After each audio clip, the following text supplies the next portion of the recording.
Whoa, whoa.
Wow.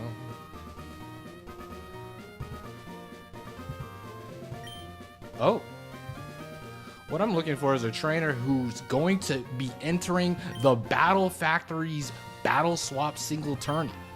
But so far, I haven't seen a trainer that has that winning quality. It'll see to it that you benefit too. So how about it? How about entering that event for me? Oh yeah. I'm putting it all on the line. 15 battle points. Time to win.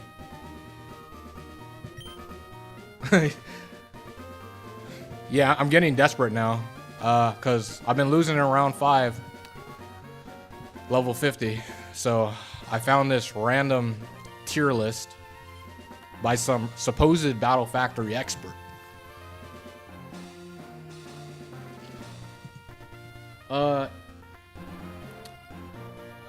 This one is pure per round, because it's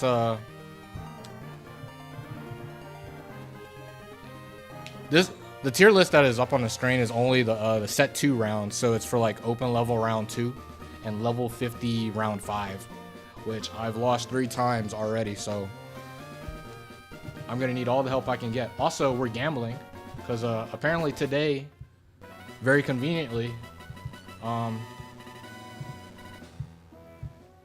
you can put battle points on the line for the Battle Factory singles. So I put 15 battle points. We are winning today. We're about to get a ton of battle points, even though I already have a lot. I want more. Gambling time.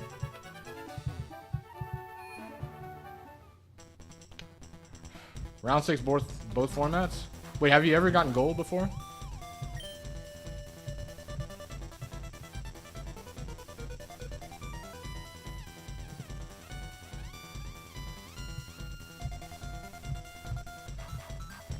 Oh, you never golded.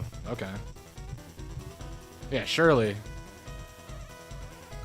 at least one of those 2 rounds will go your way to get that gold for a month. That's still pretty good. Like people have tackled the factory for years without getting gold.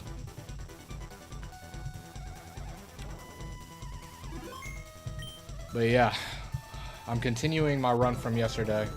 I was able to end the stream on a good note, winning round 3 after losing in round 5 for the umpteenth time. Granted, I mean, I've lost 3 times in round 5 in this UNGA BUNGA RUNGA.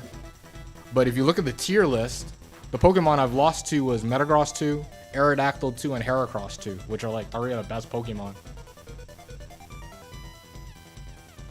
Exactly, Thomas. But here we go. It's time to take on round 4. I also put battle points on the line.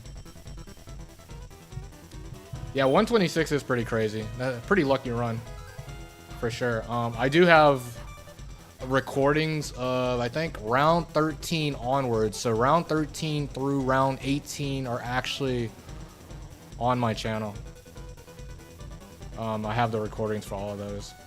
Definitely like, probably like 13. I forget. I think it's rounds 13 through 16 are pretty low quality. Mic-wise especially. And then 17 I had to do like a post recording. And then 18, round 18 I was able to stream. But yeah. We're gonna take on round 4 for this is my 9th attempt. I've beaten round 3 7 out of the 9 times. So this is my 7th time being in round 4. And I've yet to lose in round 4, so hopefully that continues. I think we have an elevation. I think we have 16 swaps.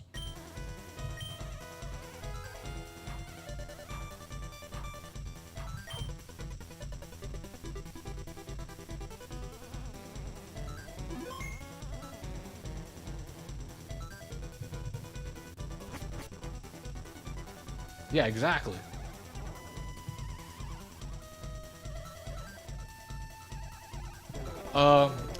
He does not actually. Nolan will actually return in you'll actually return to see Nolan in Battle 21 again after you get the gold.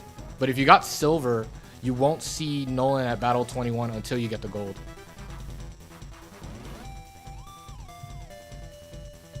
Okay, so we got no type slow and steady. And we get Mischievous too, which is not a great elevation. It's not that weird, given that, I mean, when you see Nolan, when you see any of the Frontier Brains, it's going to feel like a big deal. It's going to feel like a lot is on the line. So it makes sense to not see him again until you get the gold. If you got the silver already. So Mischievous 2 is not very good. It's very, very weak.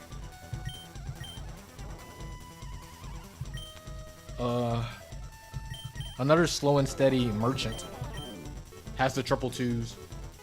But I don't know if it's a Pokemon we want to use. We'll have to think about it. Steelix 1. Steelix 1's okay-ish. Earthquake, Dragon Breath, Rock Tomb, Roar. It's, the grounds. Usually with the ground types, the only good move majority of them have is Earthquake. So you can't complain too much regarding Steelix 1. It's gonna hit decent damage with Stab Earthquake. Lantern 1, very interesting given that we're facing slow and steady in this one. So it's not Lantern 1 we're facing. I'm a big Lantern 1 fan. Surf, Confuse Ray, Attract, Thunderwave, triple 2. But I love the max special attack Surf. As usual, it tends to be Illuminate. Funny. Muck number 1. Now we had a lot of success with a Screechmon yesterday. And Muck 1 is another Screech Pokemon. Sludge Bomb, Body Slam, Screech, Minimize. This Pokemon hits very, very hard. The attack invested Sludge Bomb and the Poison Barb really allows this mon to do monster damage with Sludge Bomb. But unfortunately, it's the only good move it has. 5th Pokemon is Kingdra. Kingdra is the pinnacle of this round. Many would say this is the best Pokemon in this round out of all the set ones. Lumberry, phenomenal item. It's max HP, max special attack. Hydro Pump, Dragon Breath, Icy Wind, Attract. Phenomenal set. I mean, you already got a Pokemon that has a great typing. Defensively, pretty much next to no weaknesses. Hitting with super hard attacks, good stabs. The only flaw with this Pokemon is hitting a pump. When everything's on the line, but that's it. Definitely picking this for sure.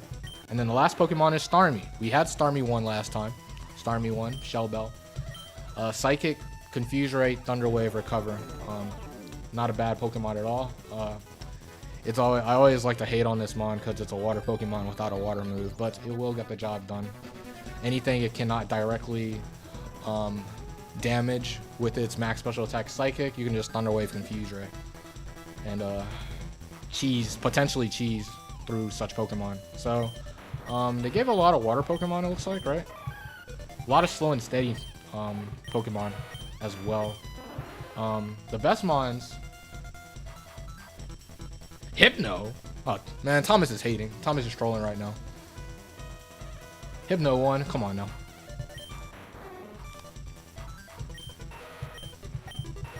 Okay, so Starmie 1 and Kingdra 1, I would say are the best mons. After that, we can go Steelix. We could consider Muck as well. Muck hits really hard. Arrow 1. Common Man Muck 1. That's the Screecher. That's I forgot. That's Muka Darkness. Yeah. Muck likes the ball. But I think besides Starmie and Kingdra, it's either Muck or Steelix. Arrow 1's pretty weak because I mean, it's the base power moves are so low, so weak. And I still haven't checked is Arrow 1 max speed? I don't think it is.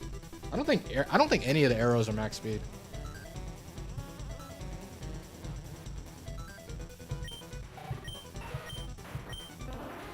I think I'm gonna lead Starmie, Thunder Wave. It's just a question of do I want Muck or do I want Steelix? Adamant 170, that's what I thought.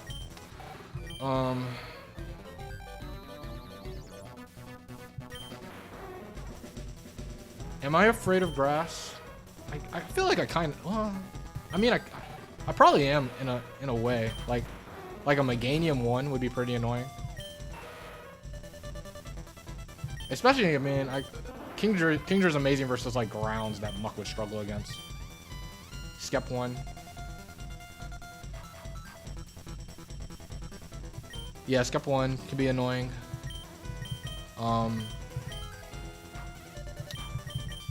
It's pretty interesting. I think I'll be pretty weak against Metagross 1 though, actually, because Starmie can't touch Metagross either.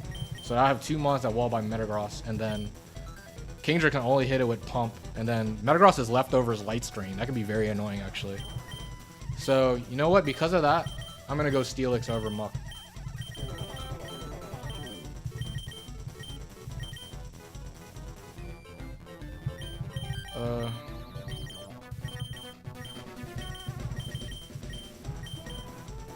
I think this looks cooler. I'll go with this. Facing slow and steady. Starmie can sit versus slow and steady Pokemon. I think Starmie's very good against the slow and steady mons, right? We're not running into Lantern 1. It'll beat Gengar 1. It can beat Lapras 1 pretty comfortably. Blissey. Oh, okay. Hey, Blissey. I guess we have no choice. We gotta go Steelix. I could have Thunder Wave though, actually. Because my Starmie is Natural Cure. I mean, we're just spamming Earthquake. Hopefully Earthquake does enough.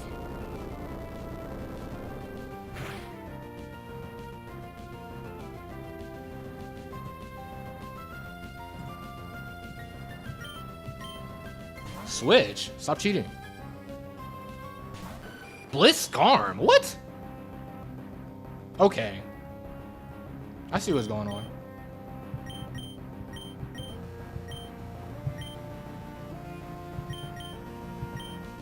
Okay, buddy.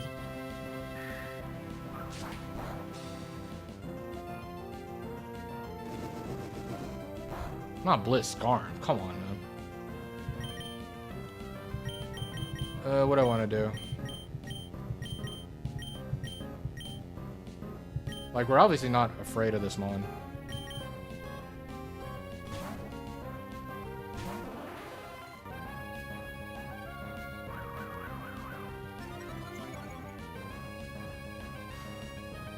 We'll just Thunderwave Confusion, I guess.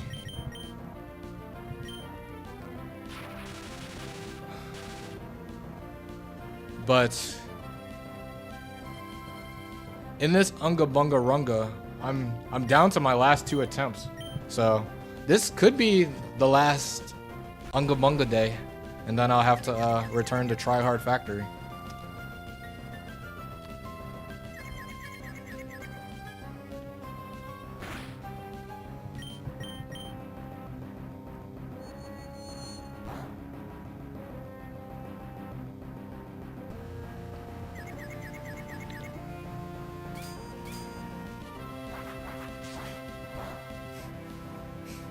Yeah, I'm gonna I think what I'm gonna do, I'm gonna alternate between Unga Bunga and Try Hard.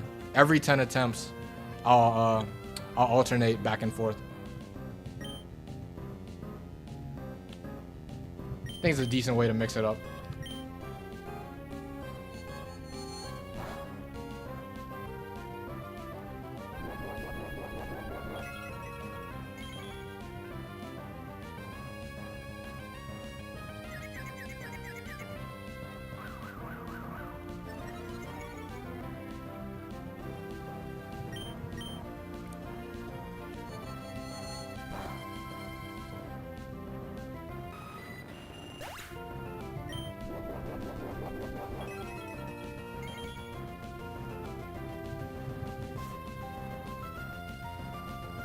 Electabuzz, my ally.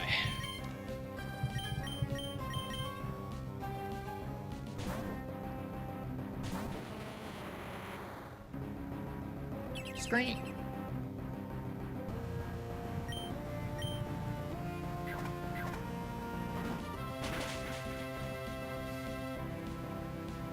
It's kind of funny. I think it's guaranteed gonna brick break since Thunderbolt. Yeah, because they know Thunderbolt and Thunder Wave won't work on Steelix. So from there, they actually would always brick break since they use Light Screen. But Steelix came through. Oh, Sing Dodge, nice, appreciated. Miss, come on, man.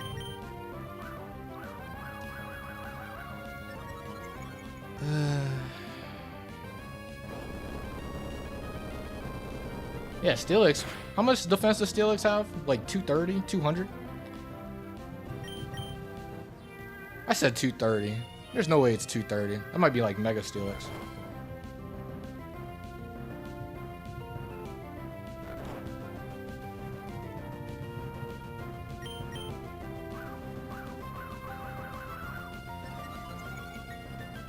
$211? Interesting.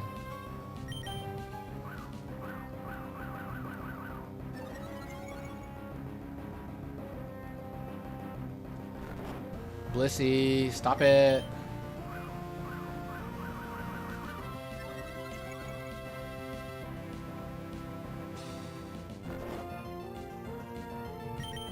Blissey, come on.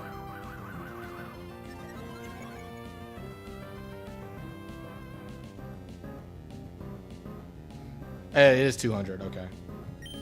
Yeah, I was thinking base. Oh, this is gonna be so annoying if I miss all my earthquakes. No.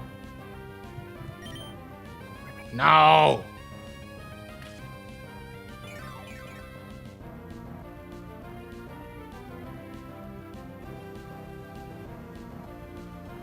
Like, we're not gonna lose to this, but this is mad annoying.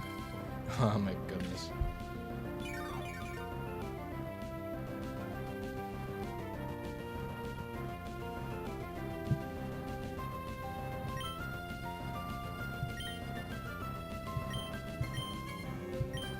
Okay, wow. Congrats, Blissey, you did it.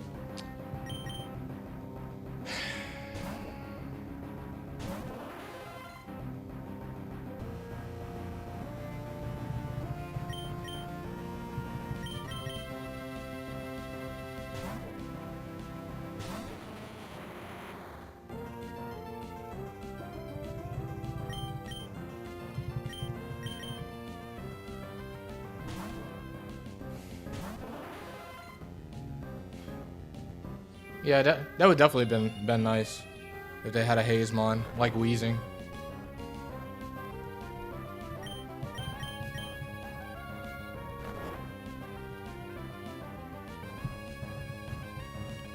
Ah, this is so annoying.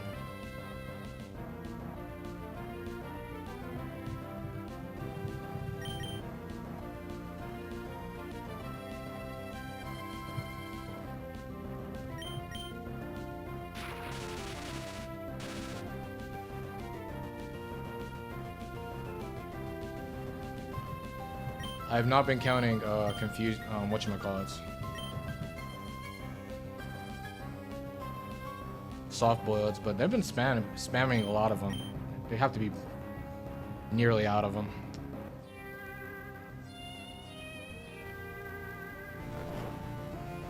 This is so annoying.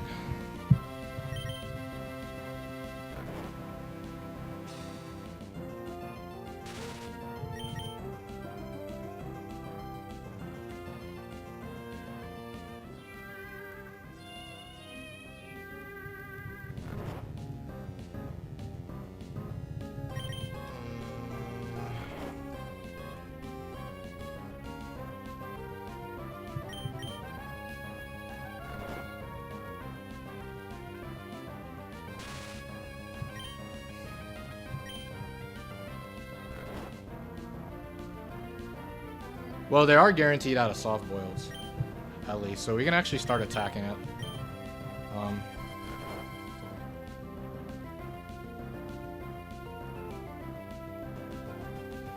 Hey Ryan. Hey Victor. Yeah, the double para. When you get the double para,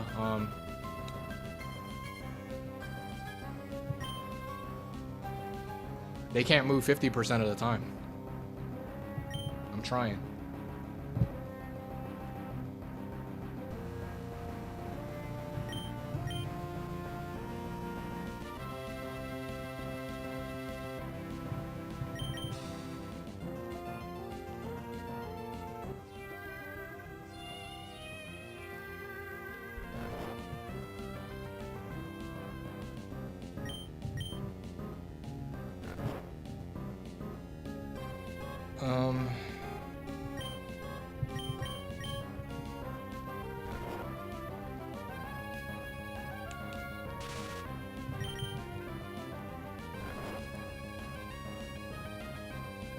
So let's see, I got 1 Earthquake, 10 Rock Tombs, 20 Dragon Breaths, 10 Psychics, 5 Hydro Pumps, 20 Dragon Breaths, and 15 Icy Winds. That's a lot of attacks. But of course we gotta hit a few of them. At least this Blissey isn't leftovers. If it was leftovers, we probably lost actually.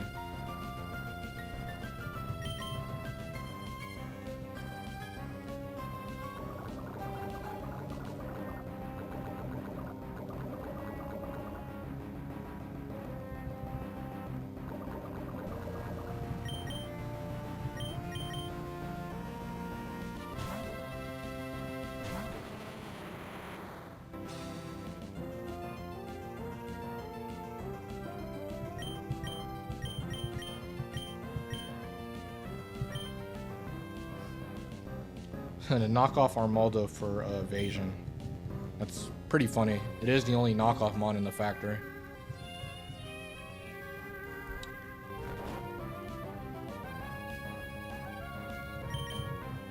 It just requires you to use a pretty underwhelming mon.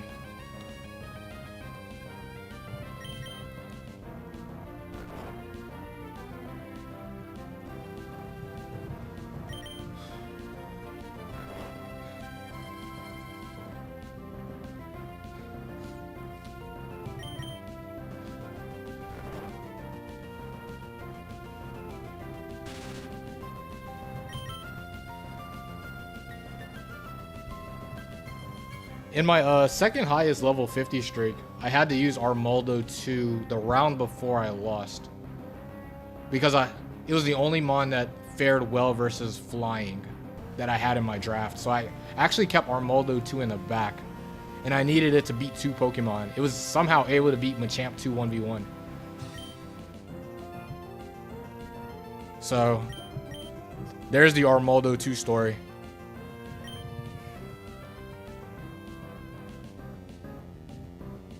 Yeah, it was able to beat Machamp too. It was pretty crazy. Because Iron Tail was getting those defense drops, I was not missing.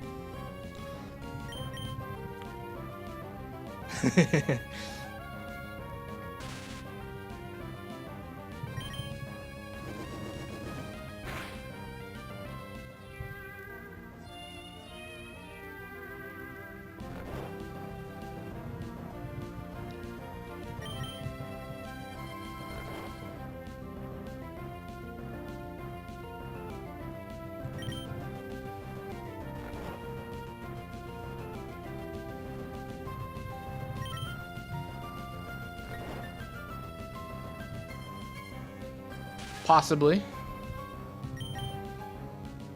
We just need a couple more dragon breaths. We're almost there.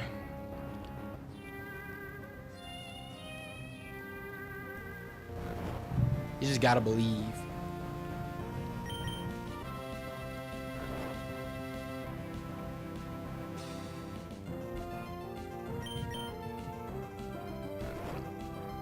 Good old Blissey 1.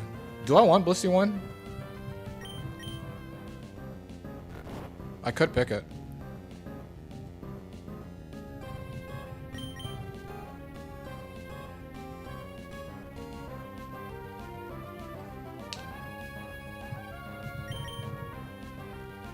I feel like I won't though.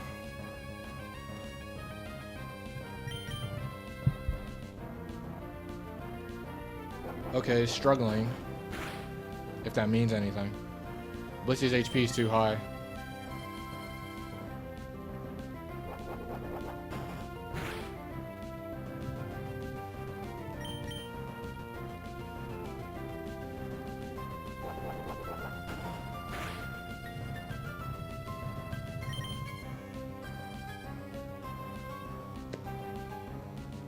Yeah, this is gonna be right off the bat. First battle.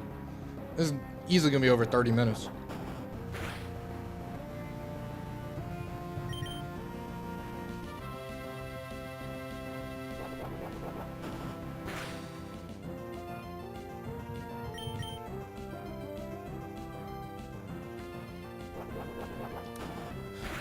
If only it didn't switch out. See, the misplay was not thunder waving the Blissey. If I thunder wave the Blissey never was gonna switch out. And it's just overall better odds.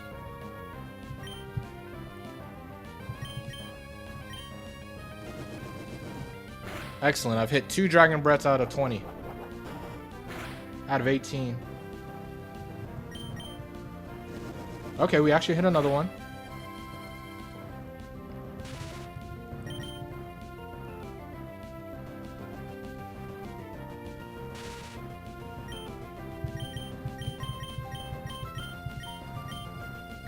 Oh, we actually hit one. I don't think we're losing now. This will do a good chunk. That's crazy we actually hit the earthquake. Yeah, I still have tombs. But tomb accuracy is atrocious. I'm probably missing like every tomb. I wouldn't be surprised. I bet I'm only hitting 1 tomb.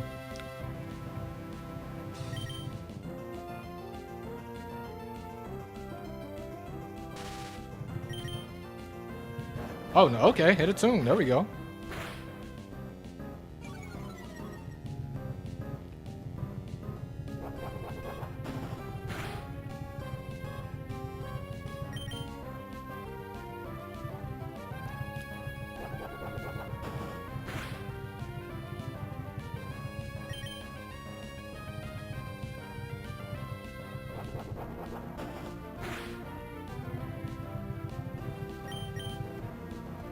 Another tomb. Will this KO? No.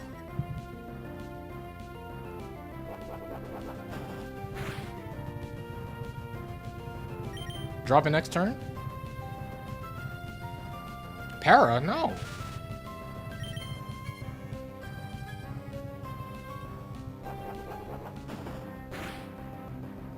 Nope.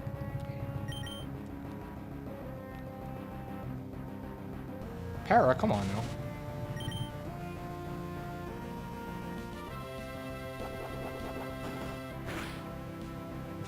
Still alive. Oh, out of attacks. Okay, I only have 20 roars. Let's get Kingdra in the battlefield.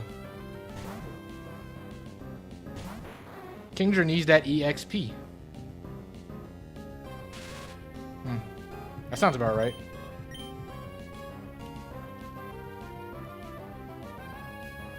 You may be lowballing it, Victor. Yay, we did it. We took down Kingdra. I mean, Blissey.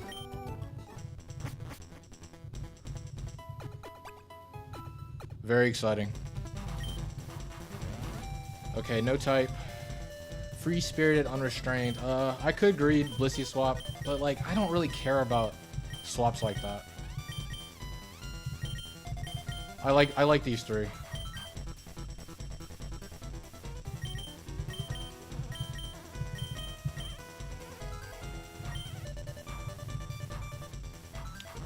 Yeah, Shuckle probably outspeeds now. Even after a curse.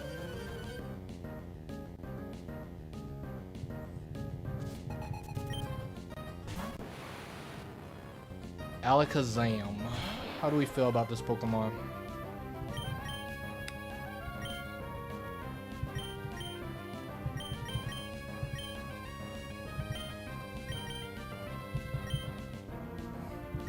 Thunder Waving it isn't.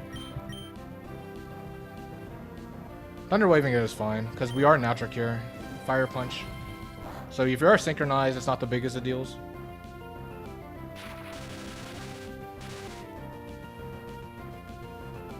You are synchronized. Not that bad. I could go Kingdra here. I will. I don't want to risk Steelix on a Fire Punch. Para. That's quite ideal. We are Lum.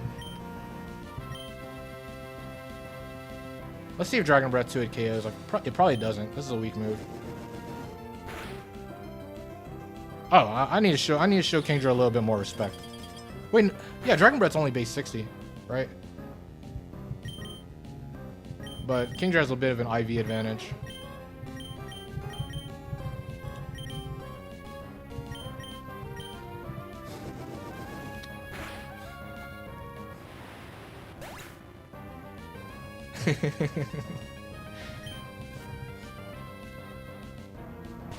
Big Tentacruel is in.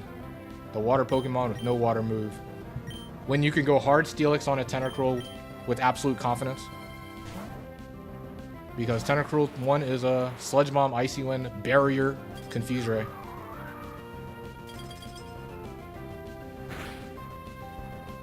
Oh, nice crit.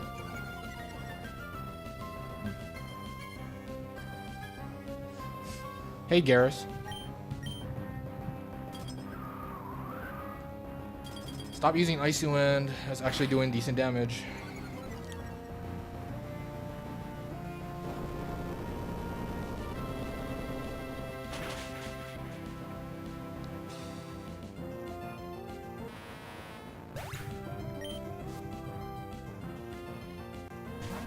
Aggron. Bop, bop.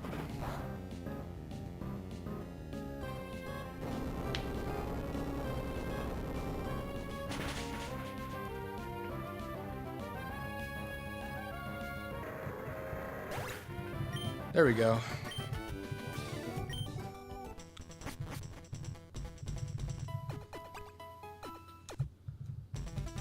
Let's see. Slow and steady again. Oh, we're about to run into Blissey again. I don't think I want to swap, right?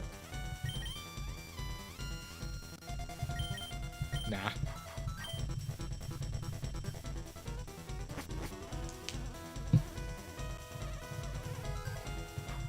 I know only you. Ba-da-bow. Wow, wow, wow. Gardevoir. Okay.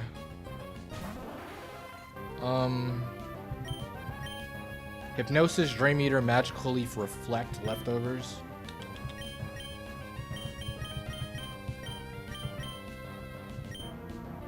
I'll Thunder Wave. Synchronize again. But that could be good for me. if it went for hypnosis. I'll confuse Ray. So it'll never hypnosis. So it's either gonna magical leaf or reflect. They do connect the magical leaf through para and confusion. Pretty annoying, but that's kind of whatever.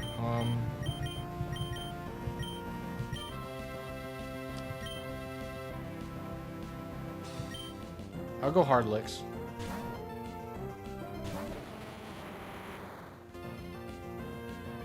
Yeah, I don't even remember Gardevoir 1's investment. It probably does have some investment. Wouldn't be surprised if it's like a third in special attack.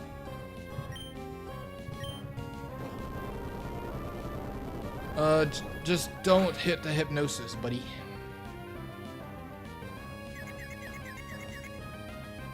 Scream!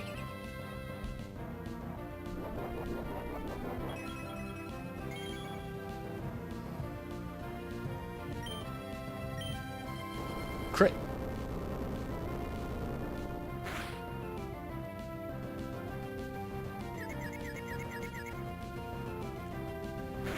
Deserved. Does Dragon Breath KO? Dragon Breath KOs, man, I believe. What? No! Come on, Steelix, man. I know Dragon Breath's a weak move. I know you have very low special attack, but come on, Steelix. Golem. Okay, Golem's slightly annoying.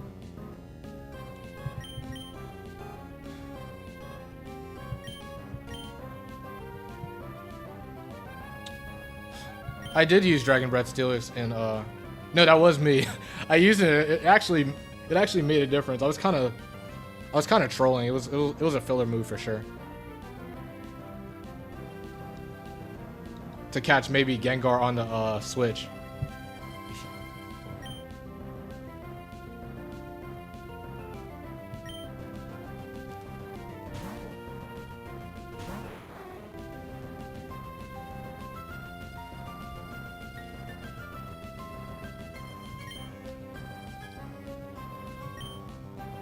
Oh, nice quick claw body slam. Okay. We missed the pump. Okay. Not too surprising.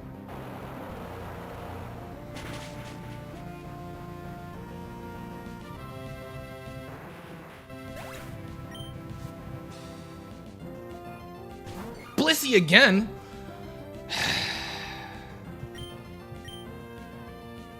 Things are different now, Blissey. I know what to do.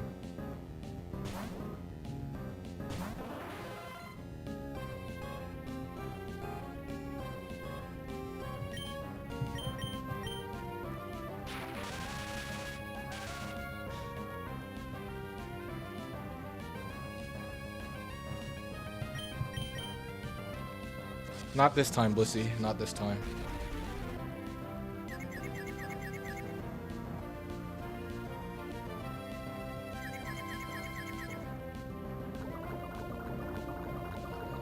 No, Blissey.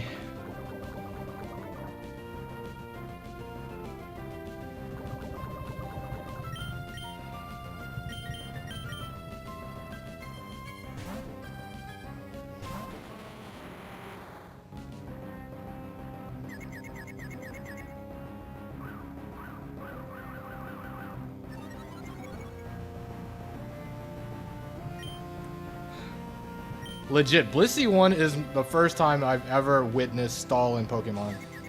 I faced Blissey 1 in the factory for the first time. I lost to it, 3-0'd me. And I couldn't believe my eyes. That was legit my first experience dealing with stall in Pokemon.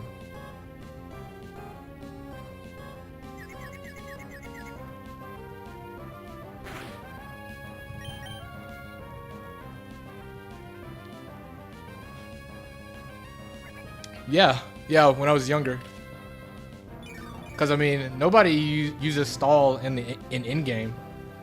So the Battle Frontier with stuff like Blissey 1 and Shuckle 3 was like my first experience dealing with stally tactics.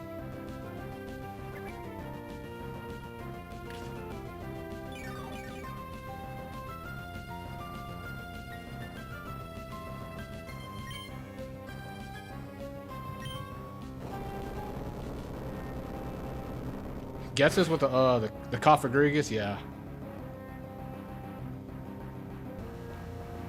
Yeah, when I played Black and White for the first time, when I saw your mask and I saw its stats, I was like, yeah, this is Dustclops. This is Dustclops I remember from the Battle Frontier. I'm using this thing for sure. It's on the team. I'm clicking Will-O-Wisp. I'm clicking Hex. I'm winning the game.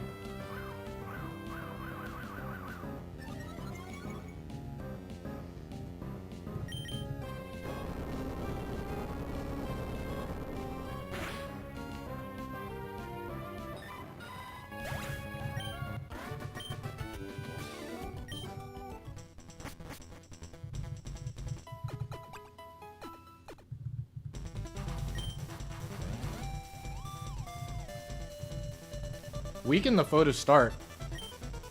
Are we about to see Muck?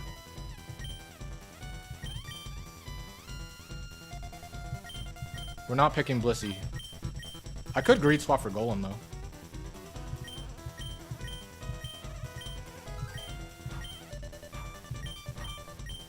No, Machamp won. Ugh. Machamp 1 and I can never get along.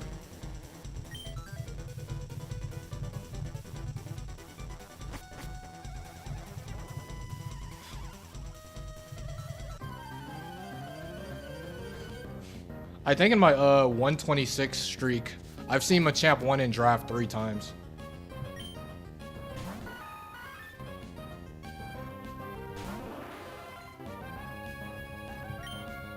Which I think is the most out of any set.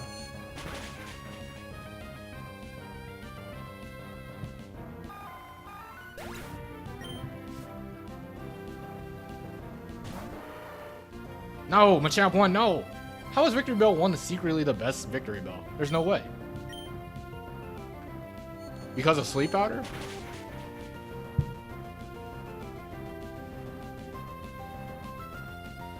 Because it's bulky? I don't know. I mean, it's still dropping to like all relevant attacks. It's still dropping to boosted Flamethrower, boosted Psychic, boosted Drill Peck, boosted Ice Beam. I'd rather take the max special attack, max attack for Victory Bells and a slow and steady matchup and then swap it out afterwards.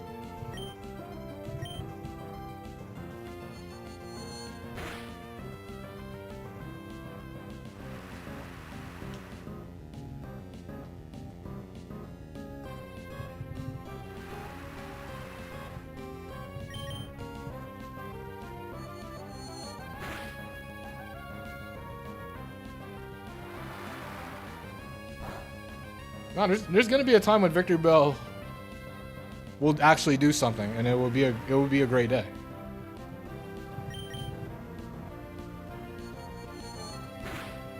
He's gotta be very patient. This is a very honest Pokemon that doesn't use unfair tactics.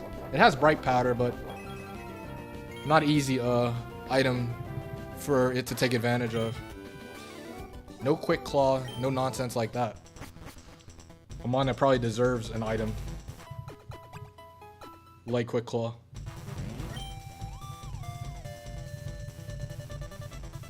Endurance. Okay, Endurance. That's like Vileplume 1, Executor 1, Meganium 1. I don't think we swap, right? Nah. If I was in round 1, I would probably greed swap for Alligator 1 over Kingdra. Round 1 open level. But I'm not gonna do that. It's important to actually win. Rapidash. Ah, Rapidash 1 with the Protect.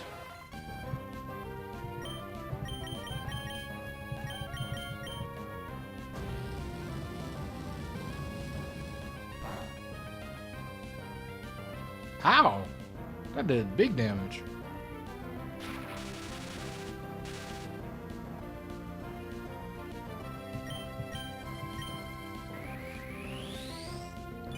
Wait, isn't Rapidash 1 quiet?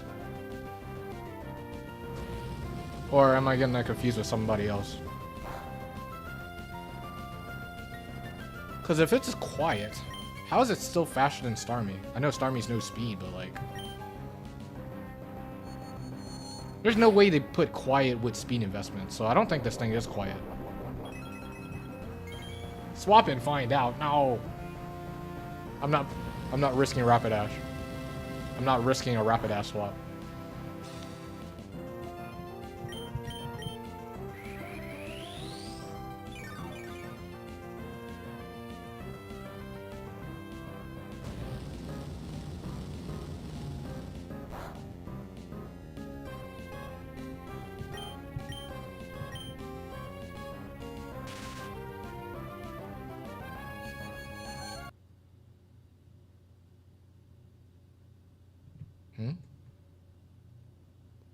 My computer.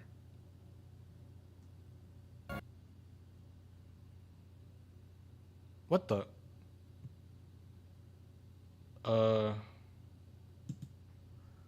Did my thing really crash?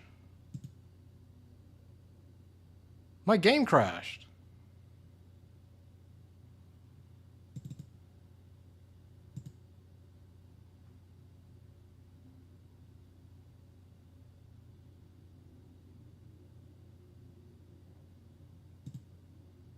Why did...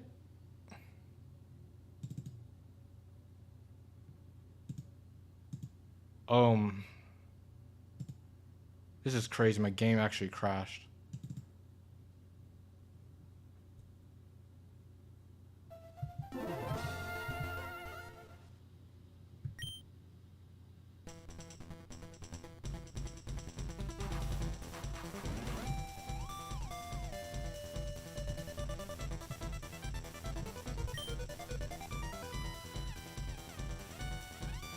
Wow.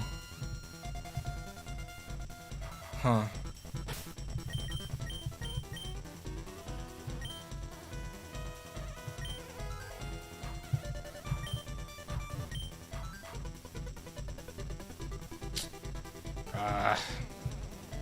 Why did it crash?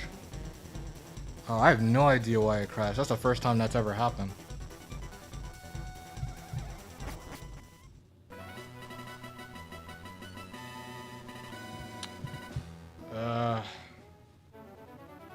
Yeah, that's tough.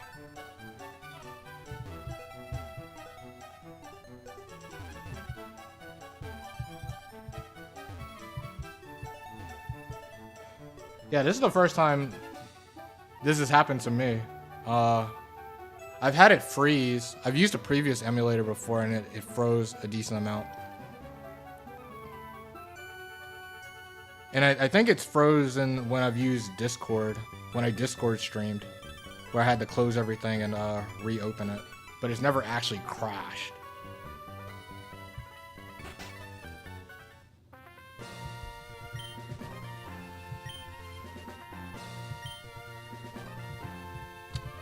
Okay, does that count? Is that an actual attempt? It technically is. Wow.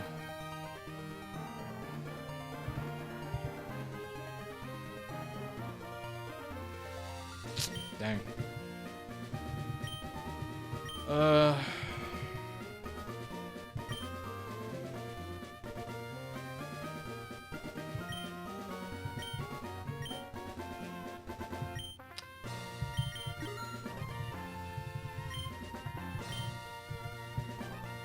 I don't know.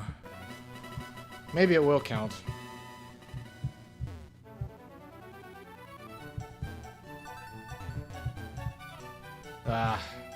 I guess when I return to Tryhard Factory, I'm actually am gonna have to save state every turn. I've never really done that.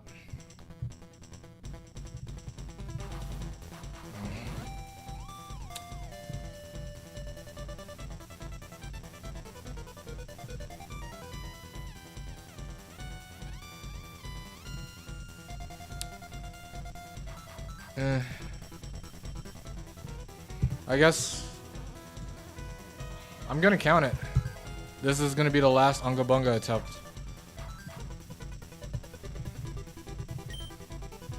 Wow.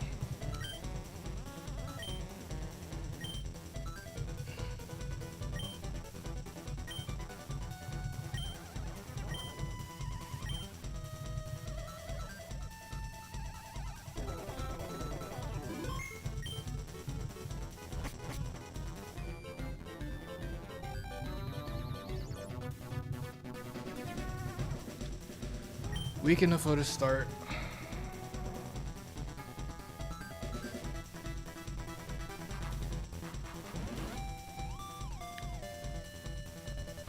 Yeah, that's understandable.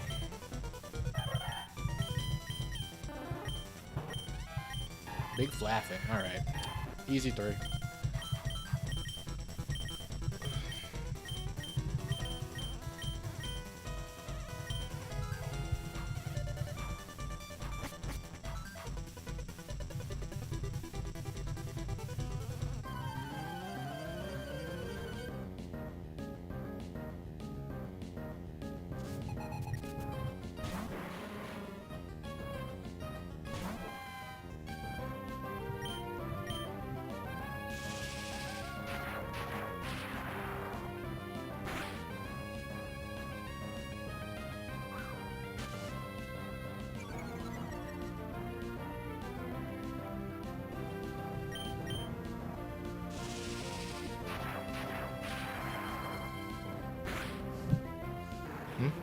Is there not a way to do that?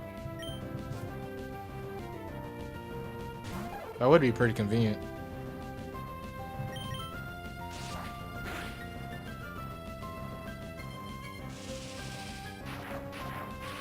Can't you go on like settings and change the controls?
Yeah, round 4, and it was pretty straightforward too. Weren't in any real danger or anything.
coolest electric type animation.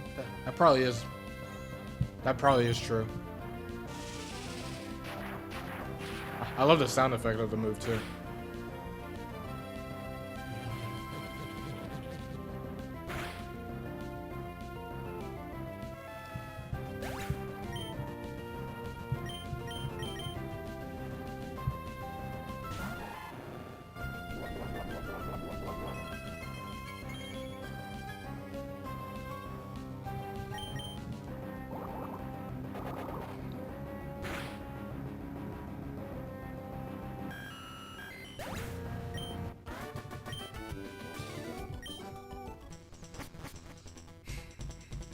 Yeah, there's some iconic ones for sure.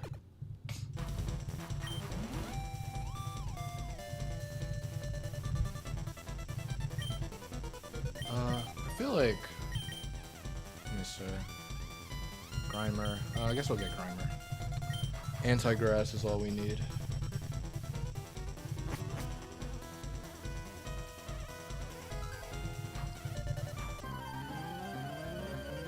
Do do do do do do. Ba ba ba ba da bow.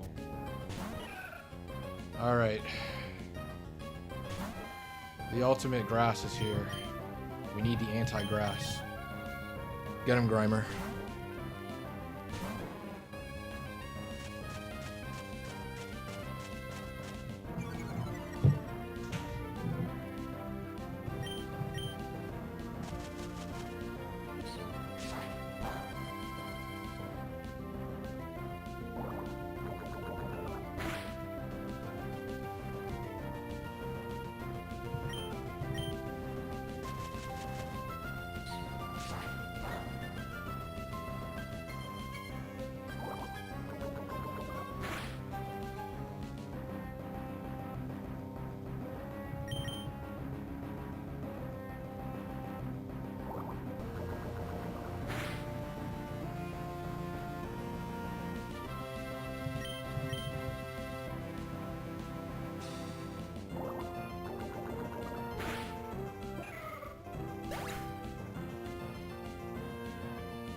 Okay, I'll get Roselia, I think, right?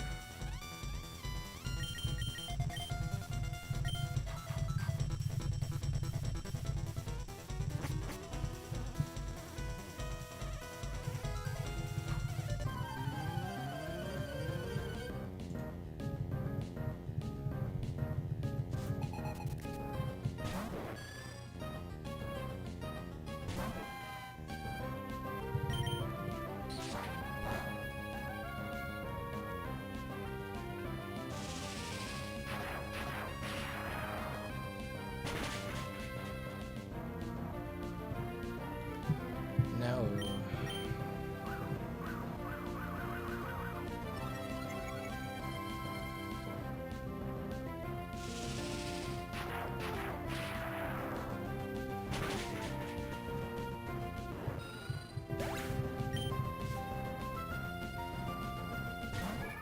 Clam pearl.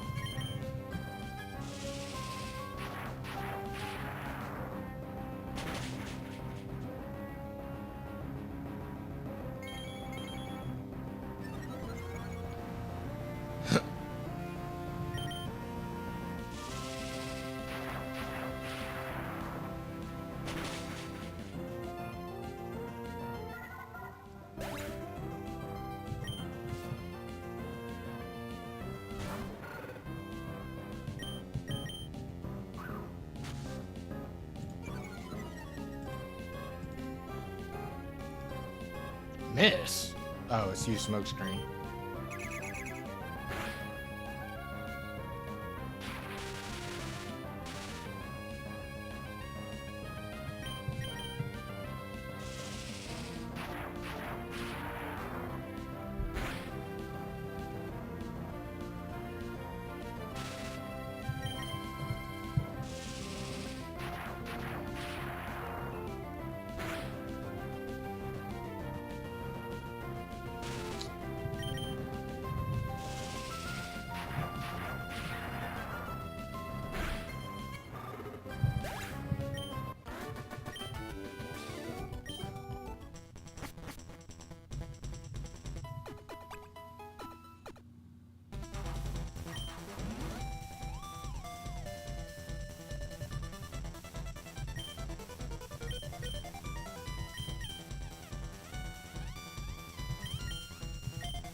So at level 50, is it after 3 rounds of swaps that it doesn't matter anymore for IVs?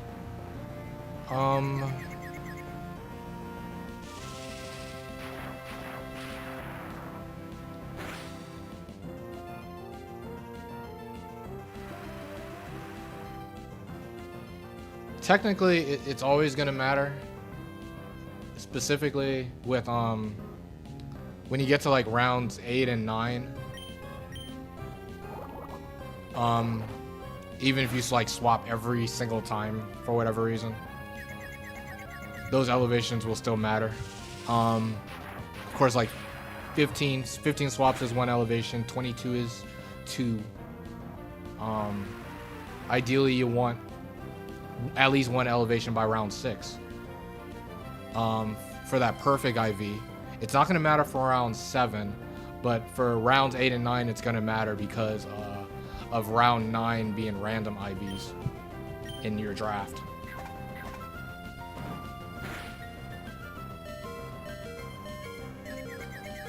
So there can be instances of you having not enough elevations to where round 9 is like majority random IV Pokemon, or you swapped too many times to where you get a bunch of random IV Pokemon in round 8.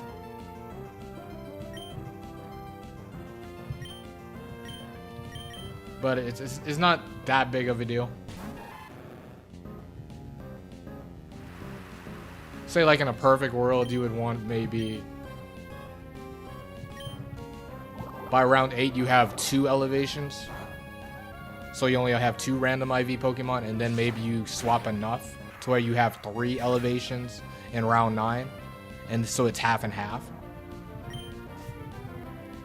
But it's not that big of a deal at the end of the day.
Oh, Ancient Power. Oopsie daisy.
Poliwhirl.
Swap love this for Poliwhirl.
this one's kind of annoying.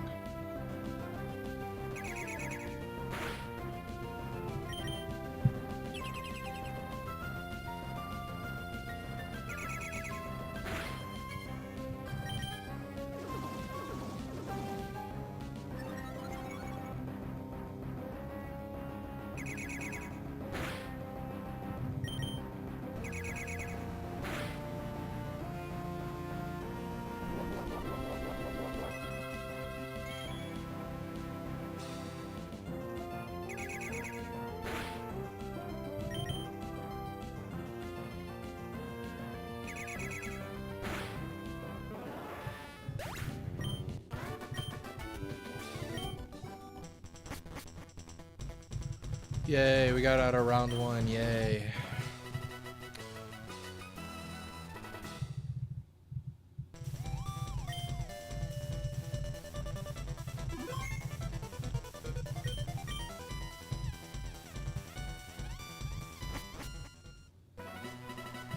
Time to collect my battle points.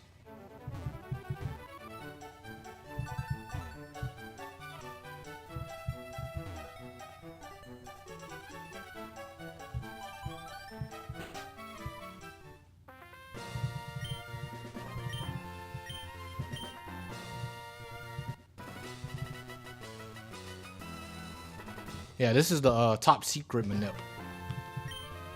We are gambling today.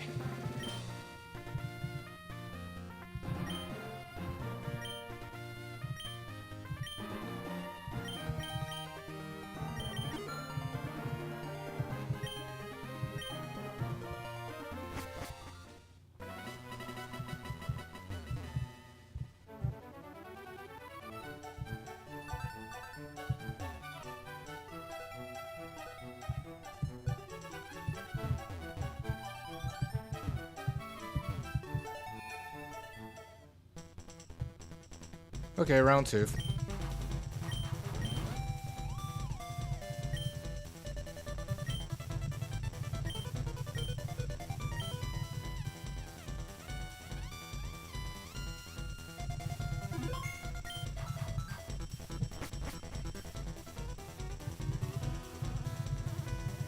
Okay.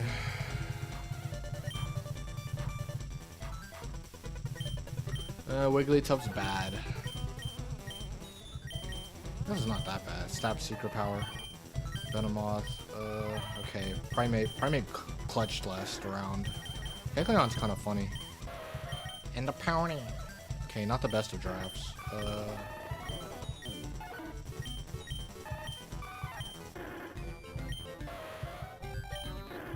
I'm gonna go Kecleon, Primate, actually. Do I go Venomoth?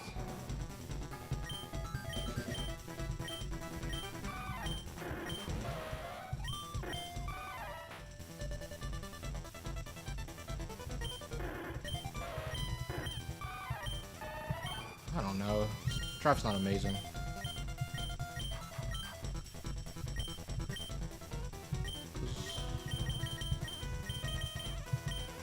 I'll go Venomoth. Let's see if Venomoth can do something. It has Sleep Powder. I picked Kecleon over Wigglytuff because if I go Wigglytuff, Primate, that's 2 Pokemon that can't touch a Ghost. Granted, Kecleon can't touch a Sableye, so that'd be 2 monsters that can't touch a Sableye. Right? Can it touch Sableye? It cannot, yeah. Yeah, Sableye's kind of OP.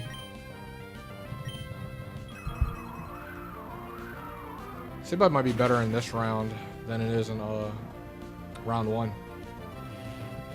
Aw, dang, will this kill me? Okay.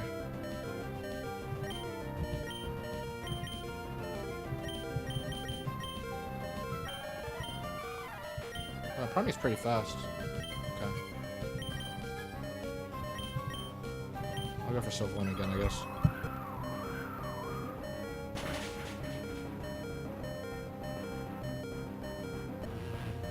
Come on, man. Double Side Beam.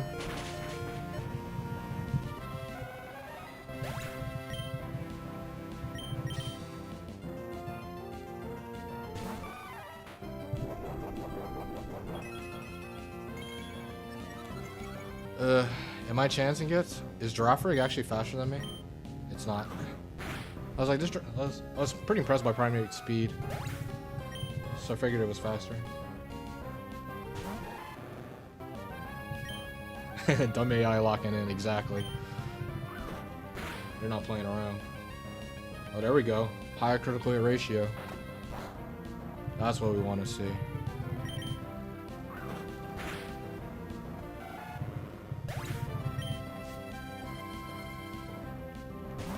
Wow, the ghost type.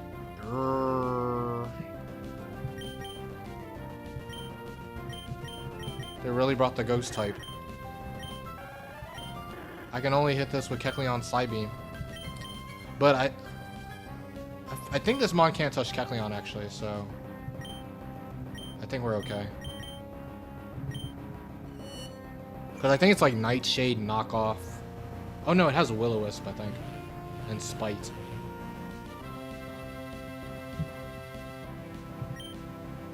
So I'm gonna go for Screech 3 times and then I'll swagger it. There's no harm in swaggering this thing actually. Because it has no physical attack.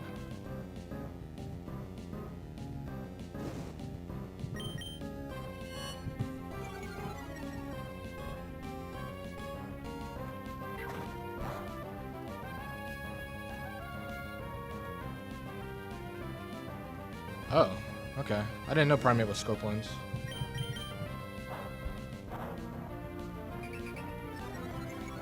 Just get O-code by this confusion, buddy.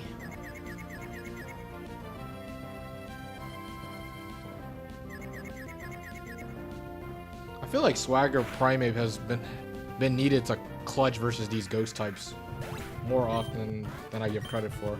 I'm pretty sure it's not the first time I had to do that in this UNGA BUNGA RUNGA.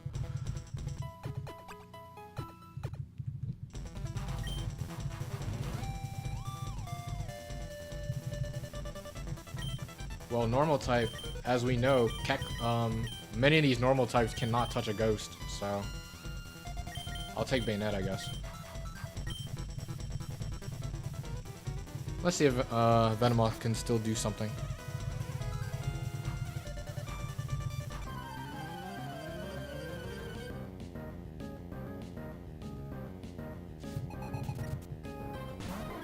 The Quill.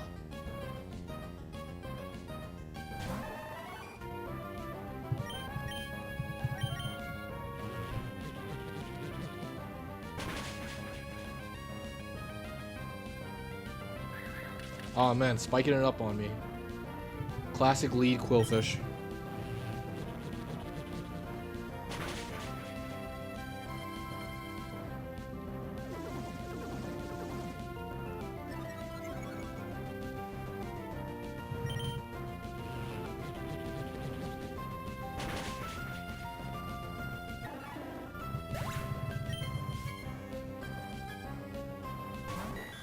Porygon.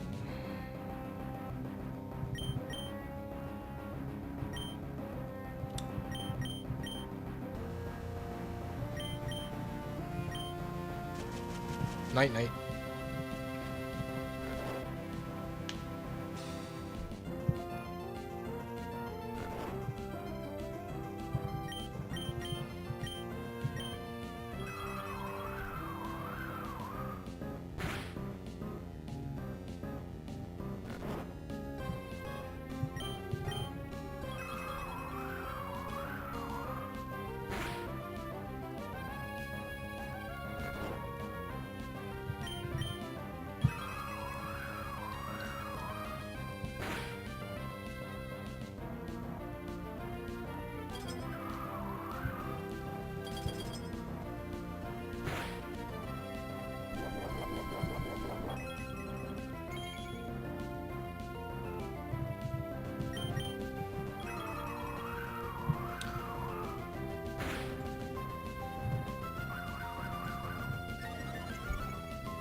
No Omni Boost. Sad.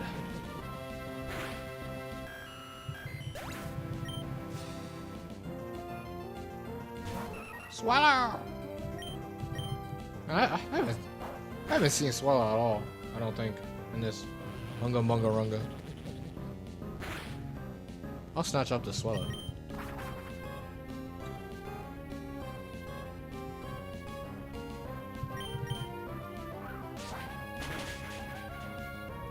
In fact, the Swallow's a threat, right?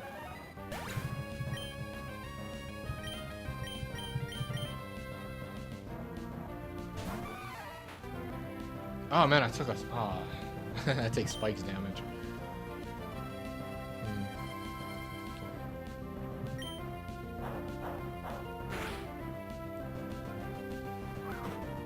Crit.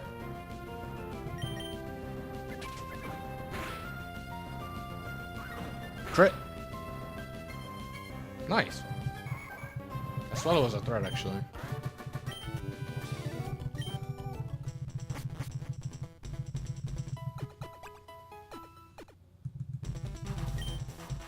I'll snatch up that Swallow over Venomoth. Venomoth's just a tad bit too weak.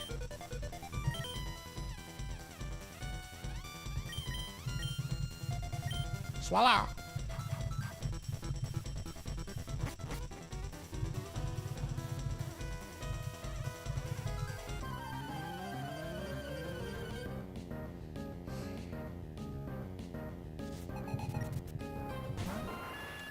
Alright, bird versus bird.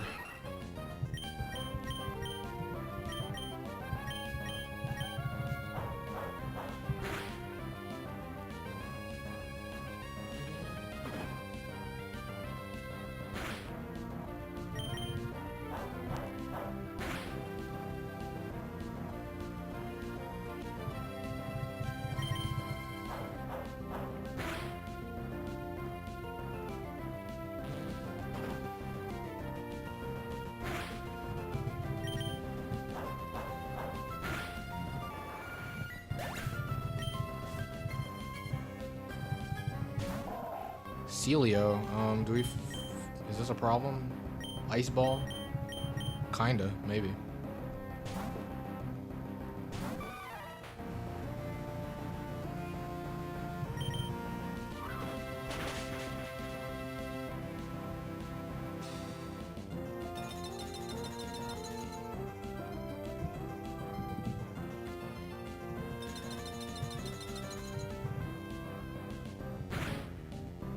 Yeah, Swallow's a fun Pokemon.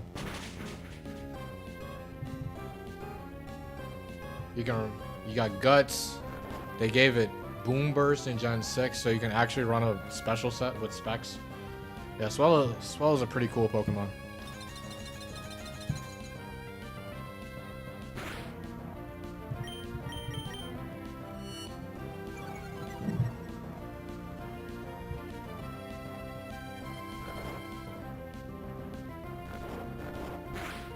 Wow, it actually used Snore. Stop cheating.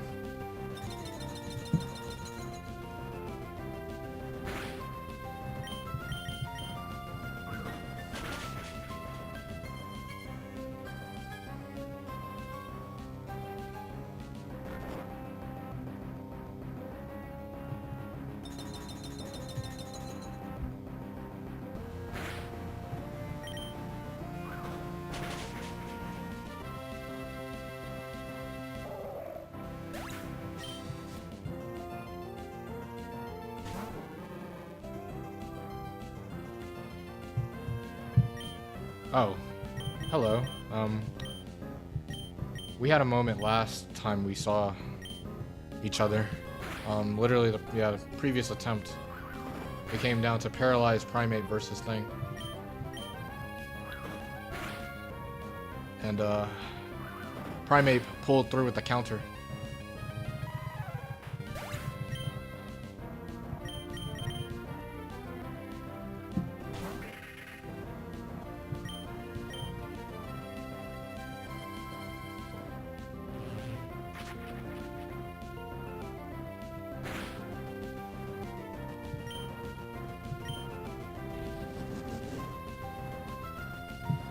Yeah, we're back, but things did not go very well, Timothy, because I was at round 4 and we were having a pretty smooth round, but all of a sudden my emulator crashed.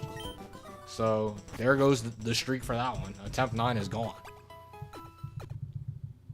So, but yeah, I guess this is the final attempt.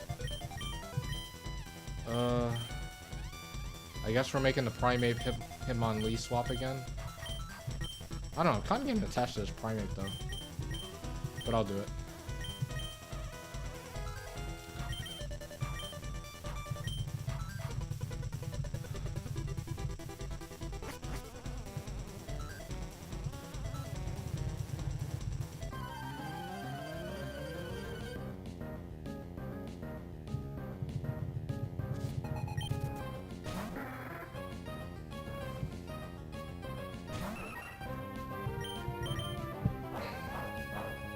We're seeing all the birds. Hoen's finest.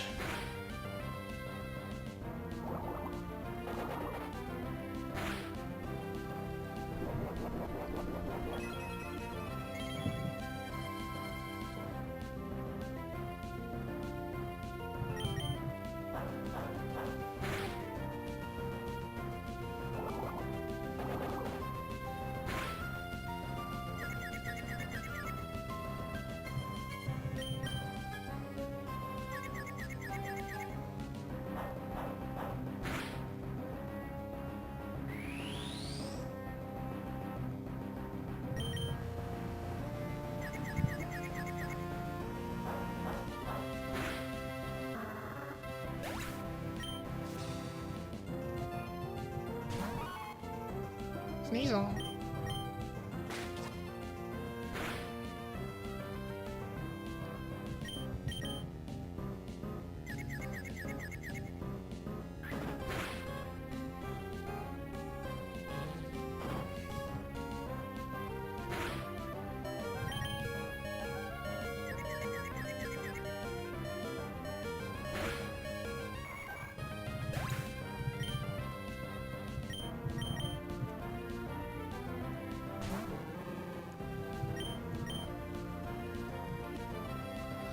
Let's roll.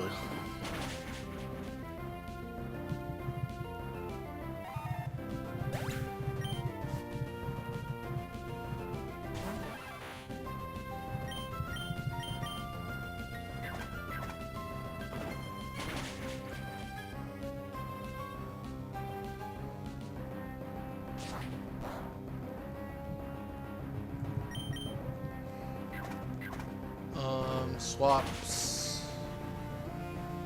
I think I'll get the Kabutops. Even though I think Kabutop's pretty bad, but I think I remember using it once. It hits really hard. Normal type, slow and steady. I don't even know. Who could that even be? Pelipper, Kabutops, Sneasel. I'll get Kabutops.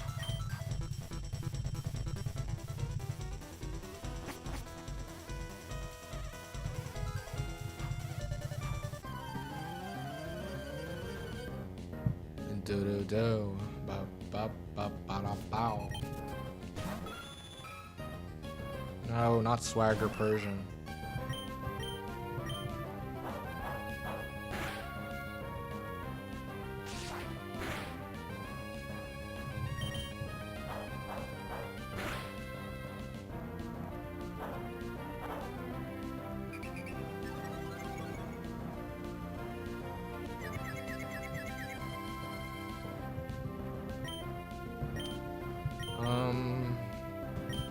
I'll switch, since I do have a resist.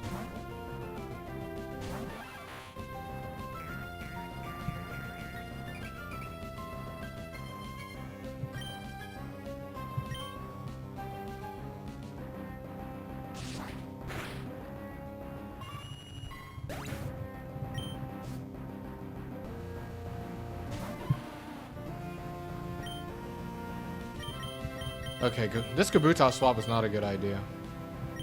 Because this thing can barely touch a ghost as well.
My time.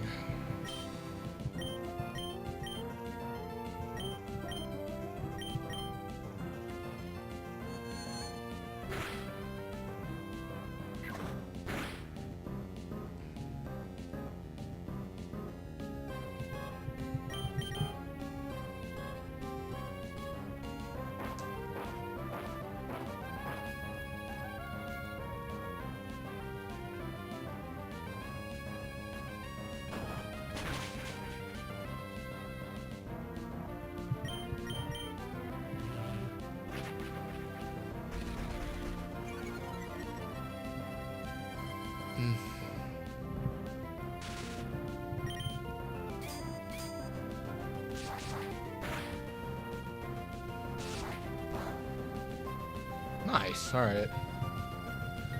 Good job, Kabutops. Where are we? Was that battle 5? Hopefully that was battle 5. Yep.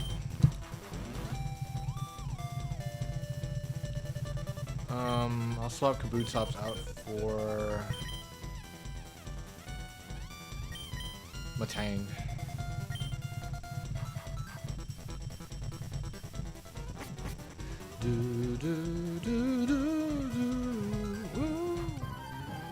Your facade doesn't trick me? Alright, prove it. Cause I'm about to facade through your 3.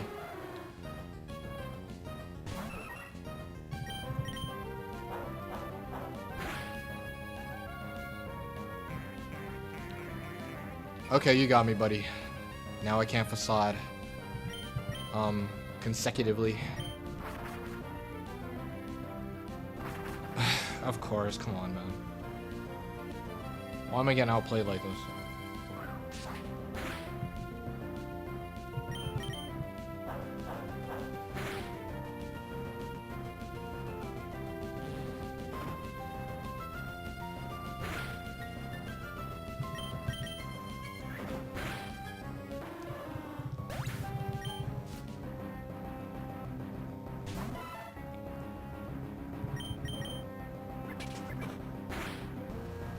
Get the poison. Poison point. We want the poison. Oh, never mind. Guess we're dropping to this.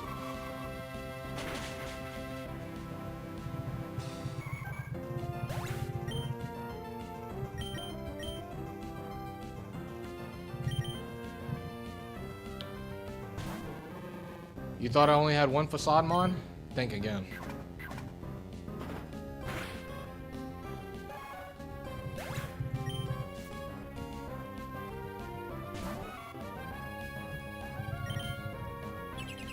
With a ferret on my team, I can't be defeated.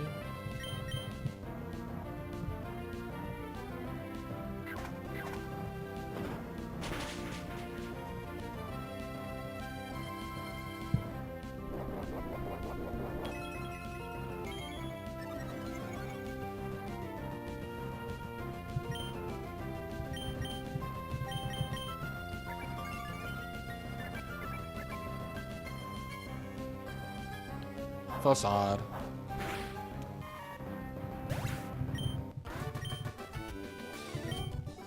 I bet it was, buddy.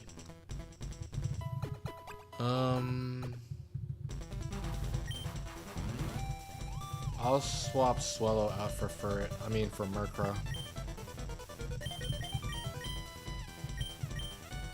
Just to keep swapping.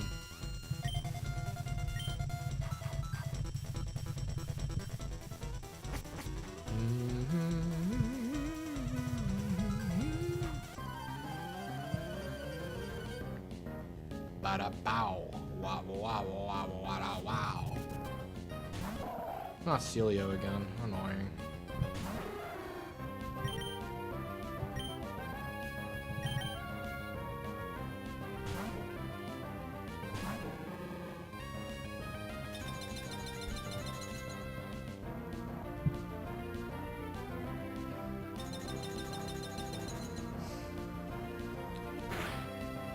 I'm gonna actually focus energy.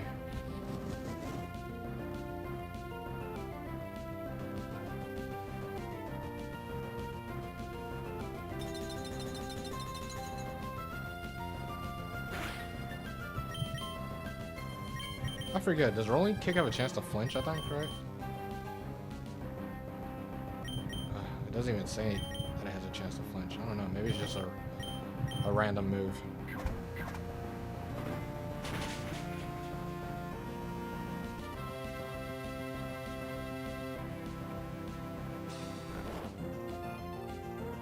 Crit this thing. I use focus energy. I deserve the crit every turn.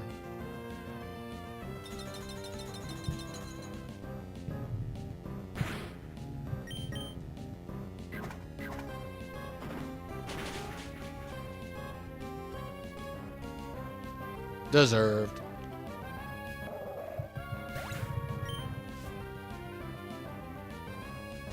The goat. Plusle.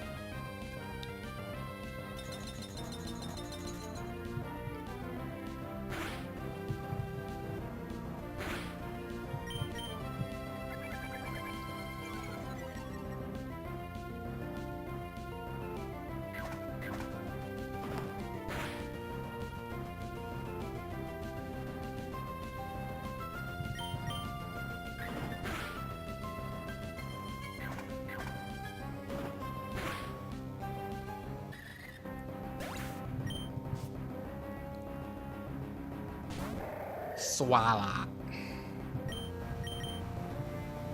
Miss. Come on, man. Poison me. I want the full power facade. Crit. Alright, buddy. That's this full power facade. Crit this thing too. I deserve it.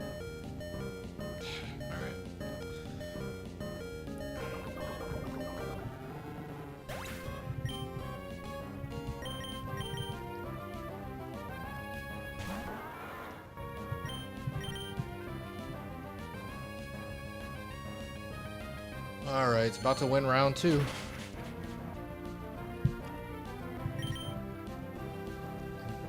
Very exciting.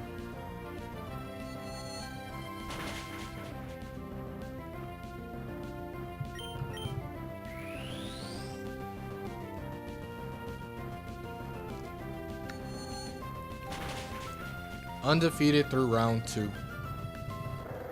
Undefeated in round 2. Which is cute. I'm about to also collect my battle points. I'm about to get rich.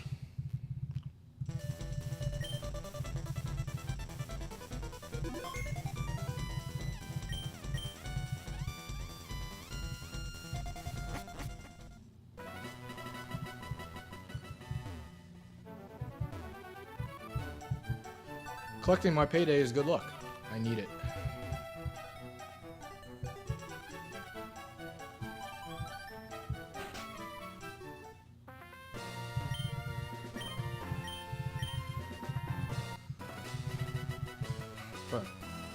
But this really was the way to grind for battle points.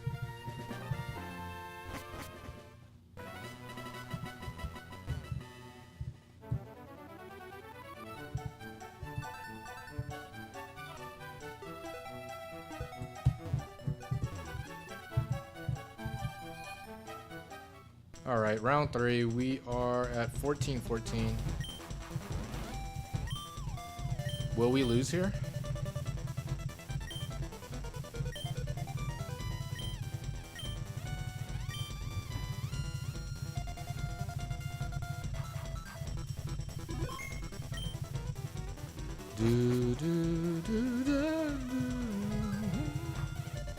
See, no type endurance. Oh, who could they be? That's pretty scary, actually. Okay, we got Bandit Absol. Can't complain about that.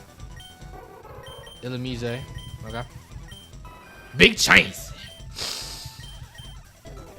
When I'm in trouble, she's always there for me.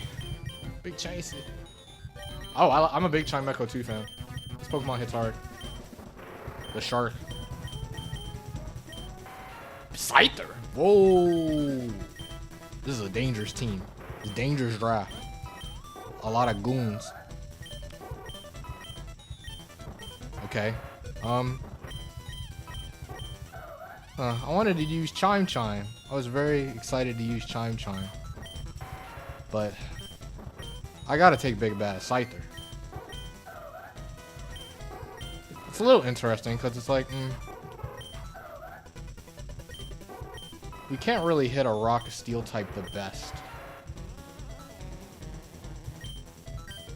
What if I turn down Absol?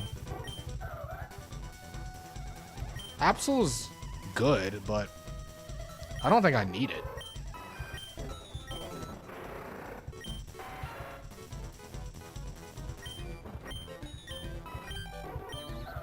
Really, the only mon that hits a rock steel type decently is Sharpedo, actually.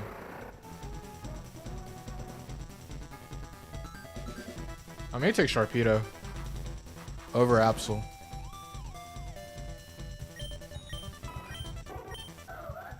But they gave me some good mons here, for sure. Sharpedo's not even that good, if we're being honest, but if I'm bringing a Scyther, and Chainty isn't exactly gonna guard well versus Rock Steel. But it's interesting, we're facing Endurance, though. Granted, I do have, Swords Dance Aerial Ace Scyther should be fine versus Endurance.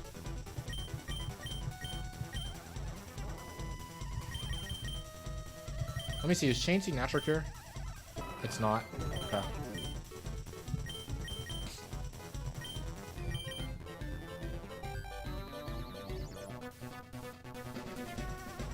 I could be playing too safe here. I'm turning down a lot of power.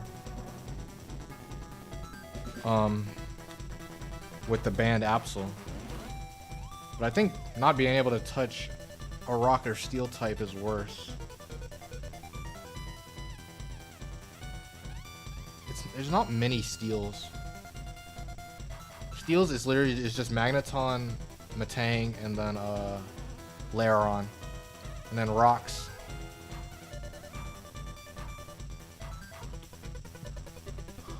Rocks, there's a fair number of rocks. You got Sudowoodo, Relicanth, Amistar, Kabutops.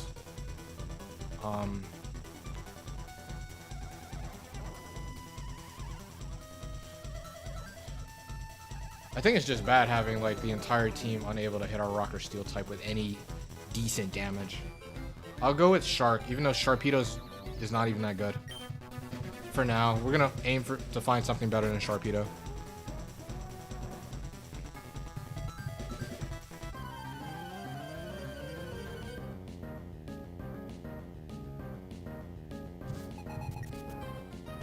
Hitmonchan, that's quite an ideal lead.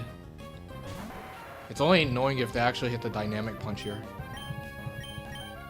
But otherwise, I'm just gonna Swords Dance once. Like, I could be super greedy. Because this thing is counter, dynamic punch, detect, Mach Punch. Actually, no, I don't even think it's Mach Punch, is it? Oh, it is Mach Punch, okay. I think I'm just gonna take my one Swords Dance. This is not a mon that needs multiple boosts to blow through a team, because I think there's only like 2 Pokemon faster than this thing.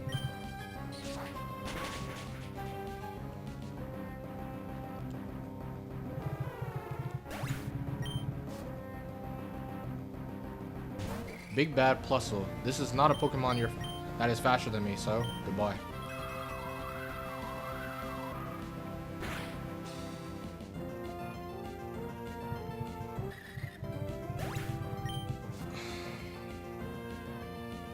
Raffarig.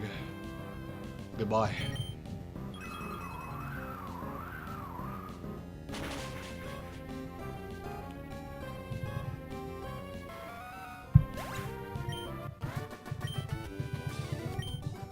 Okay, I'm not swapping. Girafarig and Minun are Plusle are solid mons, but I don't need them. Total prep. Very interesting. Especially since I got one of the only mons that have two setup moves. I think the only other mon that has 2 setup moves is Lunatone 2 with Calm Mind Cosmic Power. So that's probably the most likely mon we'll see.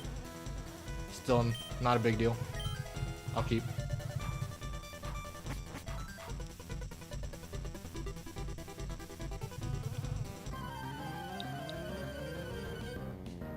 Ba-da-bow. Ba-ba-ba-ba-da-bow. Sunflora. Uh-oh, what is Sunflora gonna do to a Scyther? Nobody knows.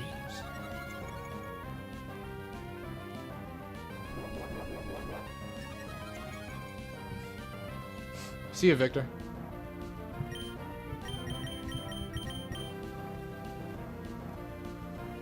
I'm gonna get another one.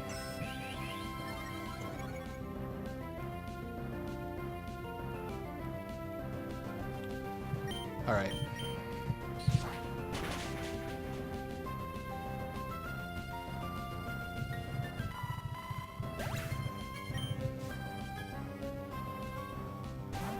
Zongus. Goodbye. I may snatch up Zangoose over Sharpedo.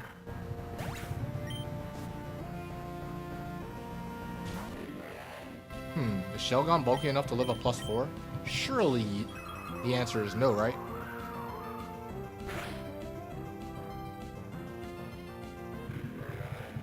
Absolutely not.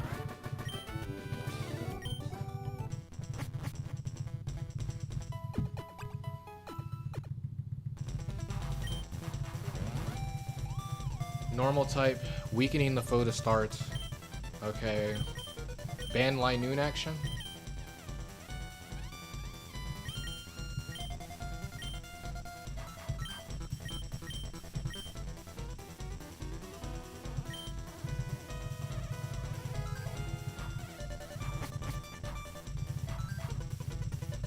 This could be scary if it is ban Linoon and it goes for the right attack. I feel like Linoon's decently high because it has sand attack. There it is. Don't frustration me, buddy. Ah, okay. I think Scyther can live though.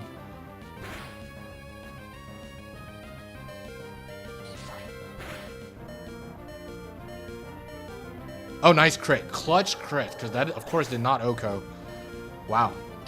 Because that would have meant I would have had to go Chainsey, because I think Zangoose is outsped and probably OHKO'd, or nearly OHKO'd.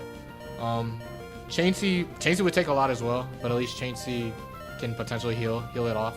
But that was a huge crit.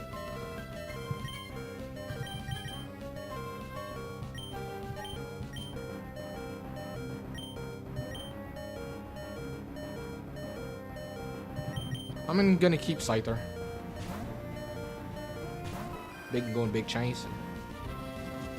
There's no way this does a lot. Is this hustle?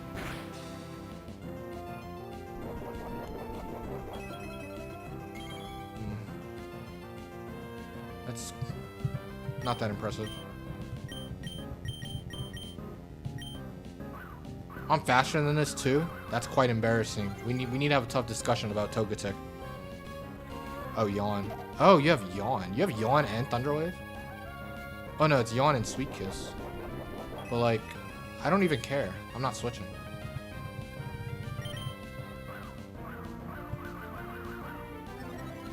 Now I say this, I mean, Frustration was doing okay-ish damage. If I got the full turn sleep. I at least got 2 double teams up.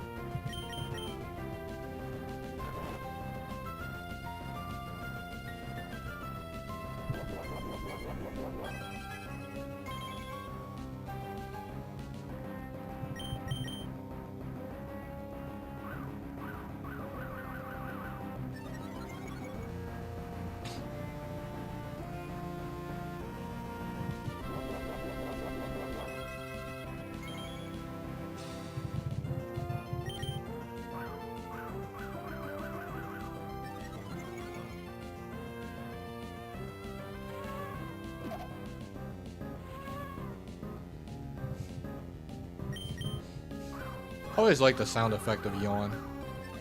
It's quite calming.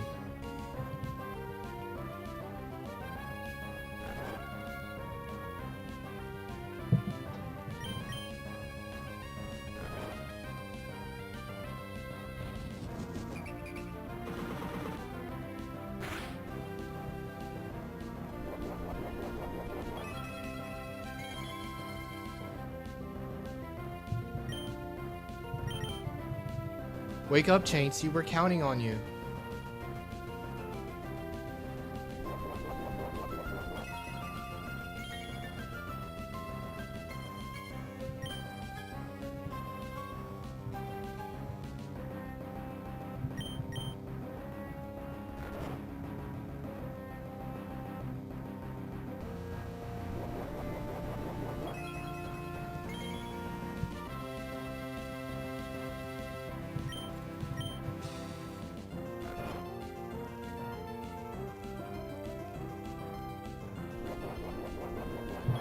Come on, Chainsy. We need you to wake up. We got all 6 double teams up. Oh no, we still have one more double team to go for.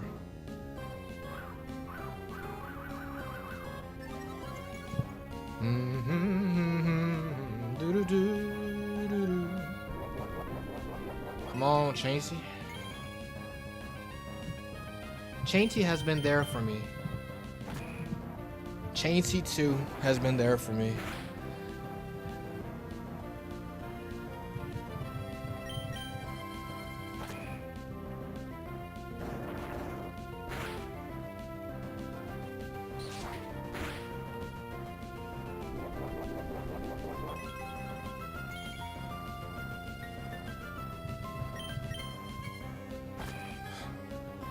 I don't know why. I thought Togetic 2 also had follow me, but it apparently does not. That's actually a big deal, right? Because that means when you see impossible to predict, it actually is guaranteed. Isn't it always guaranteed Furret or Kecleon then? Because I don't think there's any other impossible to predict Pokemon. I don't think there's any Cursemon in this round. I don't think there's any Submon.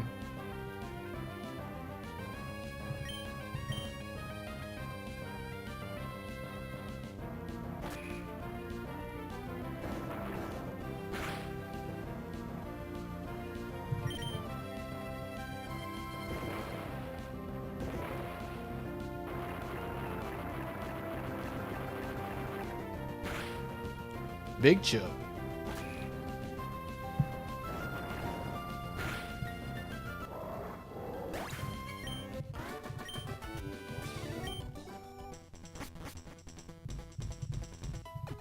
Ba-da-ba-da.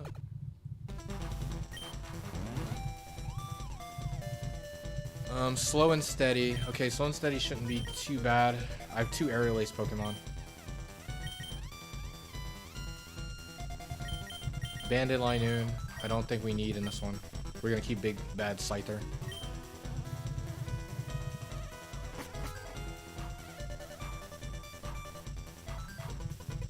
You're gonna lose right away. Hey, if my emulator crashed again, you may be right.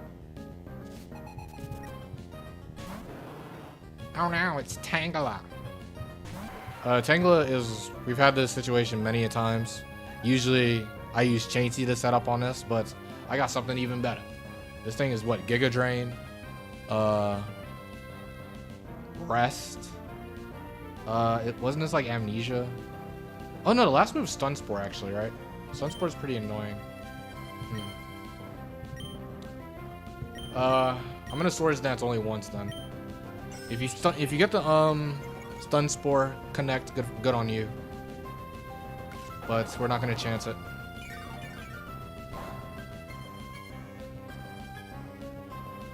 I was thinking this was like free +6 evasiveness and attack, but no, we don't want to get paralyzed if we can avoid it.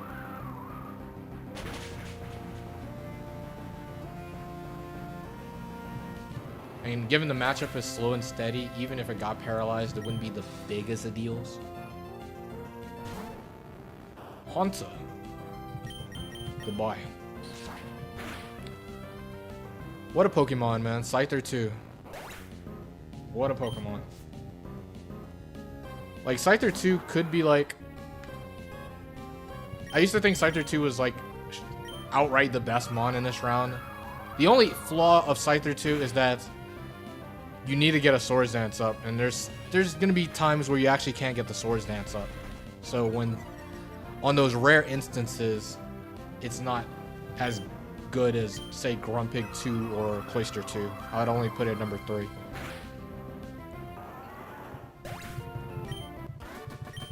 Otherwise, it's OP and legit my least favorite Pokemon to see in the Battle Factory. Like, I hate seeing Scyther 2 more than any Mon in open level.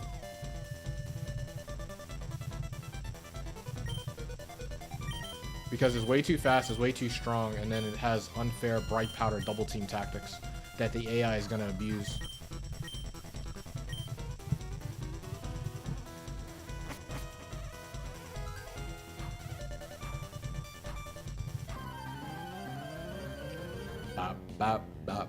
Bow. Whoa, wow.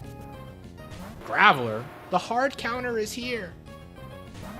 Okay, this is not a good Pokemon for the entire team to see. Because I don't necessarily want to go hard Zangoose either.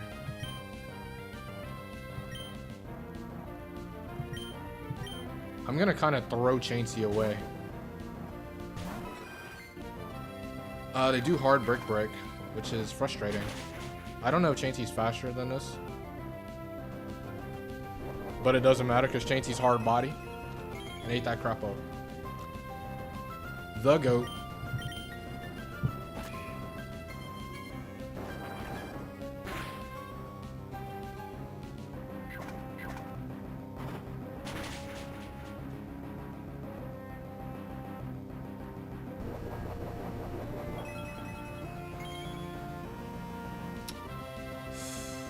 I think I am gonna toss, because I don't know if Zangoose KOs with Brick Break at that range, so I'll toss again. I'll throw Chansey away. We're gonna have to play offensively now. Eat it up. No, Chansey, my goat. Will we lose?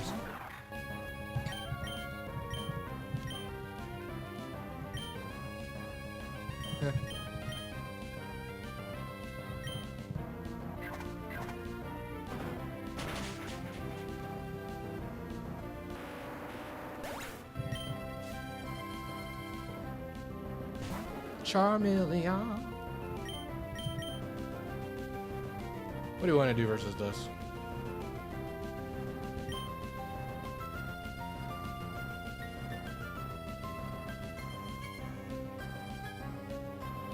I kind of want to ace in a Crush Claw, so I don't put it in the Blaze. Let's see if this is the right call. Okay, Dragon Rage.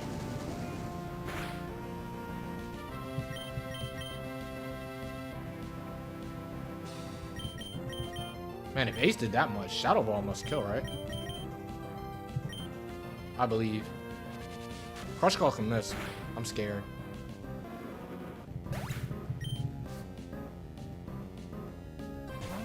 Seadra, okay.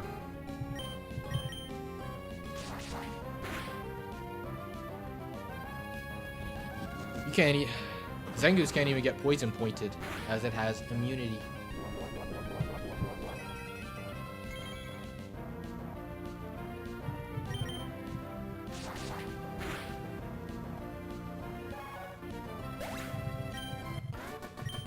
Man, the entire team's showing how broken it is. My goodness.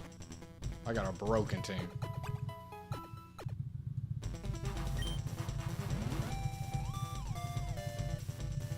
Slow and steady again. Come on now, we're not swapping.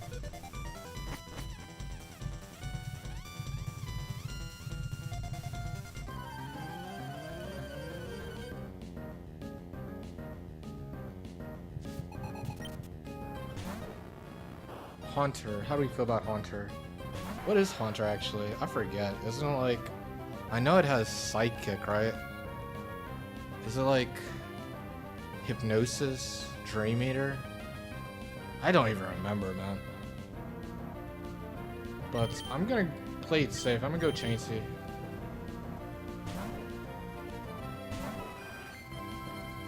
It is Hypnosis. not Natural Cure. Psychic. Psychic shouldn't do much because I'm a Chansey.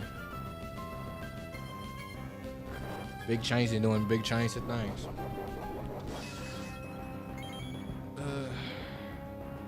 We can go for double team.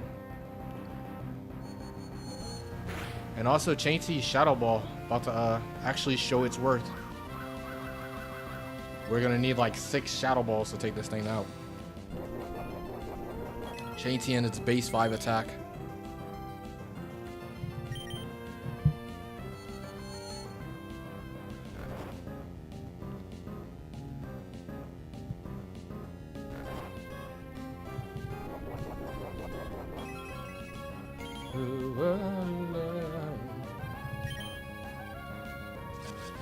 Stop being annoying.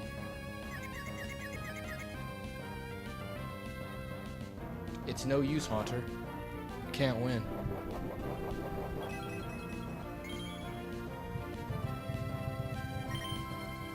Oh, it's Nightmare! Ah!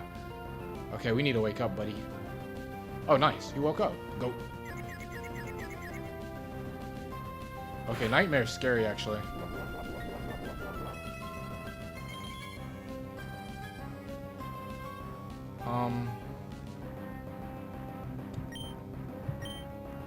Stop hitting the hypnosis, no.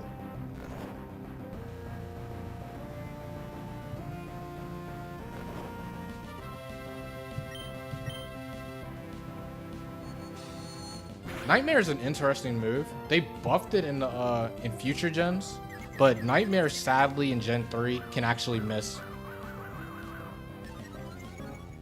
Cause if it ignored evasion like it did in modern gens, then something like Hypno 2 would probably be a lot more interesting as a weird emergency answer versus specific Fatmons. But Nightmare actually can be dodged from double team.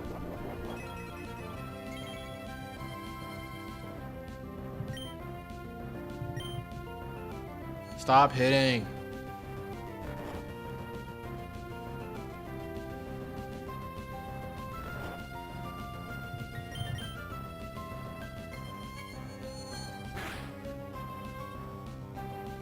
Okay, we are getting the 2-turn wake, so I can't complain too much.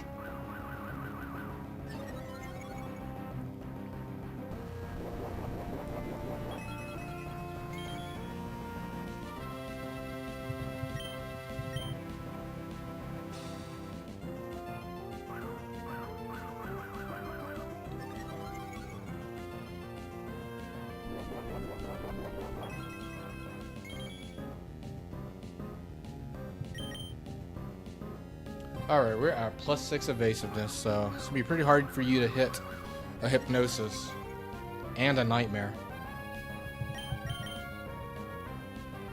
Let's see how many Shadow Balls it will take to take out this Haunter. Shadow Ball, Chansey Gaming, wow. It's gonna take like 10 of them. Oh boy.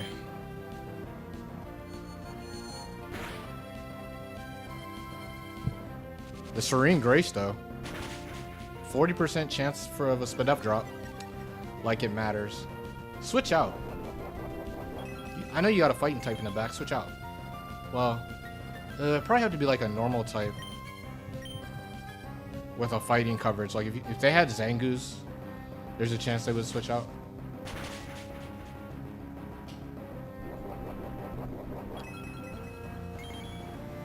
But this is pretty funny. It's gonna take like 9 Shadow Balls to take this out.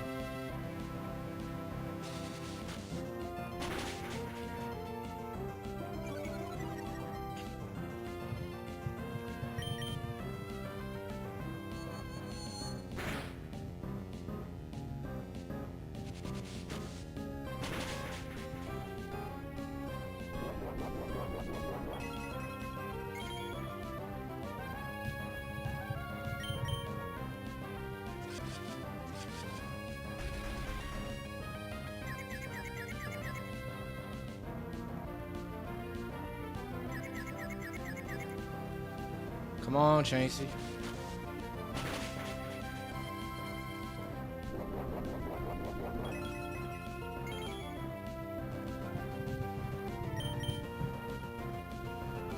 I'm surprised it still has psychics. I feel like it's used all the time.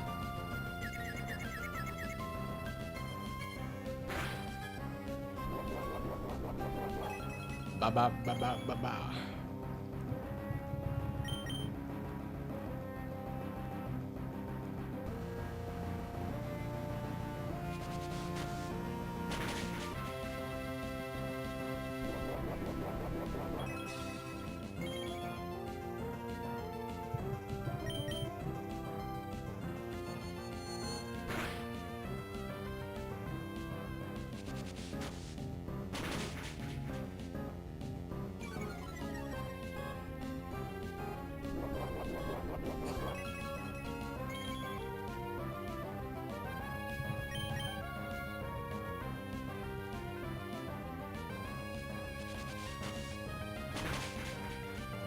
Yes, finally.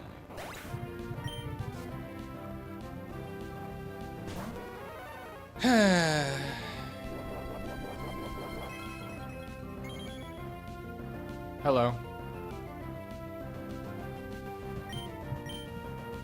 The two stall goats are here. Cloister 2 versus Chainty 2.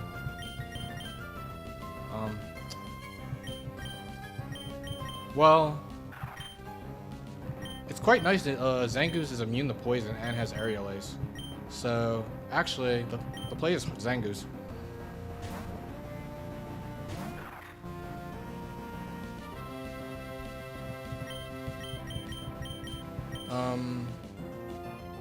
I'm gonna go for the Crush Claw defense drop. Nice. Alright, from here we're spamming Brick Break. Dive. Okay. Oh, you Shadow Ball. Whatever.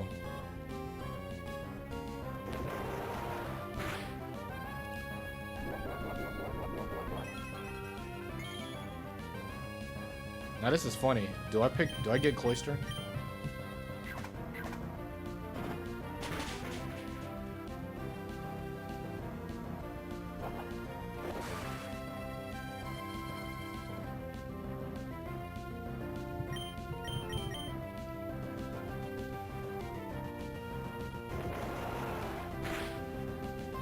Nice. Wait, oh, that dive did a lot.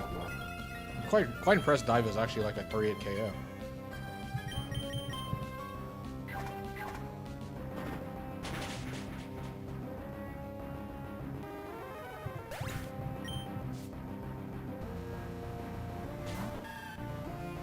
Bayleaf. Bayleaf, you cannot win, buddy. Get him out of here. Wrap it up. What you doing?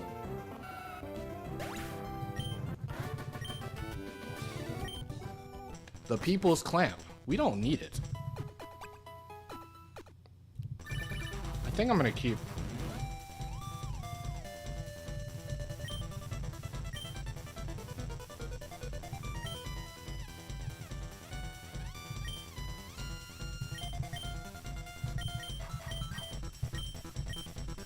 I'm gonna keep.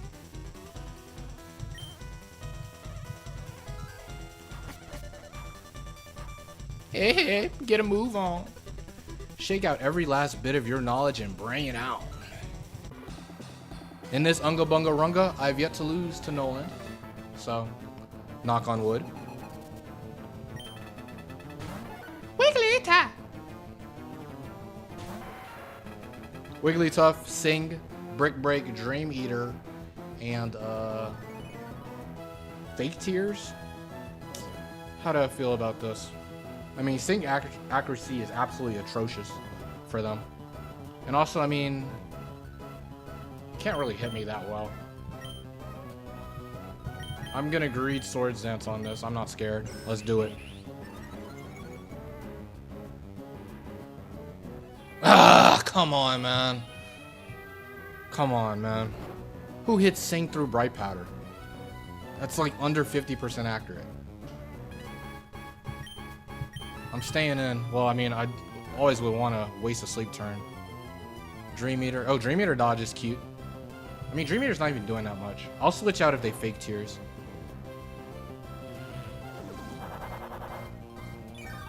Yeah, it's not going to do that much.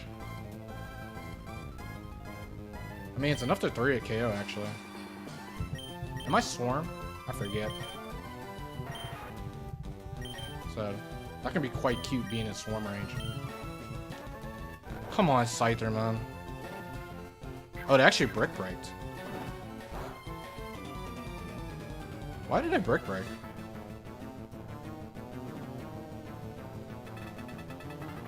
I wonder what was the logic of brick breaking there. Actually surprised me.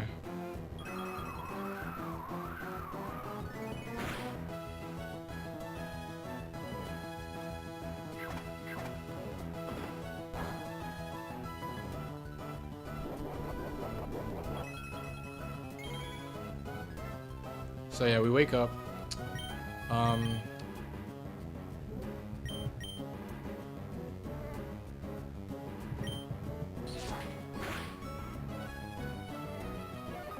We 2-hit KO.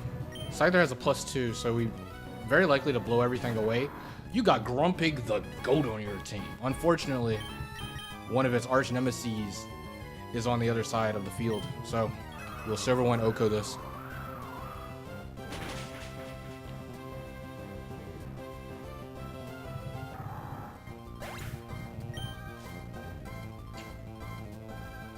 Oh, Graveler again. Wow. Wow, you actually had the Scyther answer. Fortunately, you didn't go into this first.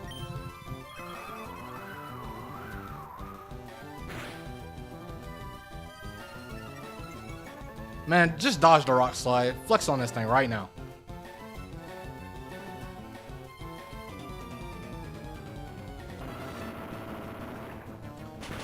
Excellent work, Scyther.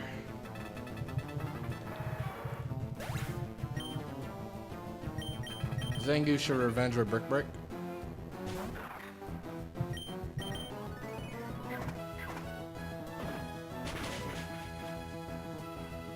And there we go. Back to round 4 like we never left. And it didn't take that long.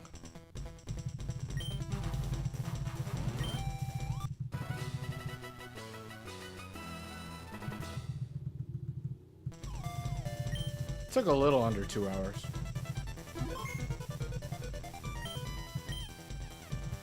We didn't swap that much, but I mean, I think the last 2 attempts I've gotten 21-16. Time to collect more battle points.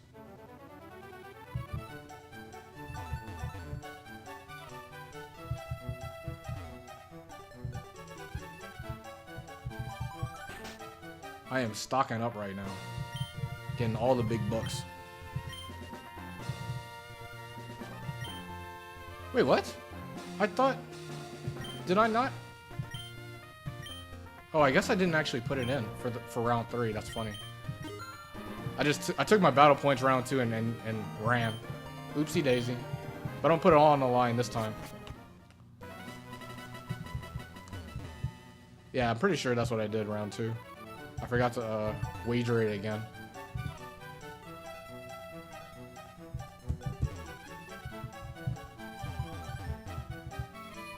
Okay, so we're back to round 4. We will have 1 elevation.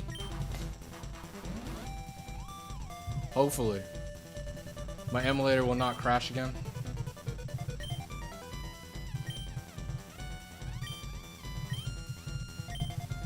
As apparently my time has reached the 700-hour mark.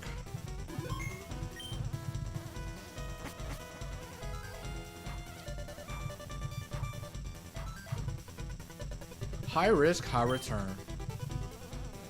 All right. You're freaking kidding me. All right. I hope you guys are ready for a 2-hour round 4. Meganium 2 is back.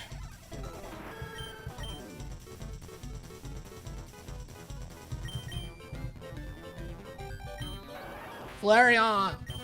Good old Flareon 1. Shuckle 1. Some trash. Slowbro 1. Okay. Quag 1. Okay.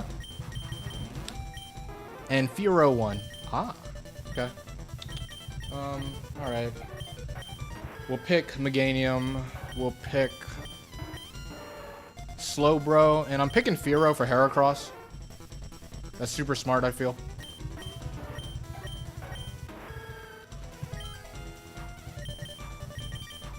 But this is maybe a pretty long one.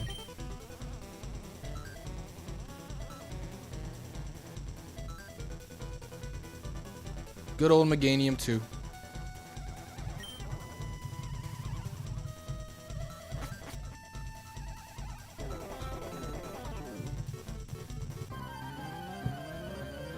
Ba ba ba ba da ba. Dun dun dun dun dun dun.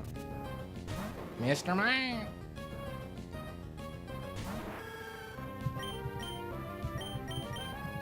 Da da da da.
Good old Meganium 2. Everybody loves Meganium 2.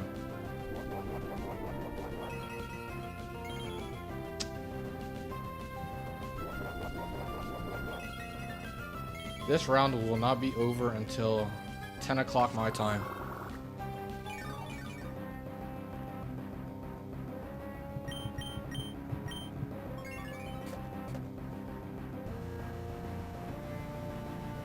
String. And Mr. Mime's not really helping out because it's leftovers. We're looking for high risk, high return, by the way, which the only high risk, high return mon that set 1 that activates it by itself is Nidoking 1. Otherwise, if the second mon does not have a high risk, high return move, the last is guaranteed Nidoking 1. Given that Mr. Mime 1 does not have a high risk, high return move. Fake out Psychic and Magical Leaf Reflect. This thing's quite bulky. But the low damage output makes it rather underwhelming. It's fine in the set 1 rounds though, if you don't get anything better.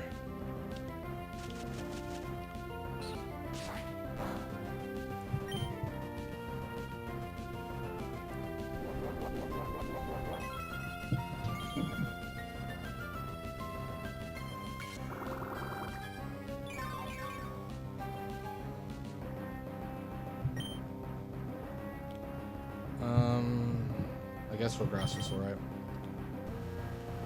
Oh, soundproof. You got me, buddy. Ba, ba, ba, ba. Is soundproof Mr. Mime's only ability in Gen 3? It probably is, right?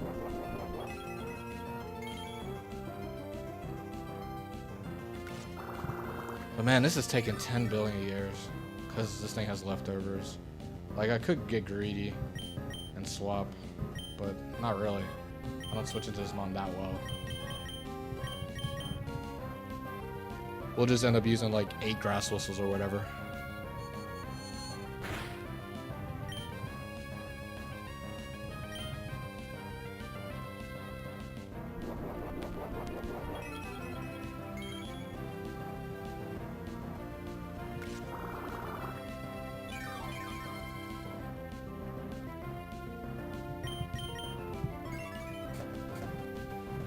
Good old Meganium 2.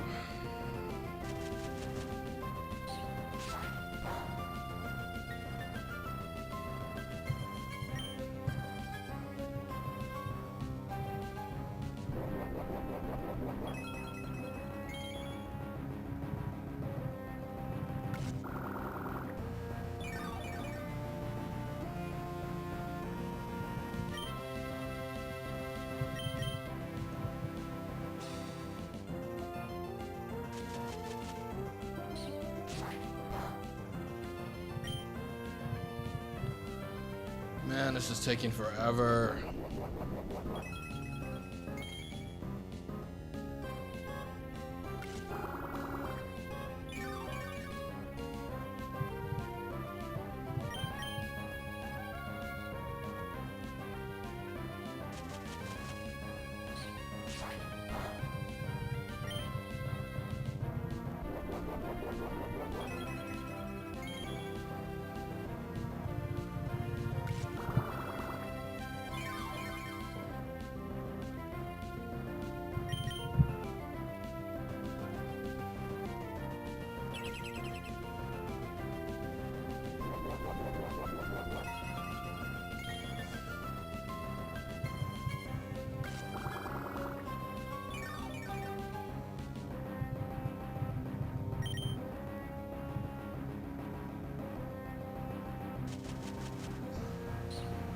Meganium 2, really testing my patience.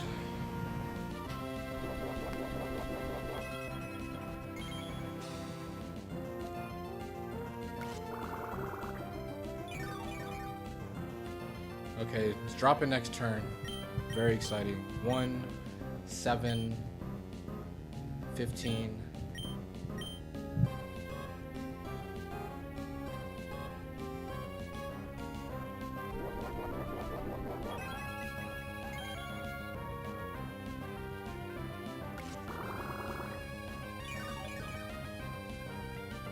Finally.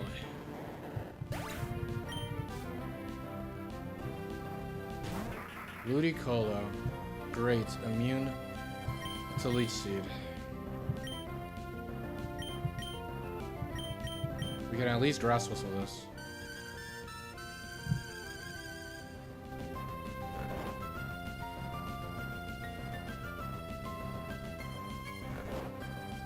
This mon's quite annoying, actually. What do I want to do?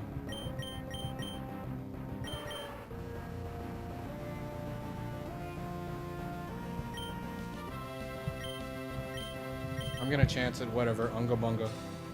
I'll put it all on the line. Good. Oh, I didn't even think about it. Reflect. Well, that's good that it ended. It's probably living anyways. Oh no, Sharp Beat boosted. This is dropping. Oh, it does live.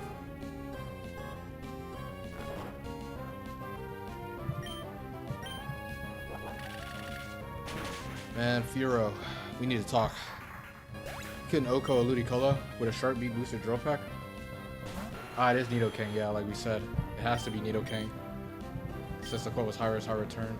So Nidoking, double kick, counter. Horn drill, body slam. This thing can still win if it's super lucky. Oh, never mind. I get the easy breezy freezy. Oh, never mind. Defrost got me. Horn drill dodge. Deserved. Actually, I should have drill pecked there.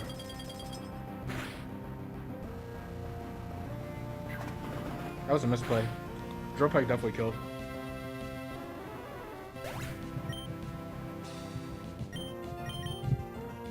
I can lose because of this.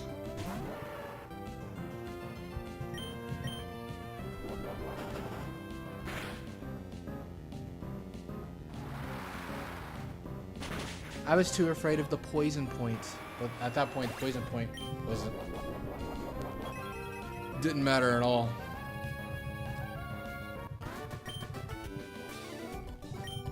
You're soundproof? No, you were soundproof, which you're soundproof, Mr. Mime.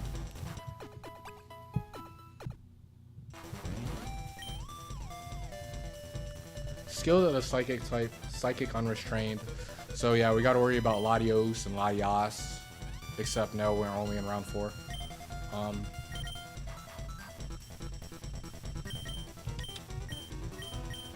I'll get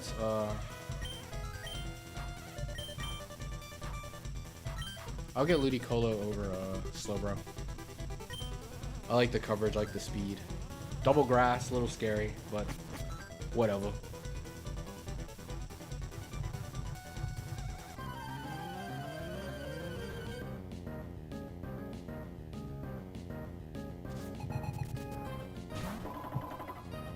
I'm making myself a little weak to Zatu, but I'm not scared. Okay, this mon's could potentially be a threat, actually. CM pass. Oh, hard baton pass into Aggron, which actually matches up fairly nicely versus my team. It has Aerial Ace, and it walls Furo.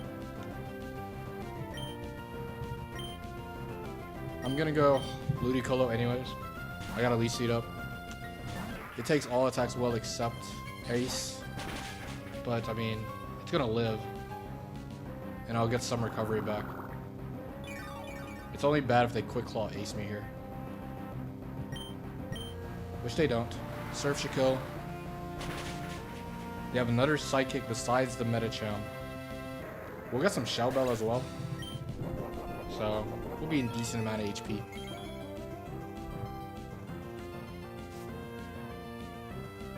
Medicham is back, so the last cannot hit Ludicolo super effectively, so no Zatu, no Metagross. Oh, I didn't check if I'm Swift Swim. That'd been an interesting thing to check. Because if I Swift Swim, if I Rain Dance there, I've been faster next turn.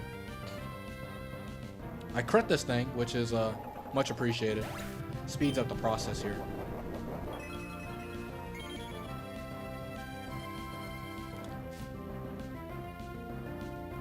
Oh no, it's a hip now. I am Swift Swim. That's cool.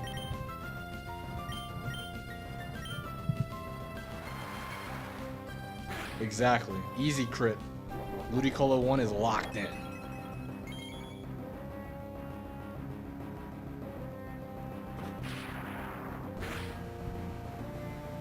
Oh, okay. Deserved crit, honestly.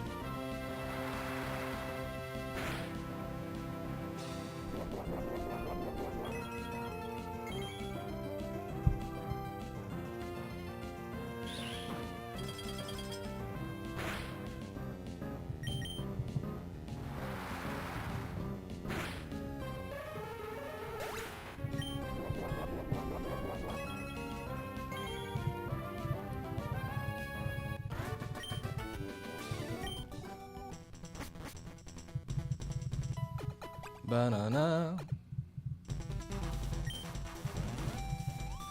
Skilled of the normal type, high risk, high return.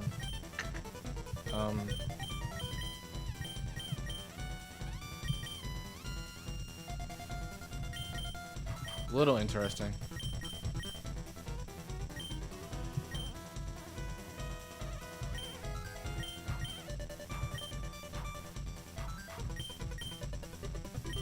Gramble 1? You think Gramble 1's coming? Does Gramble 1 even have a high risk, high return move? Because it's Mega Kick, Smelling Salt, Thunder Wave, what's the last move, actually? Oh, it's Roar. Yeah, Gramble 1 doesn't even have a high risk, high return move. It's probably like Taro's. It's probably like a Facade normal.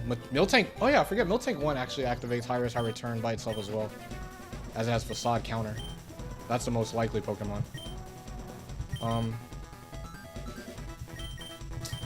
I like my water Pokemon. I'm gonna keep. But the worst mon to see is Dodrio with what I have, given that I have 2 grass types.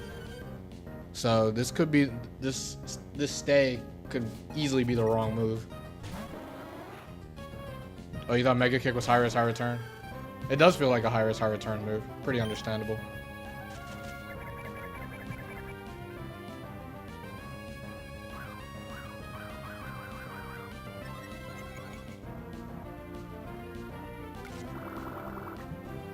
Got the seat up, so even if you baton pass, at least she will stay up. I might as well sub to avoid confusion.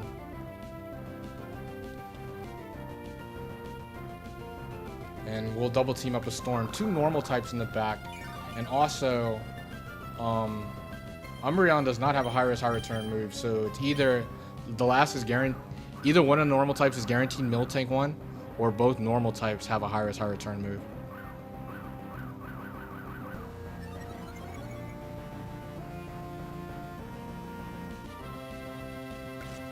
It's good that when they baton pass, Leechy stays up, so Meganium will still be in a fairly safe position.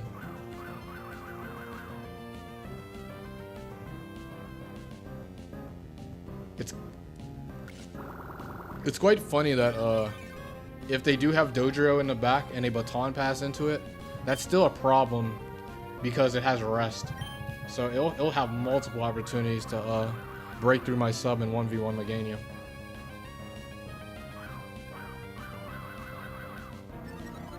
Instead of me cheesing a no recovery Dodrio.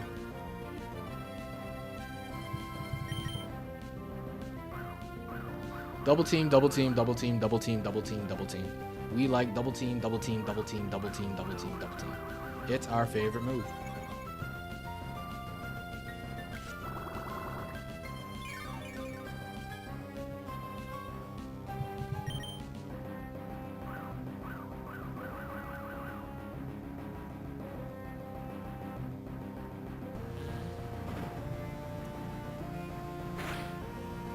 Ba-ba.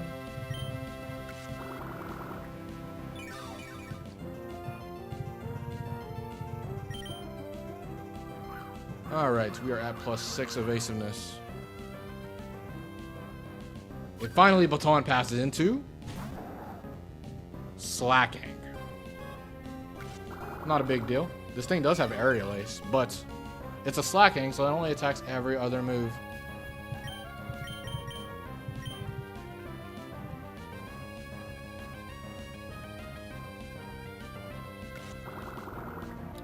Might as well click Grass Whistle. Also, wait. Aerial Ace, Swagger, Bulk Up. What's the last move? Yawn. Okay, yeah, the last is Miltank guaranteed then. It's Miltank 1 guaranteed. Because Slacking 1 does not have a high risk, high return move.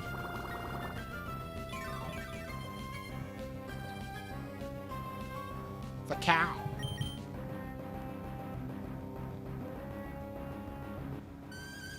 Meganium 2's built different, man. Connected a Grass Whistle through what was probably like +5 evasiveness.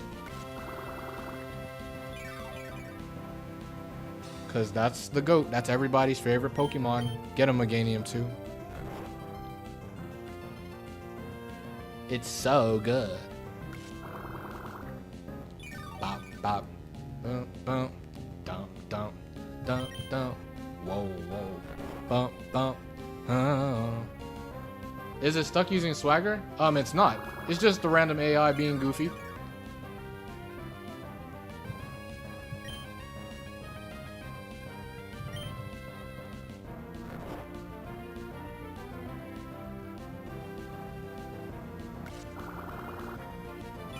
Cause yeah, Slacking 1 is Scope Lens.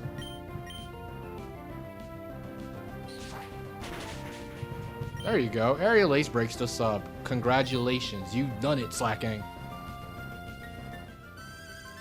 Da da da da.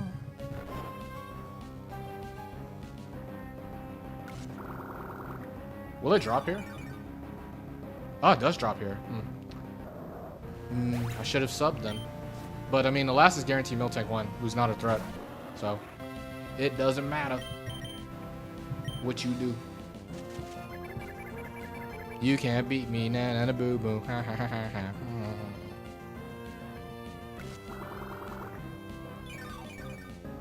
Bop bop. Doo doo. Doo doo. Bop bop. Wow.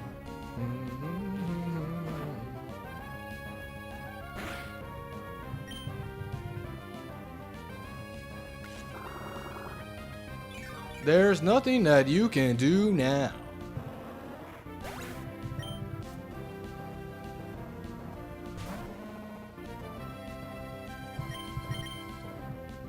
Ballin'.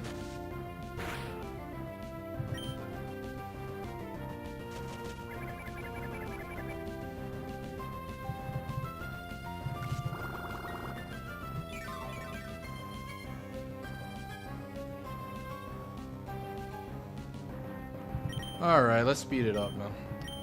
Let's go into Ludicolo. And who said grass types are bad? Crit? Cheater!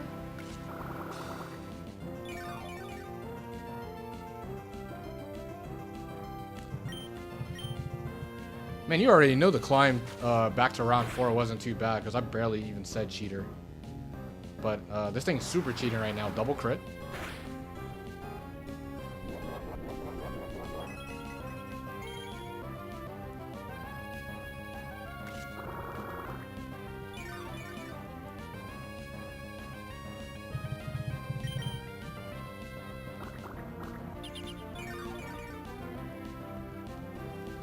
Come on, Ludico.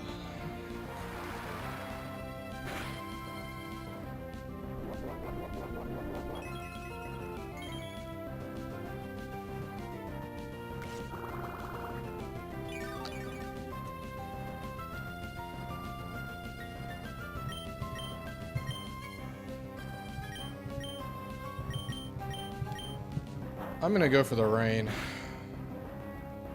Just to do it. Swift Swim boosted Ludicolo. Show this Miltank who's really in charge right now.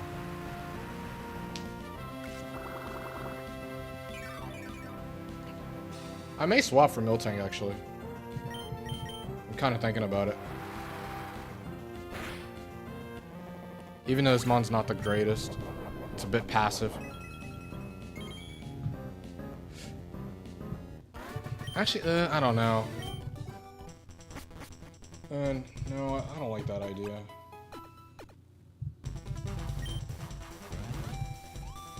Psychic. Okay, Psychic Unrestrained.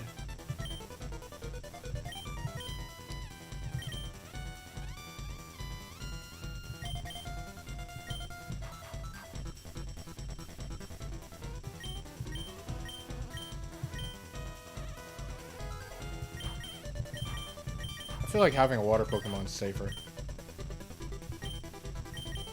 Granted, I mean, Zatu's hilariously a threat with the team I currently have.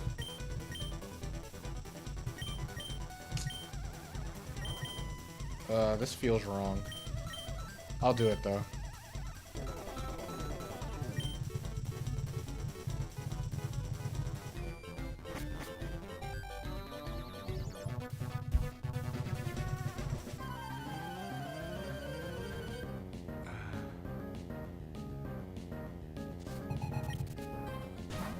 Tentacruel. Okay. Huh. I probably made the right call then. Although, I mean, this one's still pretty annoying. But I'm better off with this Miltank than I was with the Ludicolo. This is not a Psychic type. But dang, this is like a super hard Meganium answer.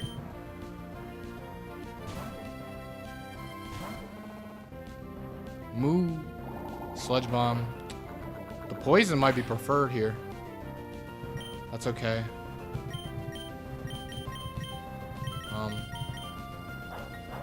A Sludge Bomb did a lot. Confuse Ray. Confuse Ray is the annoying part about this.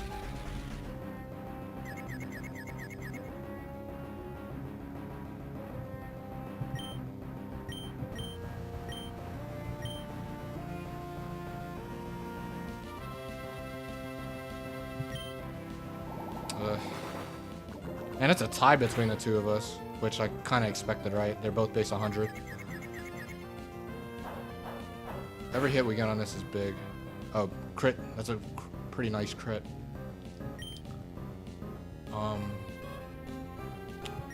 There's an argument for actually switching, but I'm not going to do it. The biggest threat is going to be Metagross 1. But Metagross 1 at Miltank's HP is probably a threat regardless. Dang, Tentacruel 1 was a nasty Pokemon to pull up on me. I guess I should try to heal.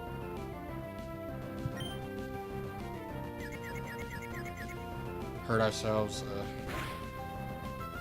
Icy Wind is ideal. Now that means we're guaranteed slower instead of it being a tie. That might be okay. Sludge Bomb, will this kill us? Let's see. Okay, nice. We get to heal. The cow! Okay, this Miltank swap is working out, because if we still have Ludicolo, this would have been very rough, actually. Confused Ray, though. Come on, Miltank. Lock in just a little bit longer. Nice, okay. Still gonna need 2 facades to take this out.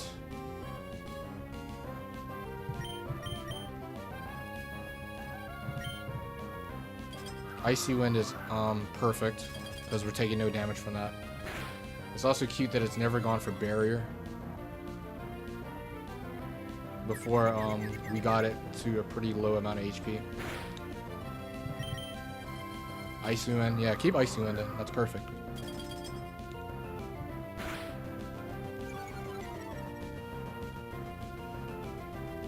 Okay, we break out of confusion.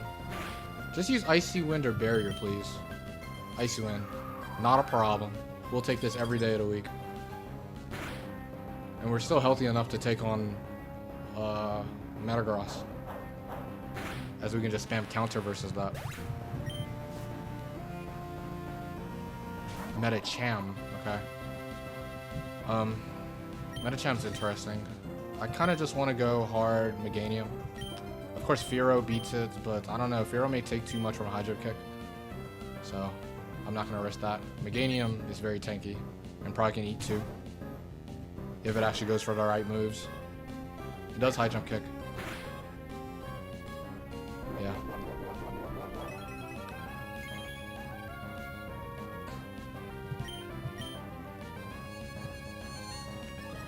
Calm Mind. Hopefully Calm Mind is not a big deal. Fearow has speed. Fearow might be faster than every possible Psychic in the back. So, if they baton pass out into something somewhat threatening, then we may be able to fight back or get the necessary chip to where Fearow can revenge.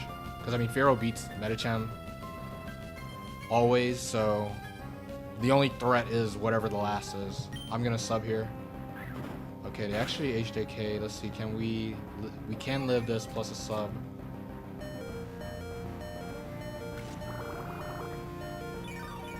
Metacham's putting on that pressure though. I guess I'll Grass Whistle.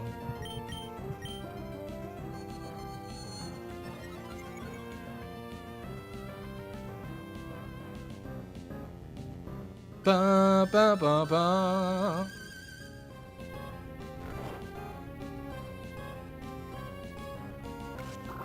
Look at this, Meganium too. Even under a little duress is performing as per usual.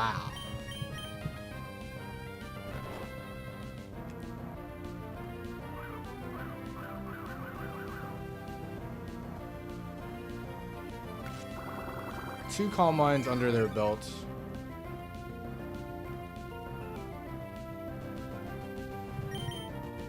Still asleep. That's pretty good.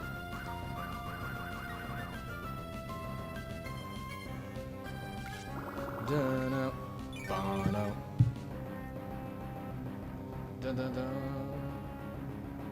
Booba.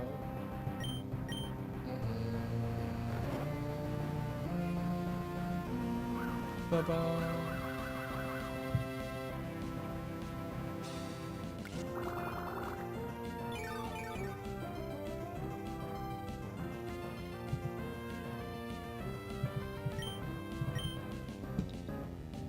Finally wakes up. Psychic with 2 Calm Minds is probably enough to break this up.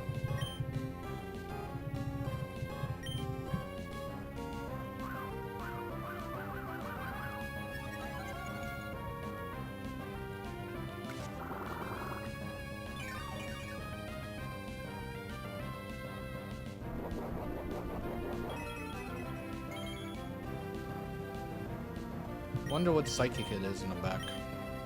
Psychics again. Let's see the damage output. It's at +2. Special attack. Oh, that did 0. Come on now. Not too surprising.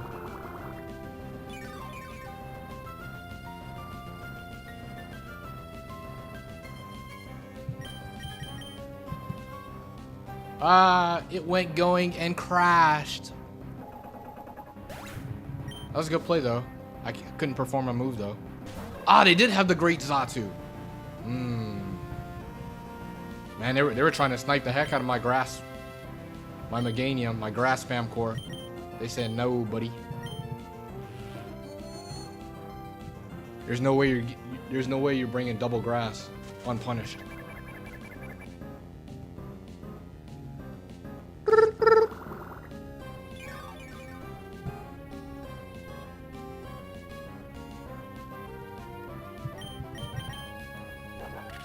Who hit? Cheater!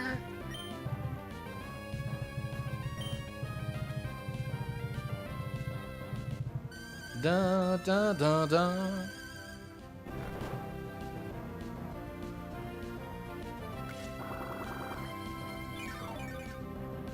All right, let's go into Furo.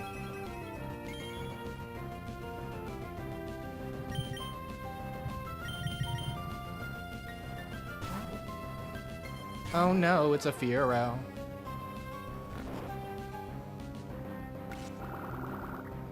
Two Battle Factory Titans are going at it right now. Oh, Future Sight. Oh man, I forgot about that. I'm about to get exploited. Wow, big damage, big choke.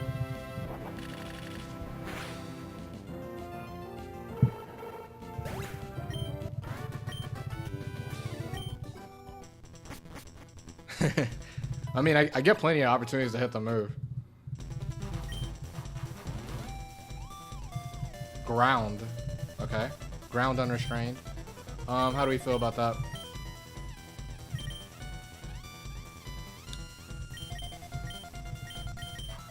No water type.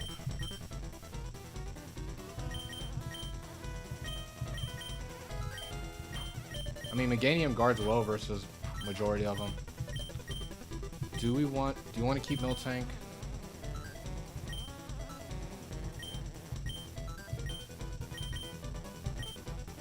I think I do, yeah. I'll keep it. Yeah, fun. Very exciting. If you love 2-hour battles, Meganium 2 is the most fun Pokemon around.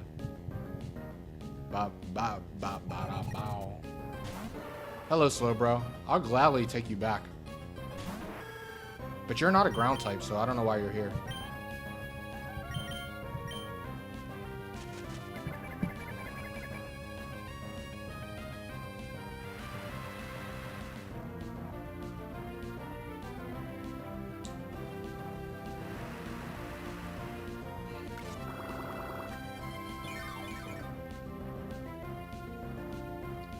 Alright, sub's the right play, because we don't want to risk Ice Punch Freeze.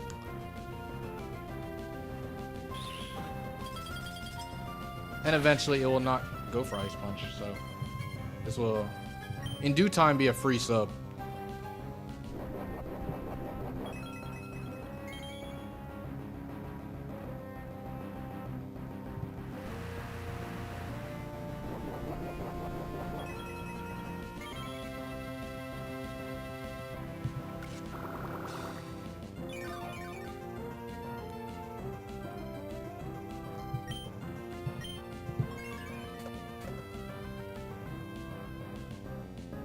Okay. Is Rain Boosted Surf strong enough to break sub? It's not.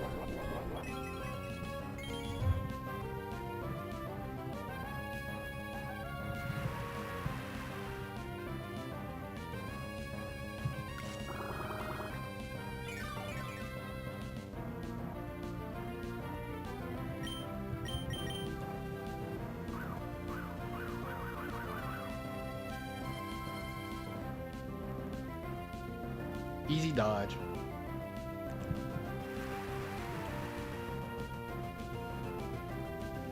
Good old Meganium 2.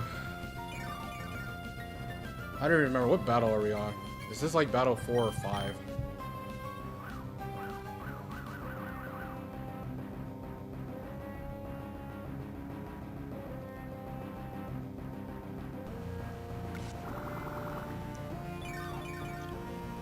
Ba-ba.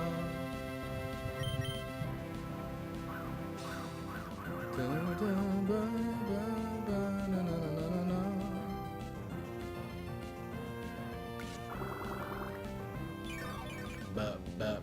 Whoa, whoa. Doop, doop. Bow.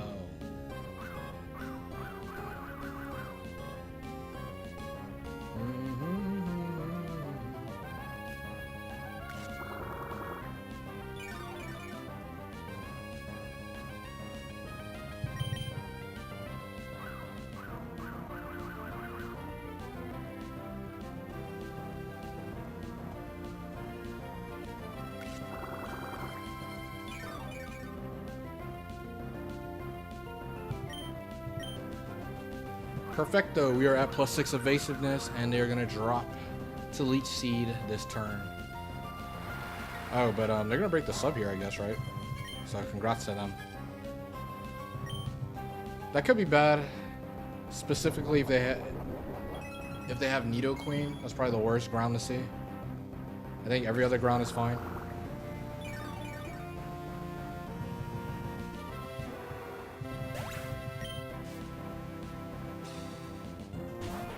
Well, they have the Nidoqueen.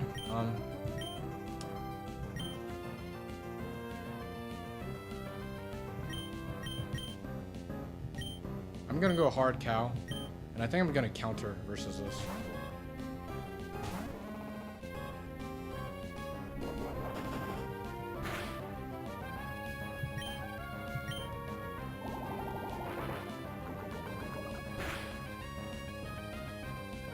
Boom. Alright, I'll milk drink. Yummy.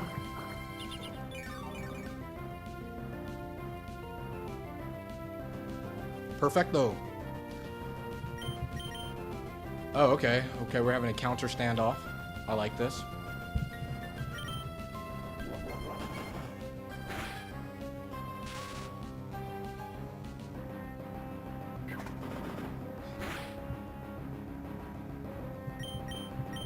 Yeah, it's I kind of deserved that for sure. Trio, trio, trio. Oh no, Sandtoon! Oh no! Full power. Stab facade. Goodbye. Hey, the cow has been this cow swap has been pretty nice. Like, the logic of the cow swap was that it could counter versus like a lot of the stuff Meganium was going to be annoyed against. And then also Thick Fat allows it to resist fire, so it can kind of 1v1 some fire types as well. Instead of going the very risky double grass. Now water specialist. I think I'm gonna keep the cow. I could go back to what I started with. It's kind of funny that Furo has had to stick around, because I mean, Heracross is a big threat otherwise, but I'm gonna keep the cow. It's been enough. And then if the water that I run into is good, I'll swap the cow for the good water. Water specialist. The pinnacle is here. We started this stream with Kingdra 1, but unfortunately, my emulator had other plans.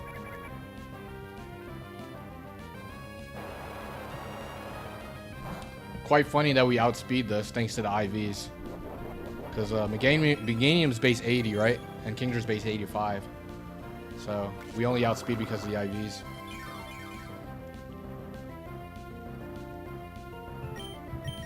What's up? I'm curious if Dragon Breath breaks the sub.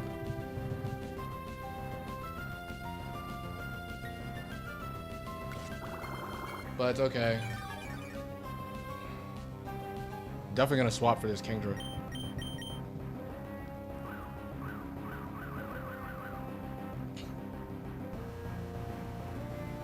Icy Wind. Okay, Icy Wind's definitely breaking this up. But I feel like that's the only move they have that can break this up.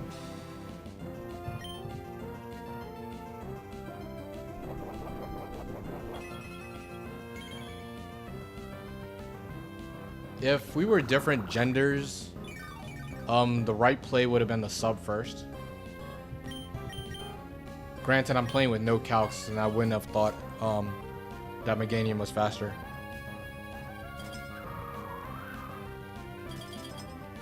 Okay, I guess we gotta keep subbing.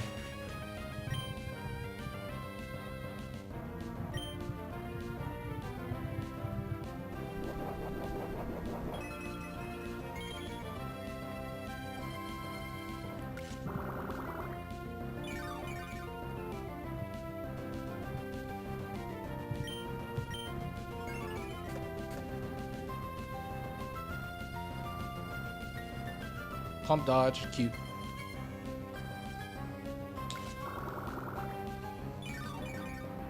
Ba-bum, ba-bum.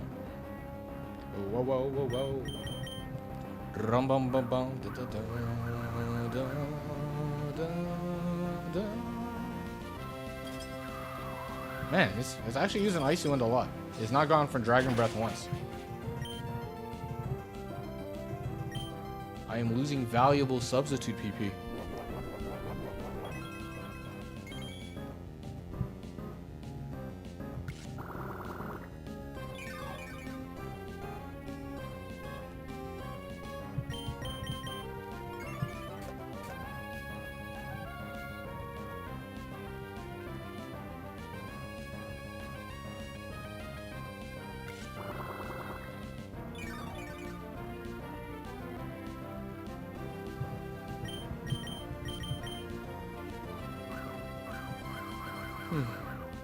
This Kingdra only allowed me to get 3 double teams up instead of your usual 6. So it did a little something, right? Goodbye.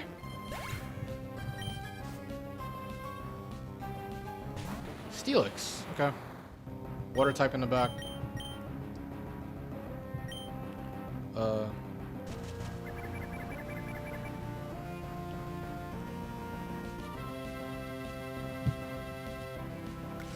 Yeah, this is slow and pretty boring. Gonna have to wait another 8 turns. It may roar me out though, actually, right? It's Earthquake, This is kind of funny. Wait a minute, hold up. Kingdra Steelix? Before my emulator crashed, I had Kingdra Steelix. Is your last Starmie? That's gonna be amazing if the last is Starmie. Because they said Water Specialist too. There's no way the last is Starmie. There is no way. But it has to be... The last is a water Pokemon that cannot hit Meganium super effectively.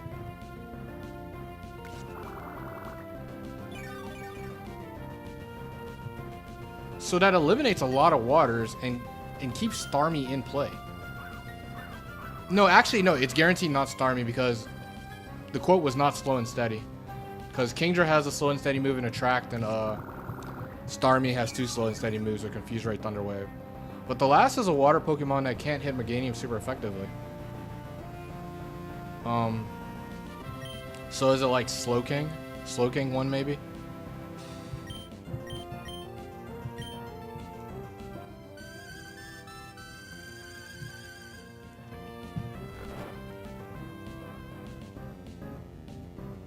Because, like, how many waters cannot hit Meganium super effectively? Ah, Citrus Berry. Okay. Annoying. And his level 50 Citrus Berry. So he actually got a good amount of HP there.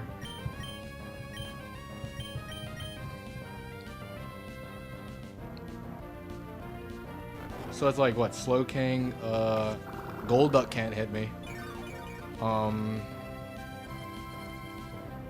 Who else?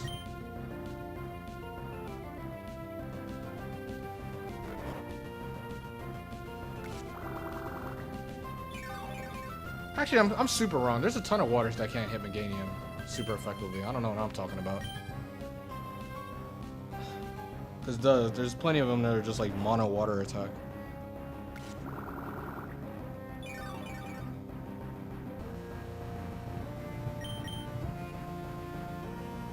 Ba-ba.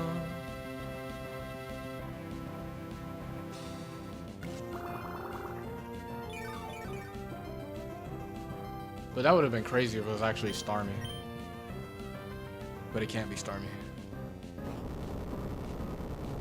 Okay, it gets a Quake off. Will it break the sub? It does break the sub. Alright, that's pretty good for you. You break the sub on the turn you faint.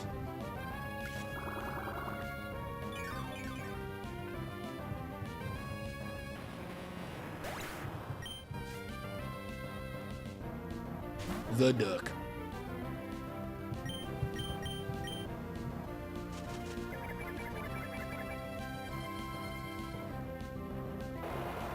That's quite funny. They went Steelix over Golduck because Steelix had Dragon Breath, which is what, the same typing as Kingdra's Dragon typing?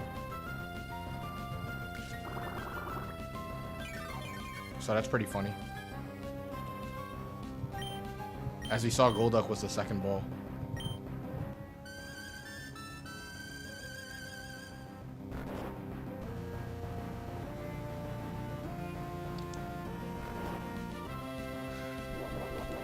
GG Duck indeed.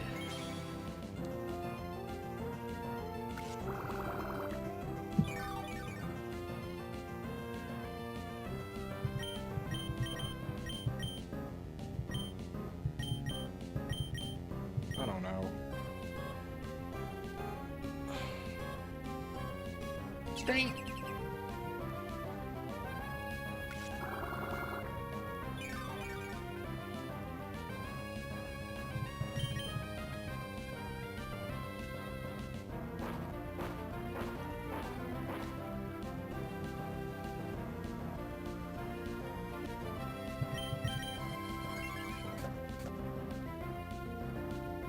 Meganium too.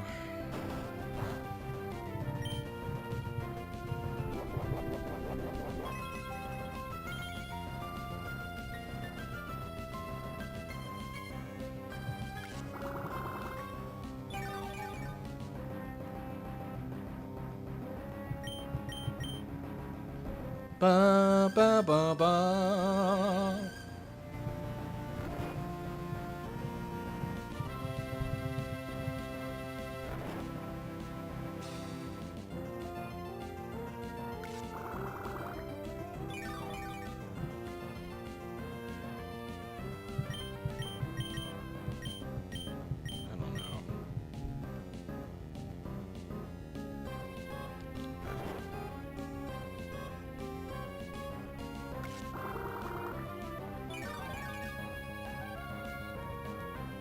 But yeah, we're swapping the cow out for Kingdra.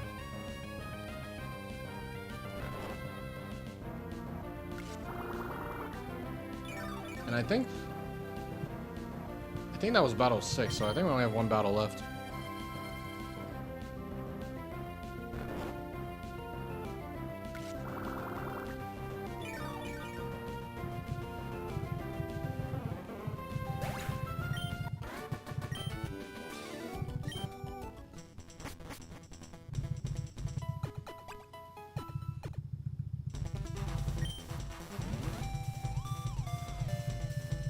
Slow and steady. Oh boy.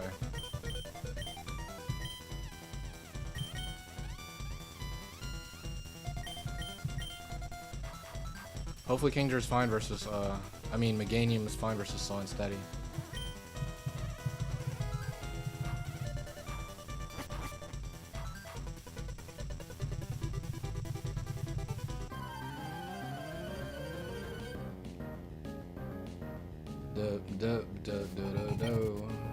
Big Blissey, we meet for the 3rd time.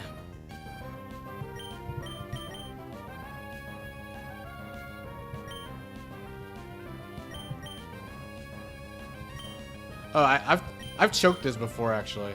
I didn't get punished for it, but the play of course is the sub first. then Leech Seed. So I don't get punished by Eternal and Toxic.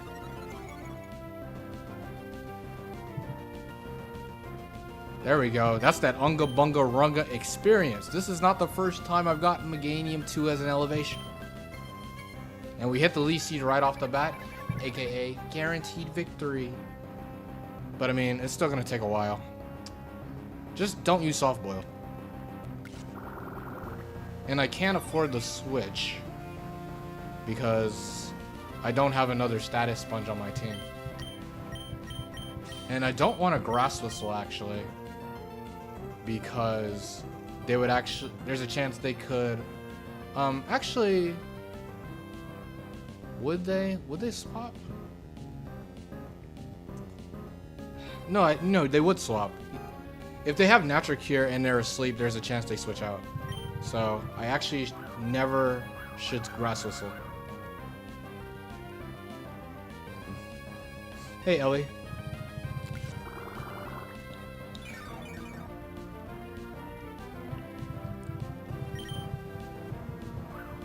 My second go around in round 4, because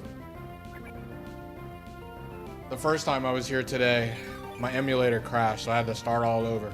So this is my last attempt in the my last Unga Bunga attempt.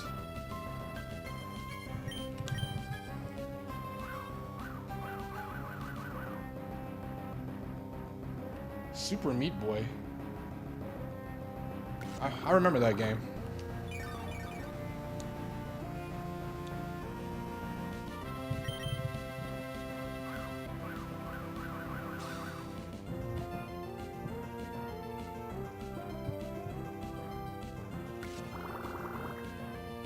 Did I save state? I have not save stated.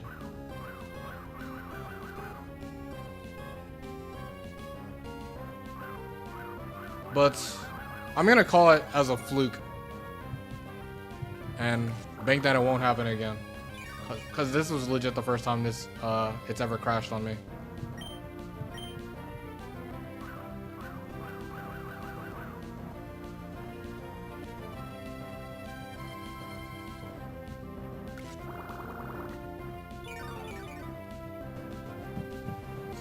Especially since this is the Unga Bunga Runga.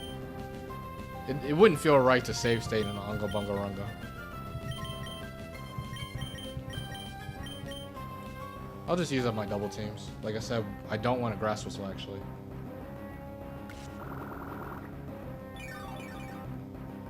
But when I return to Tryhard Factory, I'm definitely gonna wanna save state.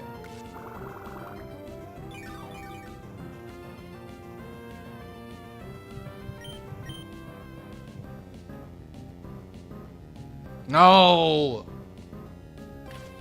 Of course you use soft boiled.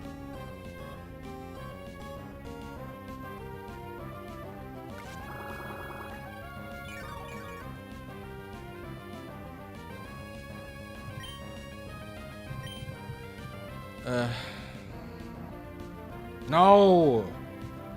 Come on, man.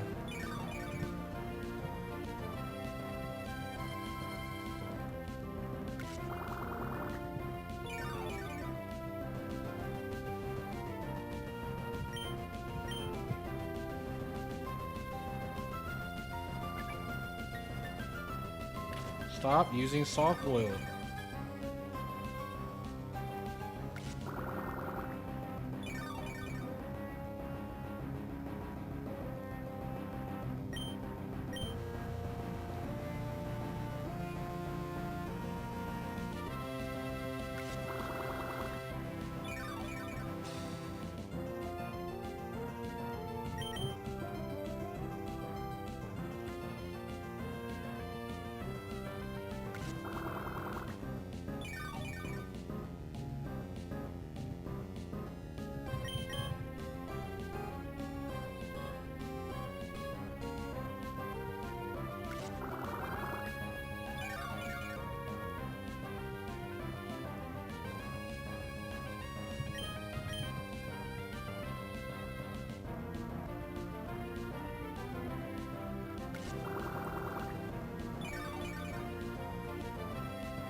Add a double teams.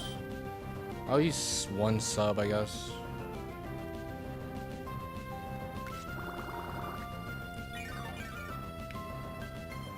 I don't know. Have you guys been paying attention? Has this Blissey ever used Toxic? I feel like I've not seen Toxic from this thing at all. Oh, there you go. A double team. Look at this. This thing didn't even get to +6 evasiveness. Please, no. Please, no soft boiled. No more. Come on. That's fine. I feel like it's used nothing but Sing. Oh, it's used 5? Okay. I've not been paying attention. I feel like I've only seen Sing. Thank you. Yes. All right. Out of double team, so if I have to switch out, I can't double team anymore. But that's not the biggest of deals. My more important moves have been preserved, and we never wanted to go for Grass Whistle because we didn't want Blissey to switch out. Typhlosion comes in.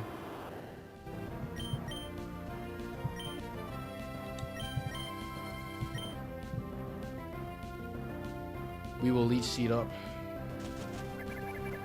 Now we can Grass Whistle this.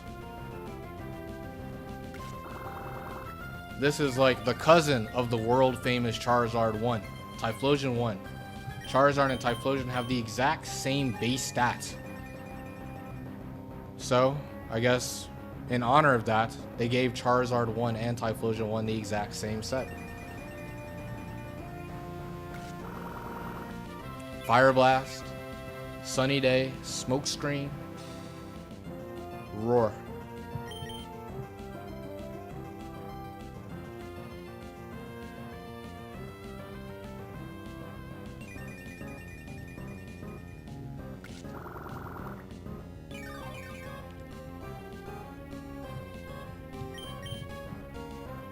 Ba, ba, ba, ba. They used Roar there because I outsped, so they used Roar.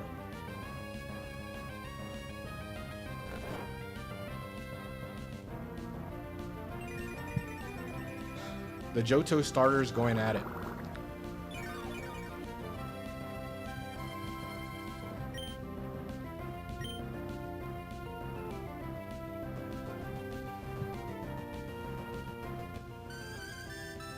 How many times have you seen Meganium 1v1 Typhlosion? Did this happen in the playground?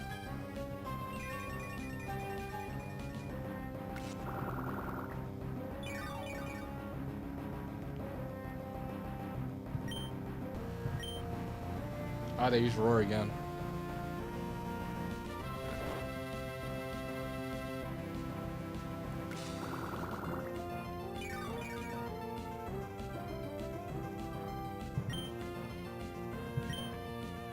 Yeah, we need to see Gator.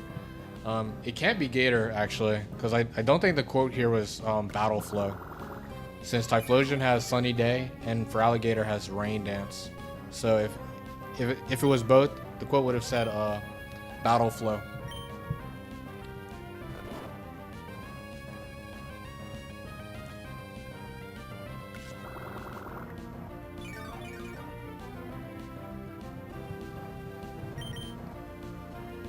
Okay, so they use Roar again. We wake up, and they hit the Roar. Congratulations, Typhlosion. You did something. I don't know. These Pokemon have been able to lock in on their last turn of Leech Seed to ruin Meganium's day. And oh yeah, the quote was slow and steady. So, well, I mean, the first one was Blissey, though. So the last is a Pokemon that activates slow steady all by itself, Gengar 1.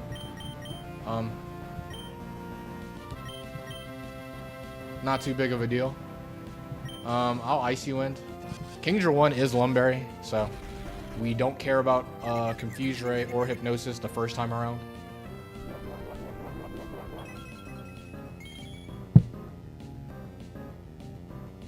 We do connect on Icy Wind. This is a big deal, because I think with this speed drop, Kingdra's probably faster now. This thing is leftovers. Gengar 1 is Hypnosis, Dream Eater, Attract, Confuse Ray. Oh, it's not faster. Okay. Not the biggest of deals. Like, we beat this 100% by switching around, but of course, switching around in PB stalling this is gonna take quite a while. Sadly.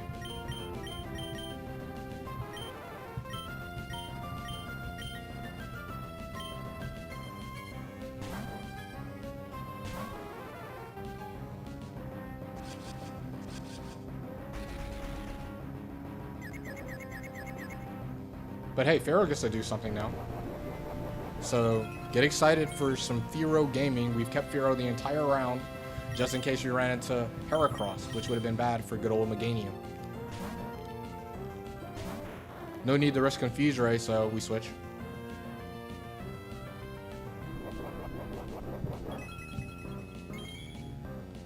I really don't want to count. Counting is the right thing to do.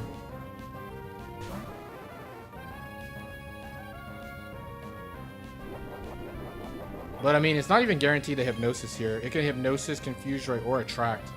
So I'm going to chance it. It's not even bad if Pharaoh falls asleep too, because I have a third Pokemon to PP stall with. Of course, if...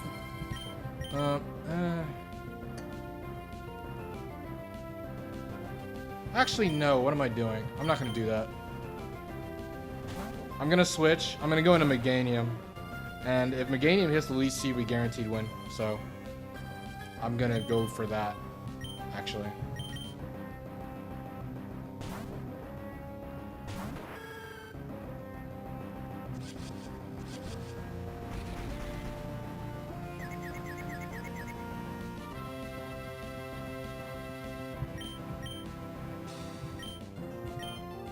Yeah, that's exactly. I'm gonna go Meganium the least seed, because if we get the least seed up, we guarantee win.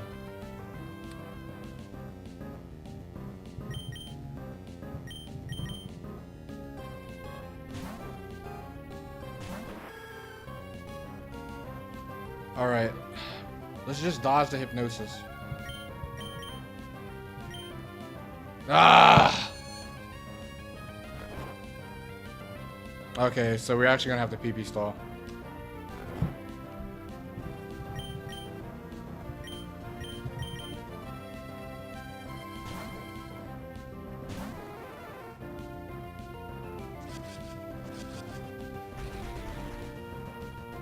And it's quite annoying Pharaoh's Attract now, because that's going to make the PB stall process even longer.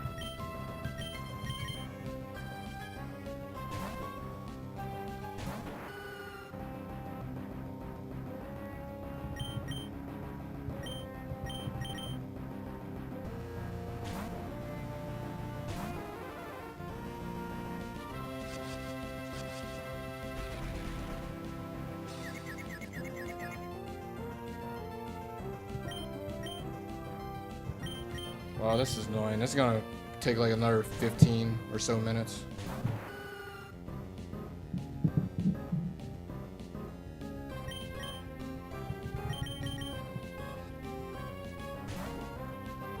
Very annoying. This is the last Pokemon of this round. I'm not even counting. I don't really need to count. When it gets to the point where it Dream Eaters in front of Pharaoh, I know it's out of Hypnosis.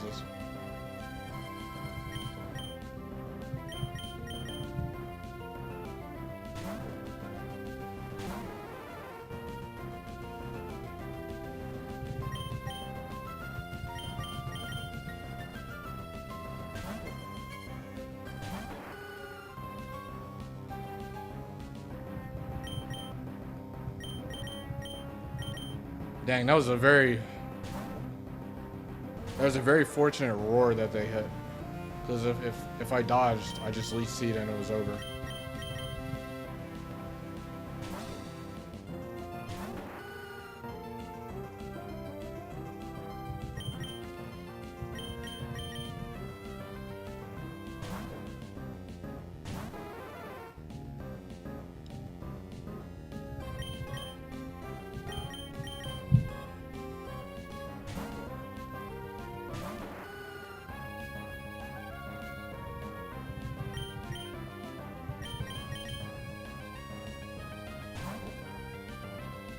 Uh, I'm actually a little bummed out Kingdra was not faster than Gengar after the -1.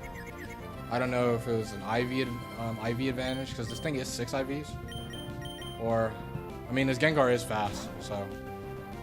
It's like timid at 3rd in speed, I think.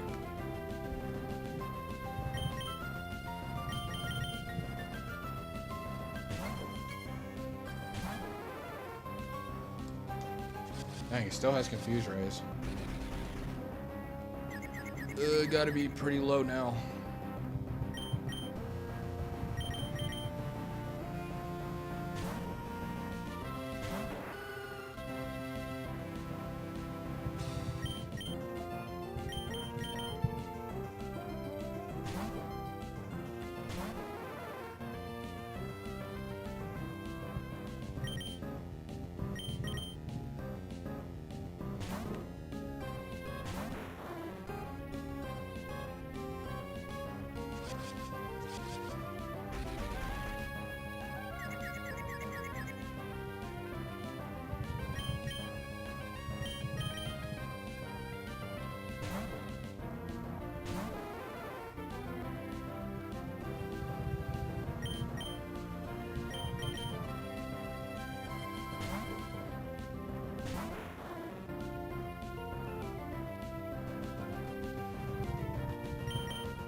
Man, it still has Confuse Rays left, huh? Come on, man. That has to be like your 9th one.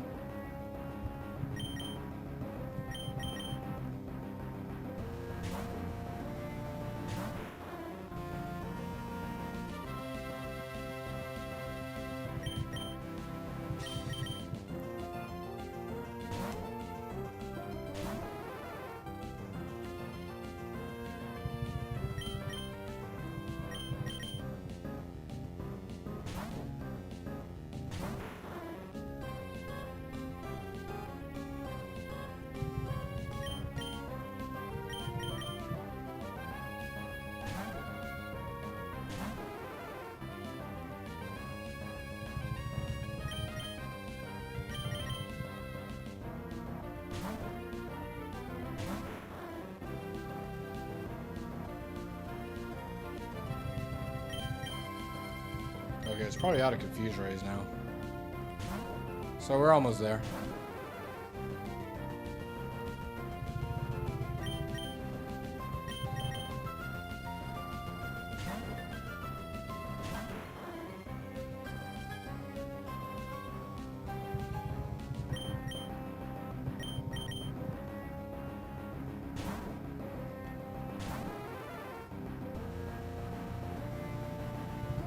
I feel like it's gonna run out of Dream Eater PP more than Hypnosis.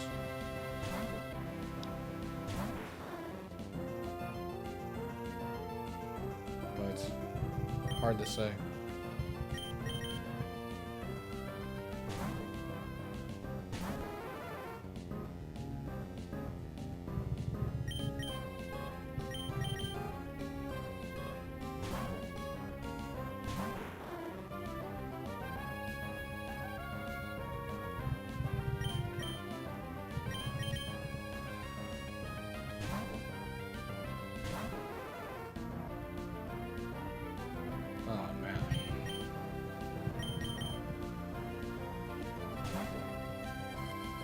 Come on, buddy. Run out of Dream Eaters.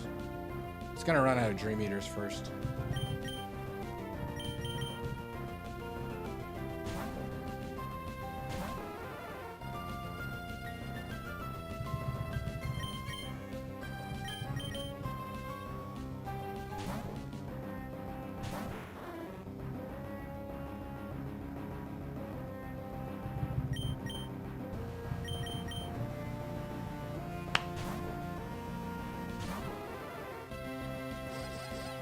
Okay, it's out of Dream Eaters. We win.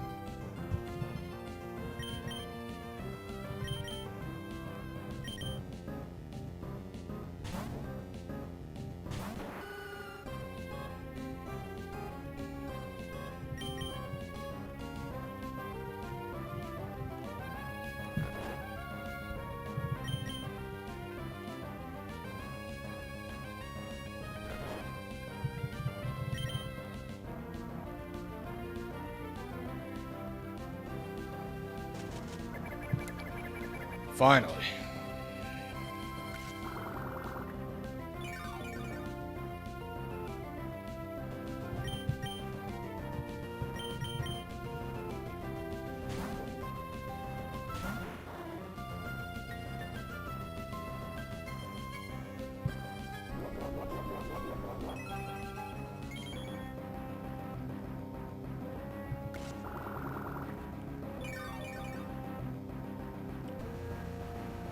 I want to pump it up.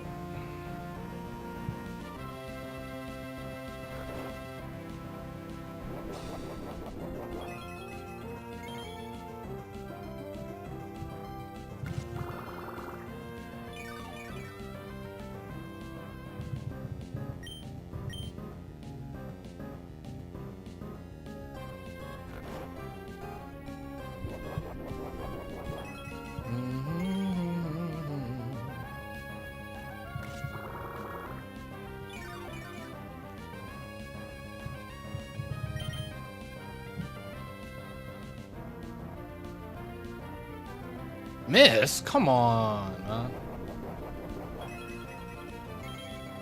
Kinger's not locked in.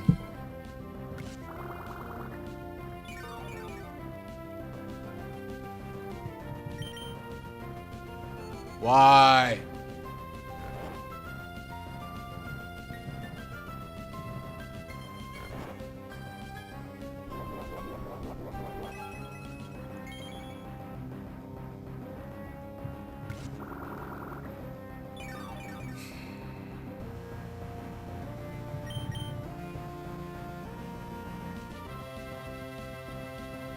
Pump it up.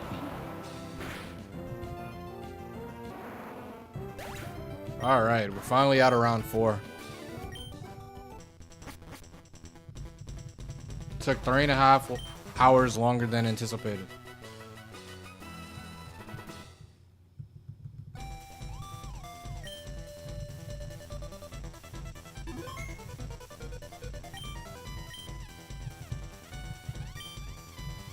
Swaps, that's not too bad. Finally, we can approach round 5, which is very exciting. But before we do that, we must collect our battle points. We're trying to win it big.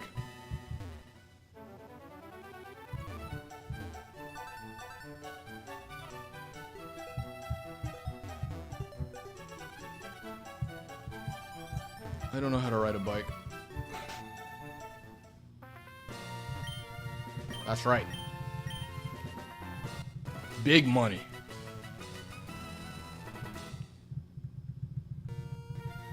Another challenge? Yeah, I got another one in me. Who's stopping the people's champ? I put it all on the line.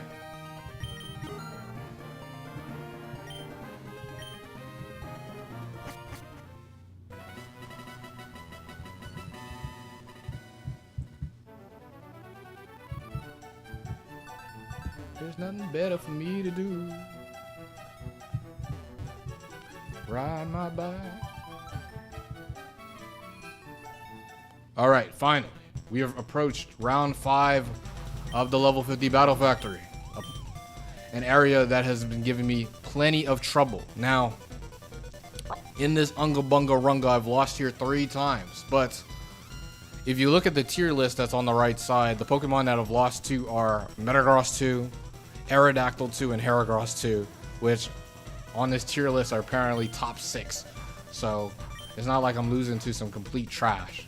Granted, 2 of those times, I also had Gardevoir 2, which apparently is very, very high in this tier list. So I don't know, maybe this tier list is a bit fraudulent and gives Gardevoir 2 a little bit too much credit. Gardevoir 2 is just overall bad luck. As you see, Gardevoir 2 is in the S rank. But yeah, we're gonna take on round 5, level 50.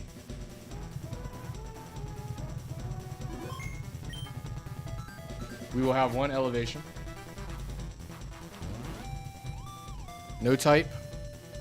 Free Spirit and Unrestrained. Donphan. Donphan number 3 is Fissure, Earthquake, Rock Slide, Secret Power. Decent ground. Quite bulky. Max attack. And the high defense stat. It will guard well versus many physical attackers. It will chunk very, very hard with its max attack Earthquake. So not too bad of a mon. Second Pokemon we got is Umbreon 2. We used Umbreon 2 yesterday actually. It was our elevation for round 4, and it did some great things. The Screech support is quite cute. Screech double team, double edge, curse. This Pokemon's not amazing though, because it's a fat mon, but its only means of recovery is leftovers. So you got to be very, very careful using a Pokemon like this. Third mon is Fearow again. One of my least favorite Pokemon. Fearow 2. Drill Peck, Tri-Attack, Attract, Pursuit. One of my arch nemesis. This Pokemon, I have a bit of a history with this mon. I've actually lost a decently high streak with like some of the best Pokemon in the factory, only to get swept by this mon because thanks to this mon thanks to Tri-Attack and Attract hacks. So yeah, Fearow 2 and I do not see eye to eye, but this is not the best of Pokemon because I mean it's a Fearow. It's just worse. Dodrio, weaker, same speed, but it's just weaker. Fourth Pokemon is Porygon 2. We used Cycle 2 Porygon 2. The last time we won in this round, we had Cycle 2 Porygon 2. Solar Beam, Sunny Day, Thunder Wave, Recover. This mon, even though Solar Beam is its only attack, Thunder Wave support is good for the rest of the team, and it can sit around with Recover and whatnot. Lumberry is a good item. This mon is better than you think. Fifth Pokemon is Blastoise, water Pokemon with a water move. Shell Bell, Hydro Pump, Mega Kick, Brick Break, Mirror Coat. Not too bad. Hydro Pump is a little iffy. Gotta hit a move in crunch time. Brick Break could be nice, particularly versus Blissey. Blissey 2 can be pretty annoying. So it's nice you got Brick Break, which will do decent chunk versus that. Maybe it'll do okay damage versus Snorlax. I don't know. Probably not. But water Pokemon, water move. Can't complain too much of Blastoise 2. Last Pokemon is Skarm 2. Skarm 2. Careful. Bright Powder. Spikes, Roar, Drill Peck, Toxic. Nice ADV OU set. Big issue with this mon is that it's not leftovers. So it's not exactly walling anything relevant if it's just going to get whittled by everything. And it's not doing meaningful short-term damage. So this draft is not that exciting. I'm not sure who to pick. Donphan, Blastoise. We do have to worry about stall a little bit. Like Meganium 2 could be a problem for sure.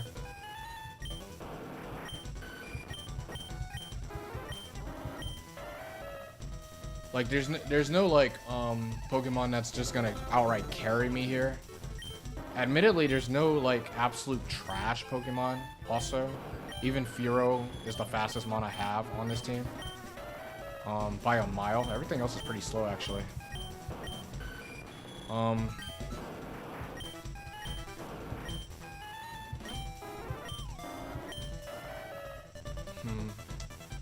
would want Donphan.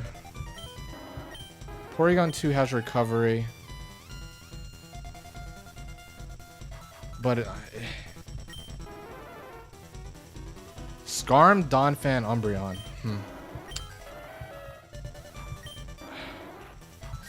I feel like I really do not trust this Umbreon. I kind of like the Porygon 2 for Thunder Wave support for Donphan.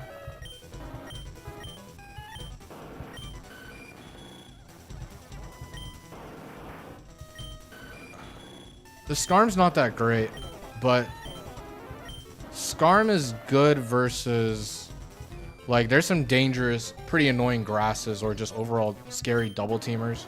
So having a mon like, say like Skarm is immune to Dusclops 2 using Toxic, could Toxic in return, can roar it out if it gets out of control.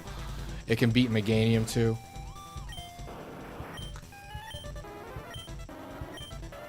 It could be like, it could be Donphan, Skarm, Porygon 2. I can see that. Blastoise, I love a water Pokemon, man.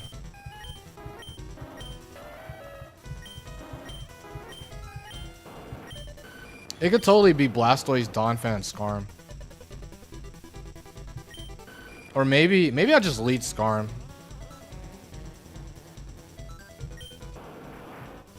Nah, Blastoise has the best overall neutral matchup versus stuff. I think that has like the best offensive presence. It covers everything I kind of need to cover.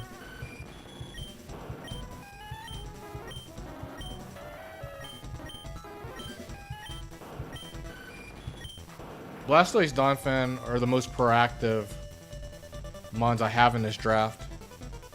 And then Skarm's a fine middle ground that patches up a good amount of their weaknesses, the grass weakness in general, and the fat mon weakness. I think I'm gonna go with that actually.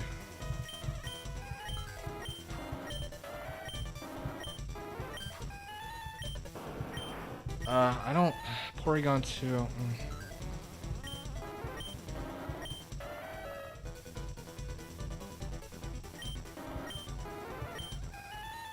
I'm only slightly worried about like fire types, cause I could definitely go like Donphan, Porygon 2, Skarm.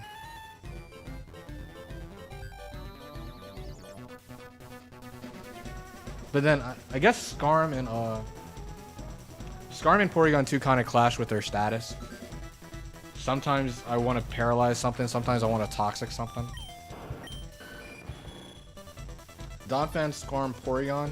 Yeah, I was kind of thinking of that as well. I think it's either Donphan, Skarm, Porygon or Donphan, Skarm, Blastoise. But I'm starting to lean Blastoise. Water Pokemon are just very consistent. Although, I mean, opposing waters are very. Honestly, opposing waters are pretty scary, actually.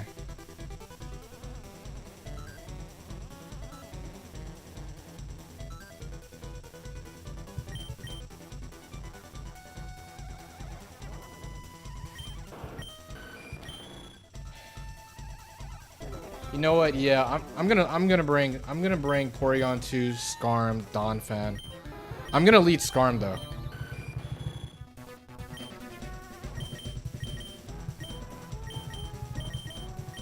Donphan's my best mon. I'm just gonna lead Skarm. Porygon 2 is not too bad versus waters, cause yeah, Sunny Day Solar Beam does a lot of damage, and it could sit versus a lot of them. It has recovery. Meanwhile, Blastoise kind of stalemates versus them, and then if like if I went Blastoise, Skarm, Donphan, I'm very weak against water. So of course Donphan is gonna be awful versus waters, and Skarm is just not that great of a mon. Like I'm only bringing it for the fat matchup. If I see something better, I'm gonna snatch it up. I'm gonna swap Skarm out for it. Like I said, I actually won. Last time I won this round, I actually won with the Porygon 2.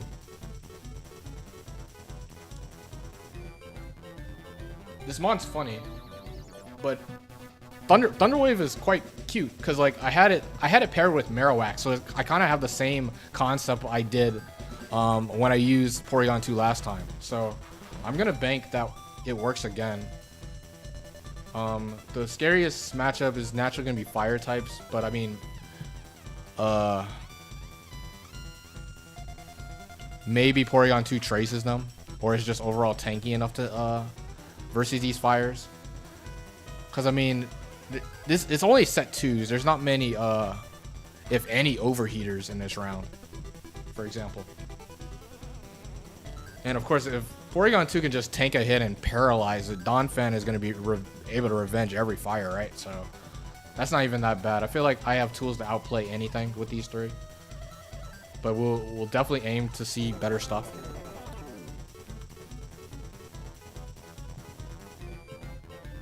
Wait, now. Alright. I'm going to go with these three.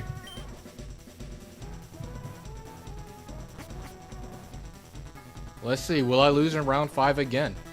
Will this be the end of the Unga Bunga Runga?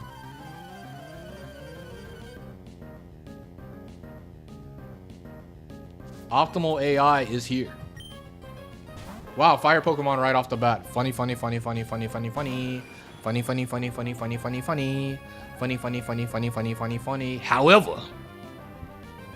Thanks, Campbell. Ninetales. Only has one ability, right? Isn't its only ability Flash Fire? Time to take advantage of that, buddy.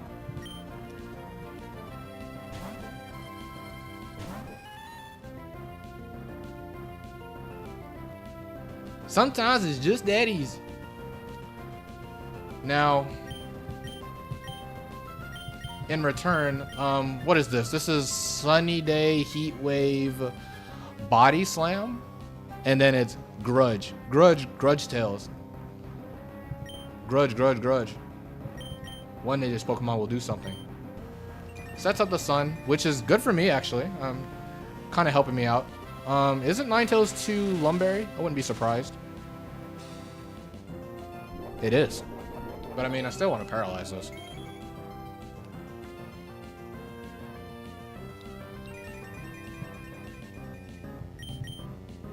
Grudge. Look at Ninetales, man. It wants to grudge. That's not gonna work on me, buddy.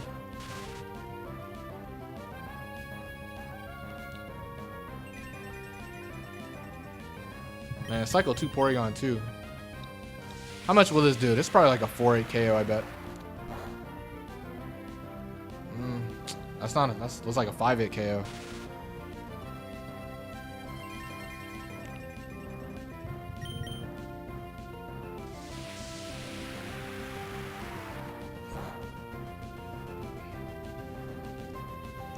Grudge.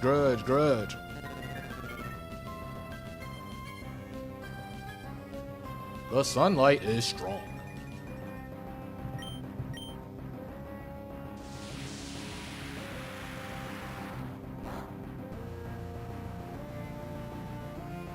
Grudge. Okay, I guess we don't want to run out of Solar Beam PP, so I guess we can't attack it this turn.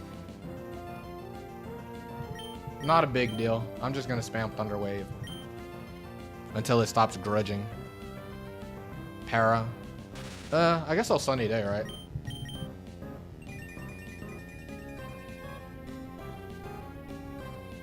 Grudge.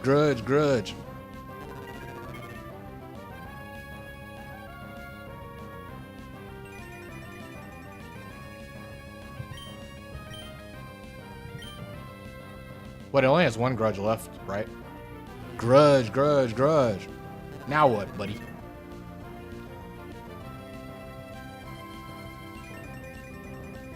Go ahead and get a full para. Para, nice. Alright, let's take this thing out with the Solar Beam.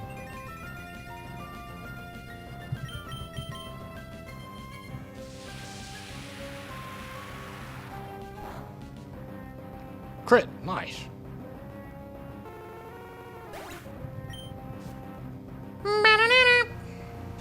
Mr. Mime! Okay, we have ran into one of the worst Pokemon in all the Battle Factor. Mr. Mime number 2. Adamant Nature, Psychic, Swagger, Psych Up, Baton Pass. It's only going to spam Psychic. We are not afraid of this Pokemon under any capacity. We can do whatever we want. In fact, like, we can legit go Scar him and set up all 3 spikes just to do it.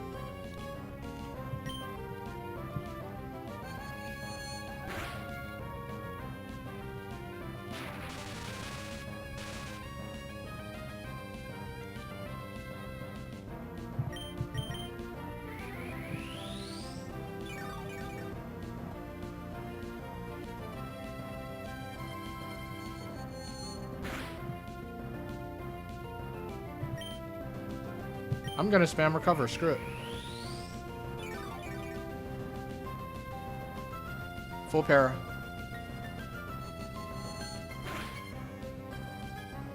Full para.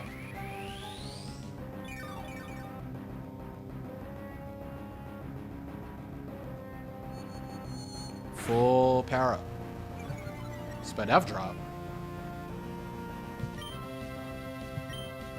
Still not afraid.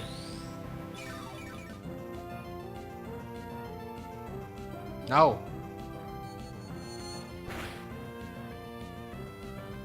Still not afraid. Full para.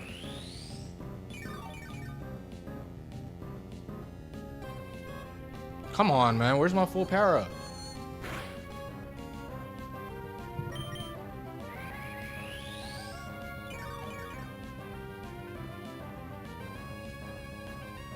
Come on, man. Full para.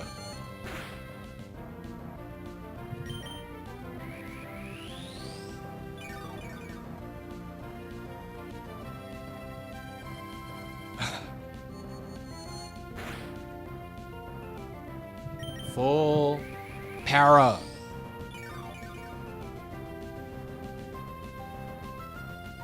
Oh my goodness. It only has one psychic left.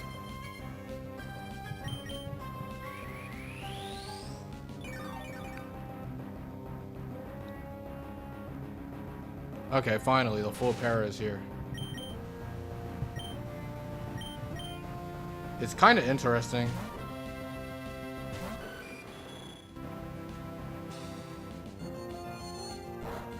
That I PP stalled it like this.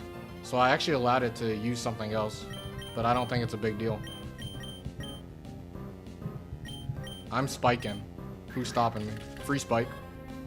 You can swagger, I'm gonna switch out. Okay, free spike. We take that every day of the week.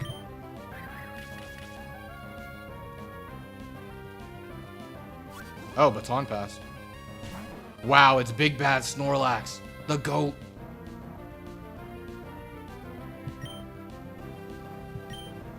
Oh, this is very, very funny, actually.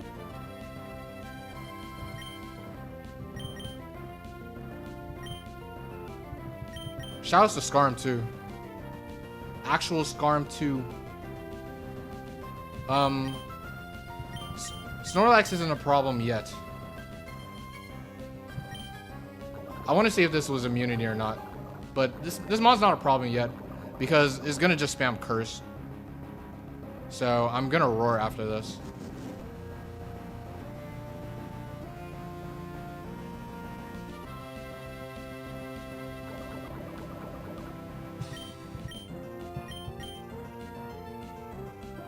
Yeah, I'm gonna Roar, because it's gonna Curse again. Wow, this is funny. Scarm 2, finally. Scarm 2 doing something. Shutting down the most threatening Pokemon in this round. A mon I have not ran into yet. Until now. Snorlax 2. A mon that could be my golden ticket for victory in this round. Baton passes back into Lax. But like, okay, now you take a full round of spikes and poison. I'm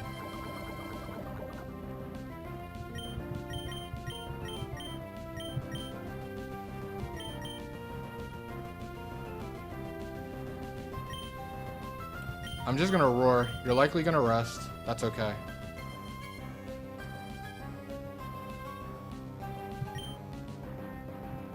I'm gonna Roar and then I'm gonna just double the Donphan. I need Sandstorm for the OU special. Yeah.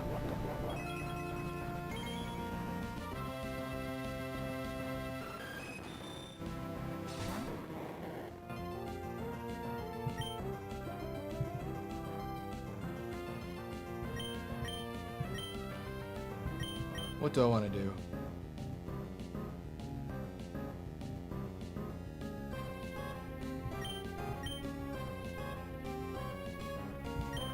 I want to go Donphan. Yeah, I'm going Donphan.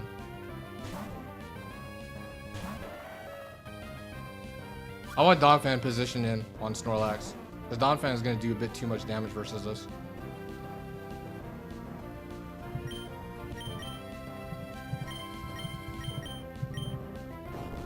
They're going to get overwhelmed. And they won't be able to win.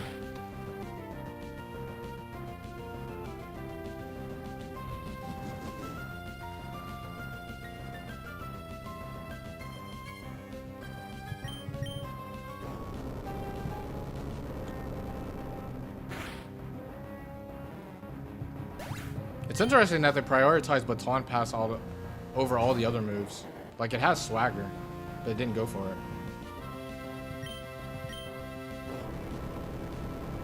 Okay, Snorlax is really good. I think I'm taking that over Porygon 2, actually.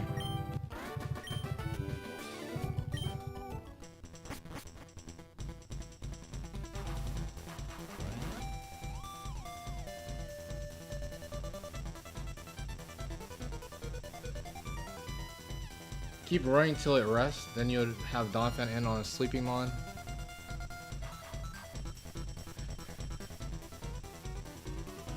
Yeah, I just didn't want to risk a situation where I didn't want Skarm in.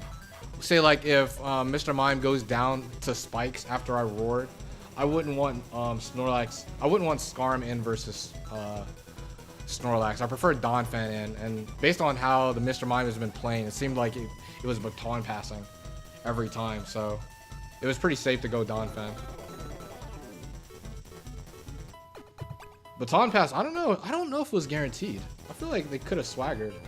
Or maybe, I don't know, maybe its HP was too low to where it didn't want to swagger ever. Or maybe because baton pass, or maybe because its HP was low that it only wanted to baton pass. I'm not sure. Normal, slow, and steady. Okay. That's interesting. What's a normal, slow, and steady Pokemon, actually? I can't even think of one on the top of my head.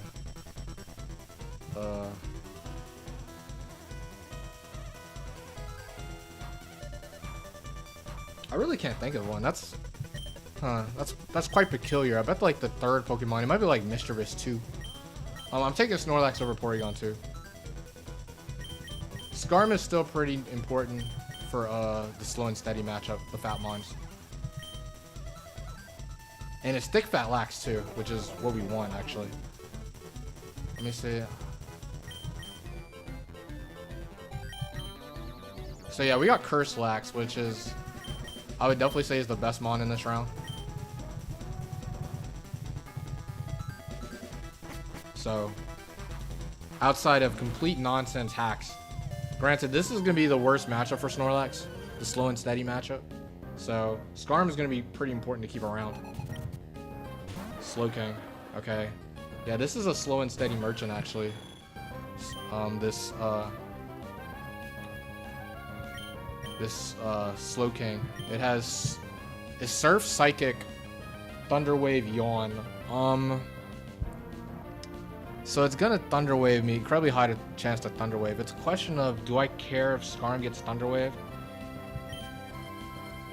Or do I just attempt to go for it with Lax?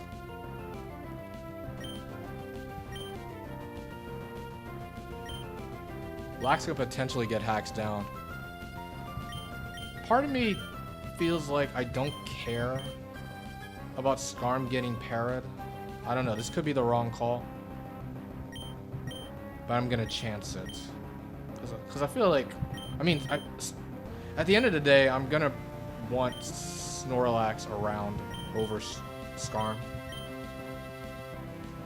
And I don't think Skarm HP is important. Even if it surfs here. Or if it's parried. I mean, it's slow and steady, so a parried Skarm I think will still function versus the most threatening slow and steady Pokemon. All Toxic.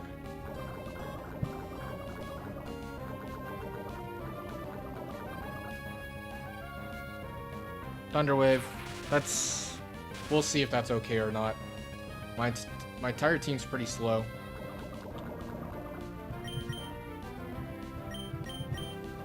I'll go Lax here. Yawn. Yawn is okay-ish. At least Yawn, interestingly, has no logic. So they may just literally just spam Yawn continuously. So I can definitely get some free turns here. I'll Curse. Hopefully Surf doesn't do too much. That does some respectable damage, honestly.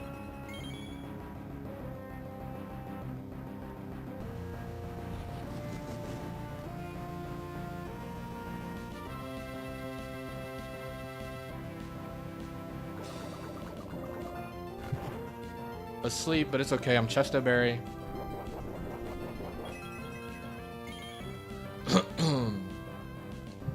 I'm gonna Earthquake, actually. I don't need too many boosts, I feel. Surf does a decent chunk. Like, it's a 4-hit KO, so if it gets a crit...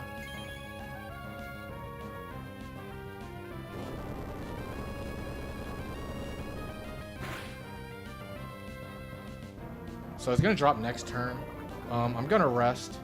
Somewhat risky that Snorlax is gonna be asleep. And I may have to switch, but I mean, if it yawns, I'm gonna have to wake up anyways. I mean, I'm gonna have to go to sleep anyways. Shell Bell. Will it live because of Shell Bell? I don't think so. I'll rest. Snorlax, I mean, it's very, very bulky. I don't know. What would be the worst mon to see? Maybe like Machamp 2.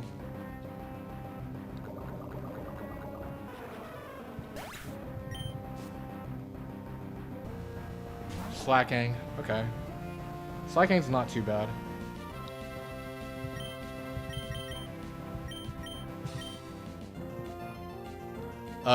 Yeah, now we saw a rare quirk with Slacking. Since Slacking came in on a turn Slowking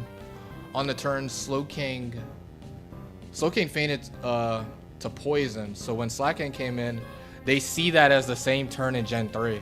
So Slacking came in loafing around, which is a quirk that is very easy to forget that can happen. Okay, Amnesia's up, which is irrelevant. We prefer to see that.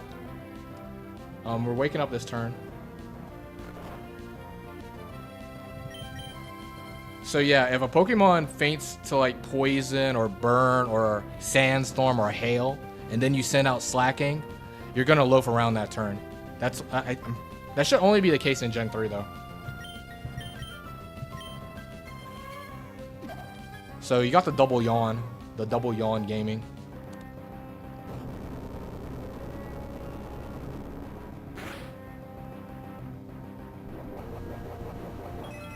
Oh yeah, this thing's leftovers. Okay.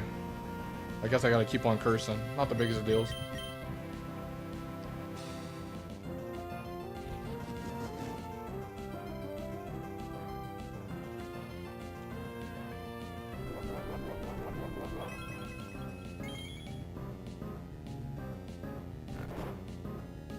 Like, Loki was bad to attack this thing, so now it's not gonna Amnesia. So it's gonna Mega Kick or Yawn. Like, I should just go for it. I should go to +6. Because it's good at keeping this at full HP. Because there's a chance it'll Amnesia. Like, it's only bad if they get a crit Mega Kick. If you're not familiar with Slacking 2, Slacking 2's Mega Kick, Shadow Ball, Amnesia, Yawn. Bulky. I think it's a 3rd in HP and defenses.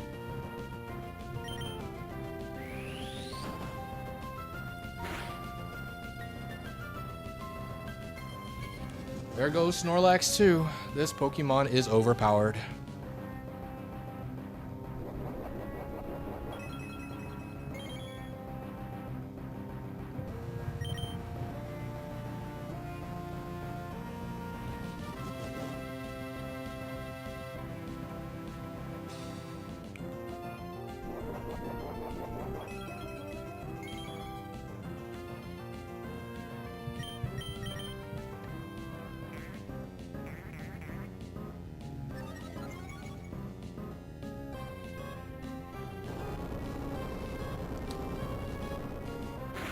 Yeah, that Mega Kick did no damage.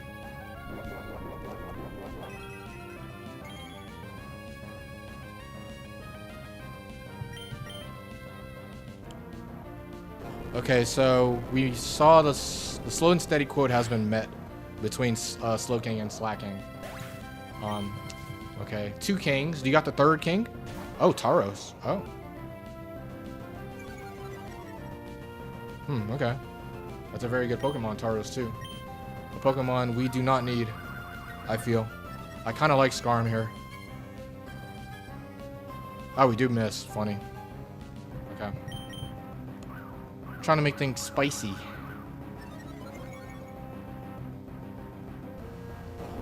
But this thing can't win.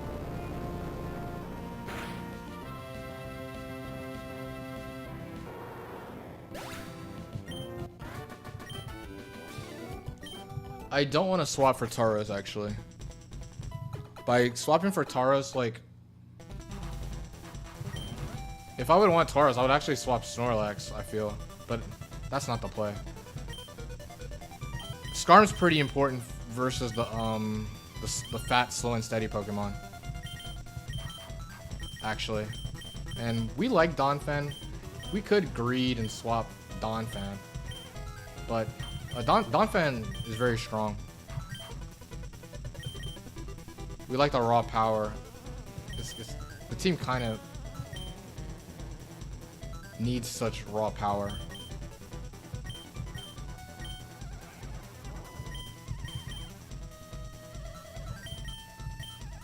I don't think Tauros 2 is needed. I kind of made that greed swap last time, and it backfired. I needed Arcanine more. If anything, I should have swapped Tentacruel instead of Arcanine last time. This time, I'm not going to get Tauros at all. I don't think we need it.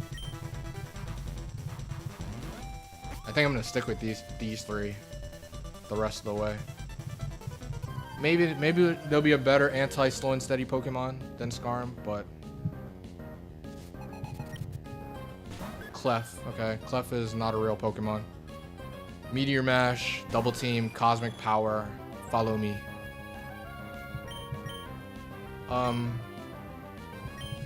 I'll Toxic, and then I'm just gonna go Snorlax and spam Curse.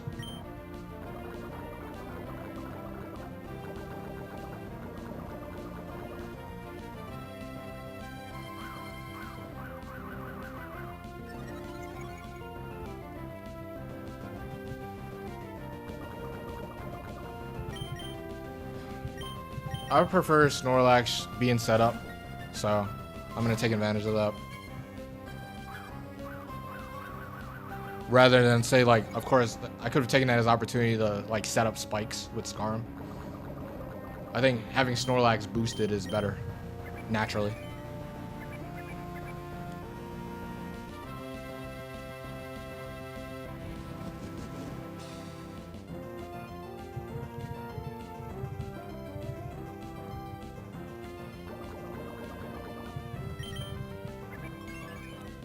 Follow the cute Clefable.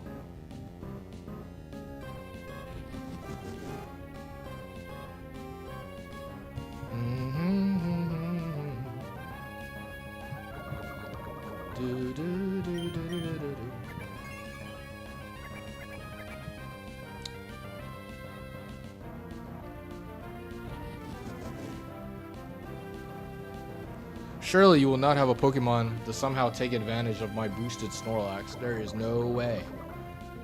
And we're also looking for high risk, high return. I don't know what scary high risk, high return mons I can run into. Not sure. There's actually 0 Oko Pokemon in this round.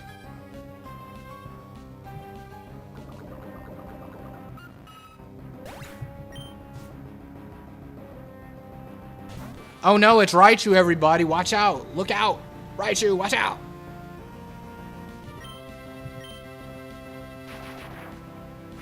The adamant no special attack Raichu. I'm so scared. Oh, guess the para though. Raichu's cooking. It's cooking.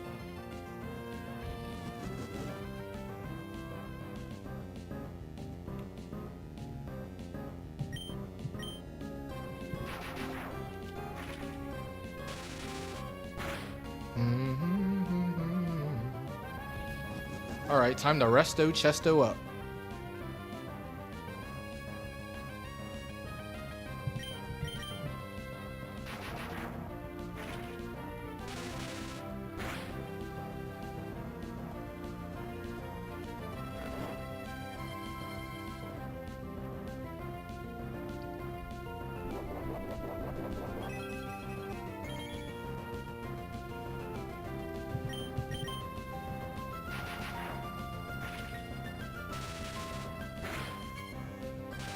Wow, gets the Thunderbolt Para again.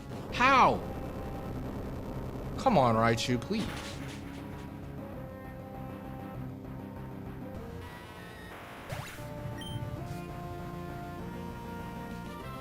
Nido Queen.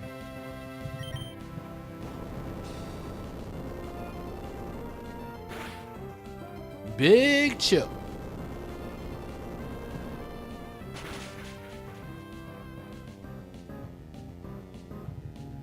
Now that's a real earthquake.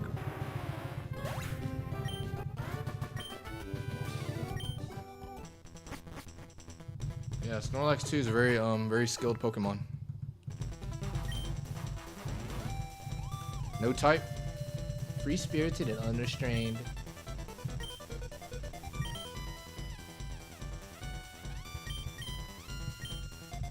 Oh, these mons aren't the greatest. We'll keep.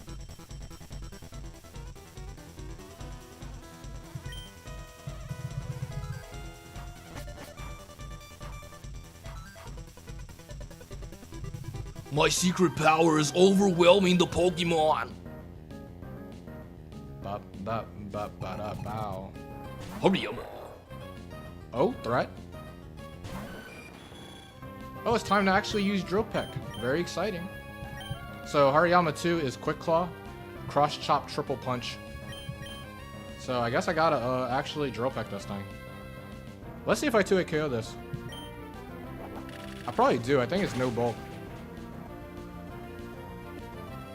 Yeah, blown up.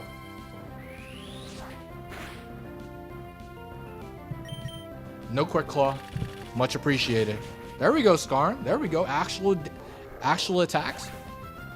Skarm's been doing some work here. Steelix.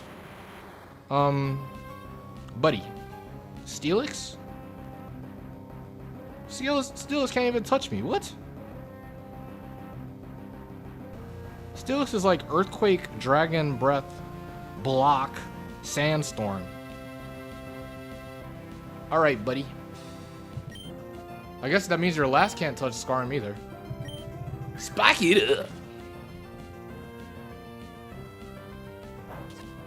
Oh no, I can't escape. Whatever will I do? Spike it up.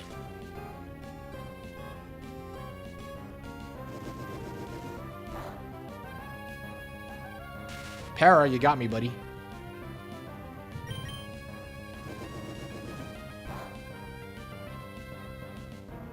Spike it up.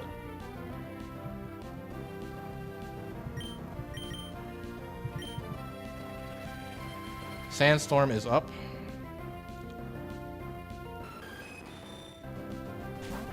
Kanga, yeah. I was like, if Steelix, because all of Steelix's moves cannot hit Skarm, with neutral damage. So their last is also a Pokemon that cannot hit Skarm with neutral damage. Kanga, who has a Psychic move, 2 normal moves, and a Ghost move, cannot touch Skarm at all either.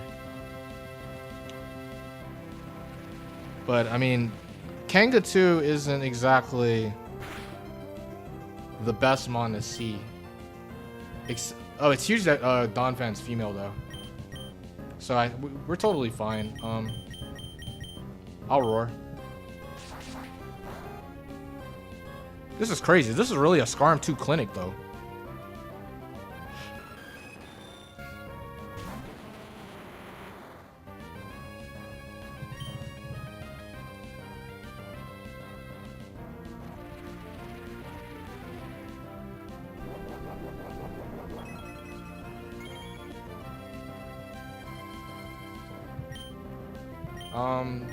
There's no reason to switch, so I'll keep roaring.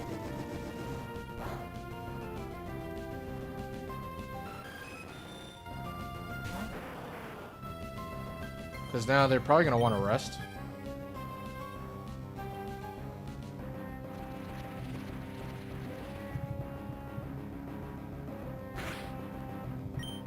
So them using up their rest out the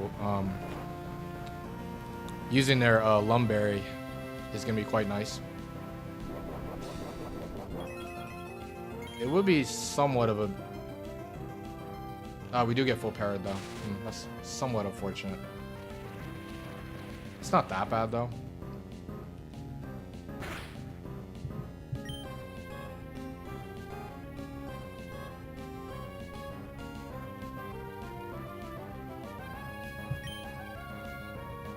Nice dodge. Full para though.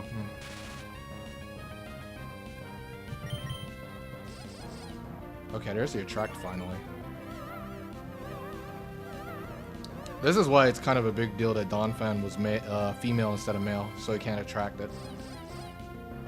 So Donphan's heavily favored to beat this.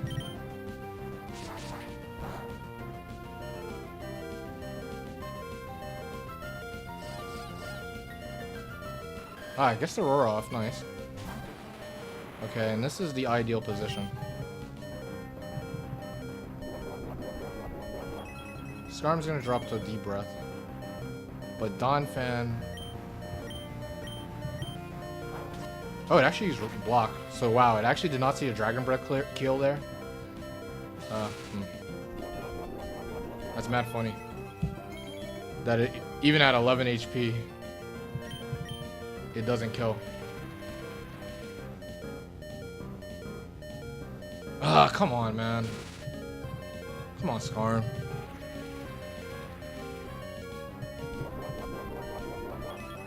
Because now I'm worried that Earthquake does not kill this. Okay, yeah, Dragon Breath never killed.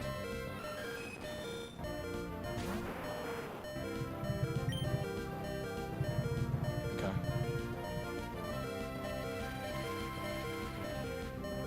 Okay, we're gonna drop to attack. No, Skarm did all that it needed to do.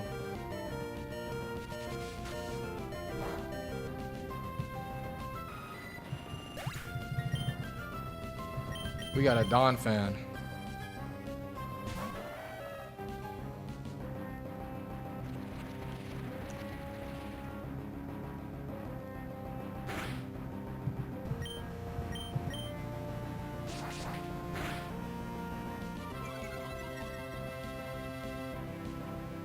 This under Sandstorm probably KOs, huh?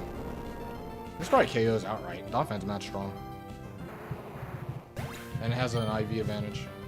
And then Steelix comes in, takes the full 3 round of spikes. Nice 25%. Skarm 2 Clinic. Took down all 3 Pokemon pretty much on its own. If this thing had leftovers, absolutely cracked Pokemon if Skarm 2 had leftovers. That's pretty much the only... It's the only flaw for Skarm 2, but it's a big one.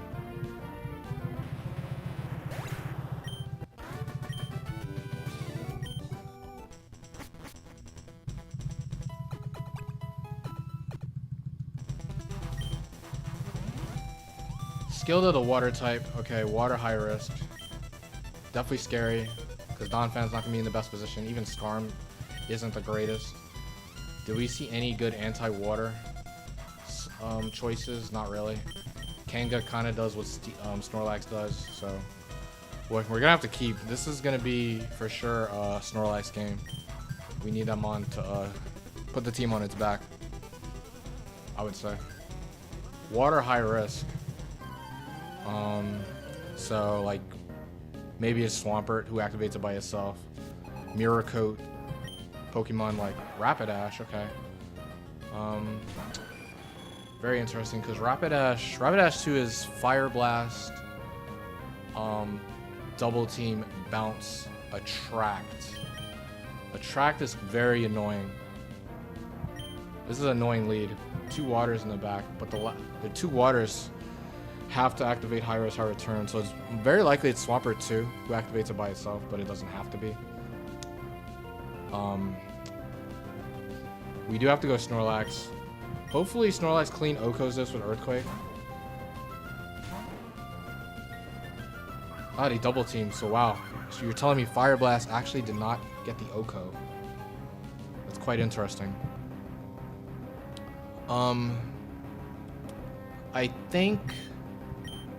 I mean, Fire Blast and Bounce are its only attacks, so even though Attract's very annoying, it's not... Rapidash shouldn't be scary. Shouldn't be able to win versus me. I think I'm gonna get a curse. I'm not gonna get greedy on this. Oh, they bounced. Well, that's quite ideal. I definitely want 1 curse because I don't even think I don't think no attack Earthquake killed. So, PP on my attacks may be important, so I will go attempt to hit against this Rapidash. I'll be okay at plus, I think +1's okay. I don't think I need to get greedy.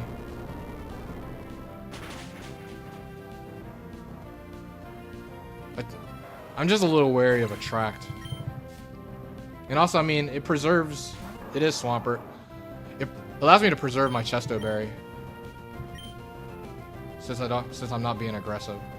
So we do run into Swampert 2 who activates Slow and Steady by itself. Surf, Earthquake, Counter, and Mirror Coat. The only Pokemon with both Counter and Mirror Coat, and it's Quick Claw. Here, we can go Scarm. It's pretty likely to counter, I feel. Mirror Coat, yeah, it doesn't matter. We're just gonna Toxic. In fact, we're just gonna Toxic and set up Spikes. Wow, Scarm 2 has really been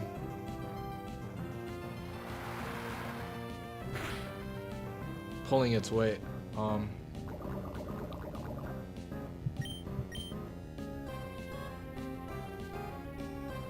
It's kind of interesting here, actually.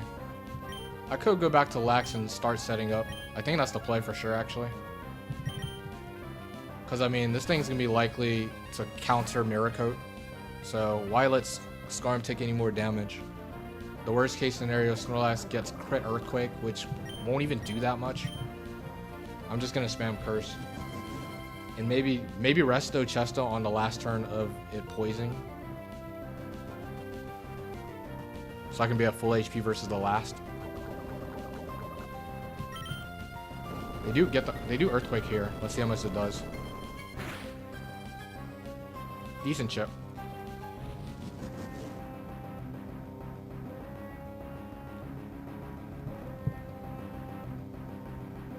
Let's see. Poison. I'll Curse again, and then I'm gonna rest.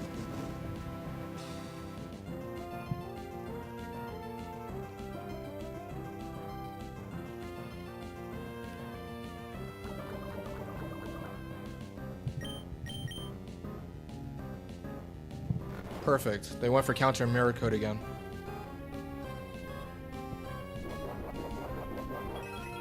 So Snorlax got a couple of curses up and is at full HP versus the last, who is a water. What was the first mon again? Oh, first mon was Rapidash, so I think what, Leftovers and Quick Claws out the way. Either way, I mean, we'll know what the last is. It's Golduck. Has the Cross Chop. Wait, no. No, it does have Cross Chop, actually. Huh, this is a funny last. It's psyched up. Wait a minute. Oh, I didn't think about that.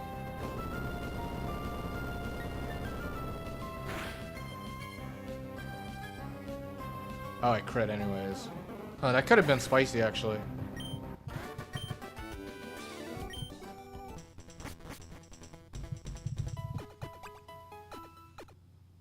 But actually, I think it was going to guarantee continue to psych up spam. So I think we were good. Because it never saw a kill. As long as it never sees a kill, it's okay when a Pokemon psychs up. Because, like, they psych up, I forget the actual, score. I know they psych up when you have, a Pokemon of a stat of +3 or more, but they will continually spam Psychic unless they see a kill. So that it's only bad if they see a kill, but they shouldn't be able to see a kill. So they should have continued the spam Psychic. So I think we're good. We were good no matter what. I think the only swap to consider, you could consider swapping Donphan out for Swampert. But Swampert's pretty weak. I'm not a big Swampert 2 fan. I'll keep. And it's not like we have thick fat lax for fire types anyways. Man, Scarm 2 has been very clutch here. Flareon! Now, under normal circumstances, a Pokemon like Flareon, a fire type Pokemon, would be a major problem for Skarmory. However, Flareon 2 is Curse, Shadow Ball. It's no fire attack. It's Curse, Shadow Ball, in Double Edge, and something else. I think it's Attract, right? So this thing's literally not a threat, which is very, very funny. They really brought the one fire Pokemon that cannot touch Scarm.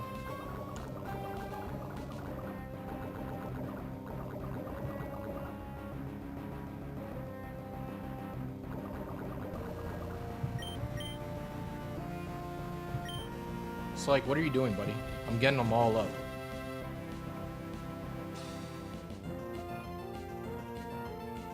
Scarm 2 Masterclass.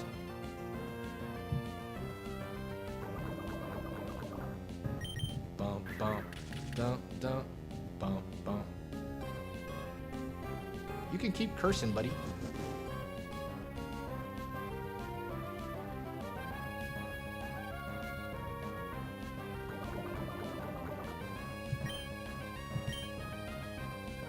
Look at that, you can't even hit a move, buddy. Flareon, Disaster Class. I spiked it all the way up.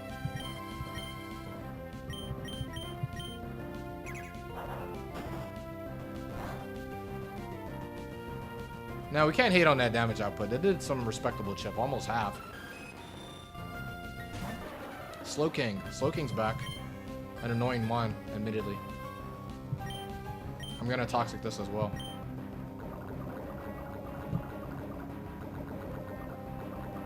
Thunder Wave is likely coming my way.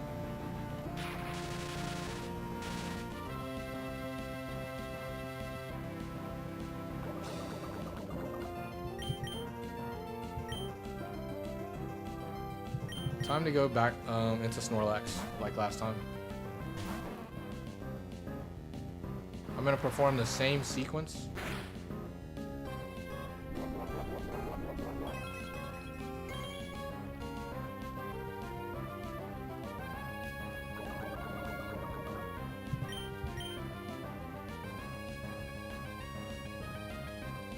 I'm gonna curse. Do I need the curse? I'll curse.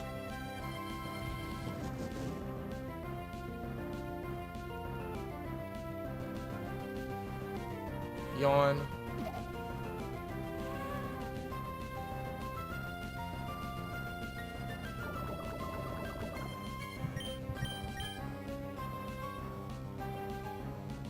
I'll Earthquake. Double Yawn is quite ideal, actually. Because you're dropping here, and then I fall asleep, but I have Chesto Berry, and I'm still in a good amount of HP. Flareon, I mean, Flareon wasn't a real Pokemon. We got 3 spikes up. Let's see if the last will be affected by the spikes. They go out into Flareon. Flareon does live. But we don't care. We'll just curse again. Look at that. It uses curse with me. Let us curse together. Spout out explicitives against each other.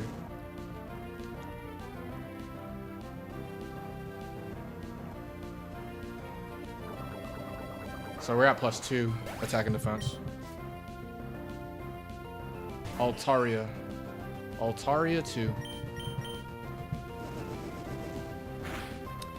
Perish Altaria. Dragon Breath Pursuit. Perish Song. And what's the last move actually?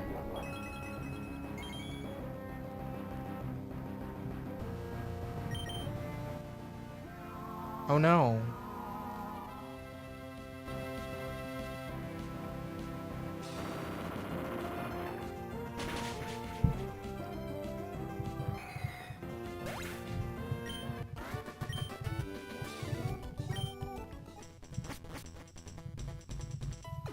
Ba-da-da-da.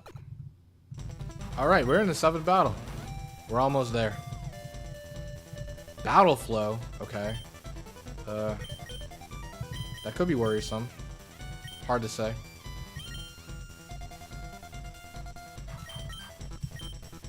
I will keep.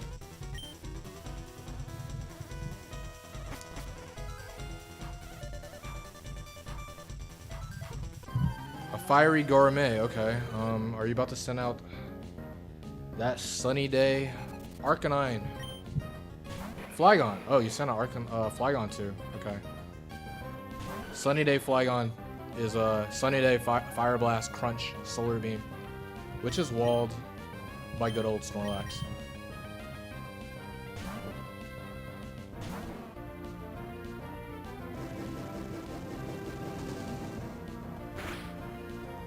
No damage, no damage. Now, granted, I don't really hit this mount very well. All I can hit it with is Rock Slide.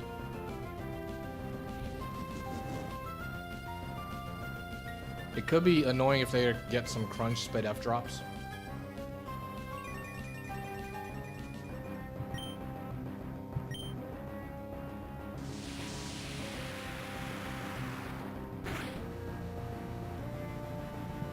That damage isn't awful. But of course, it's going to need some fortunate hacks.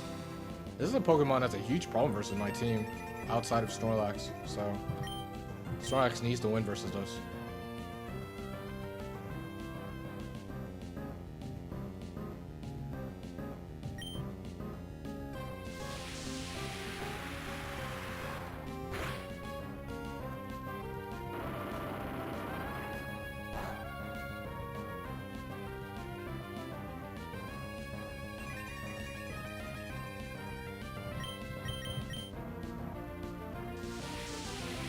Resto Chesto up.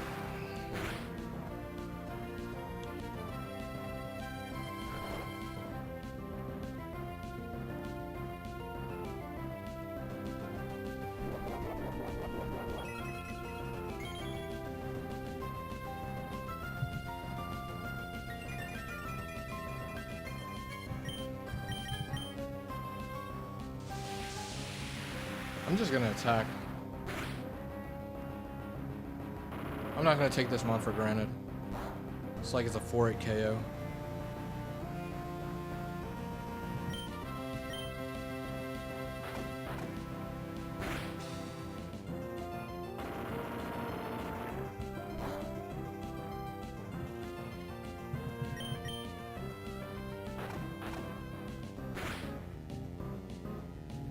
Miss. Okay. Okay. Gonna want to rest now.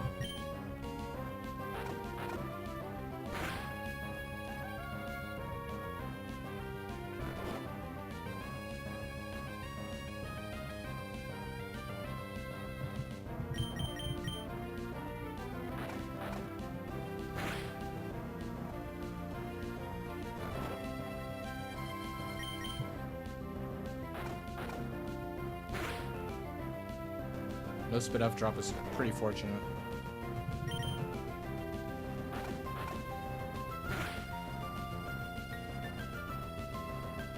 Oh, we missed again. This is Bright Powder.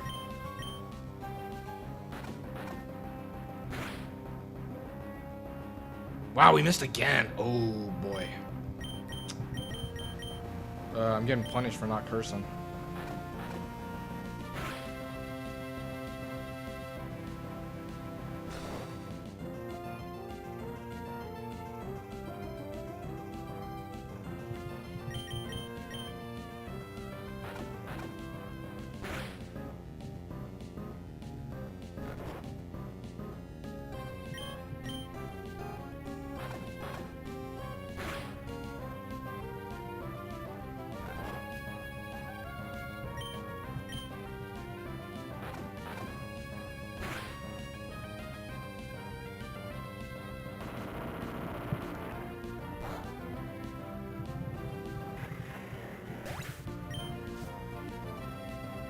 Yeah, that was very lucky. Run to Muck 2.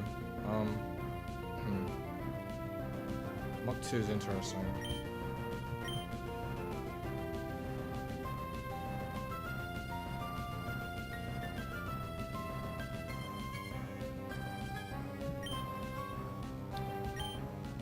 mean, it's probably gonna...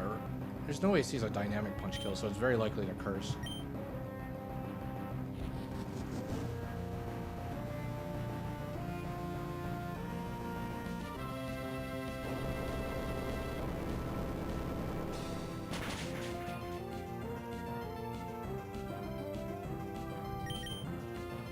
Yeah, okay, I think I got him to a rest loot. So, day.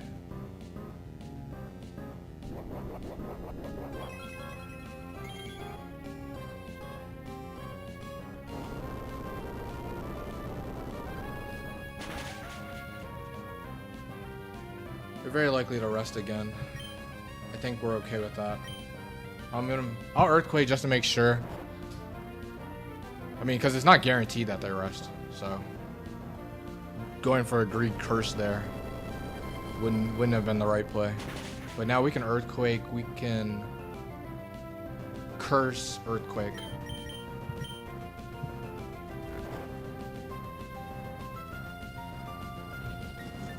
And then the last has to have a weather move.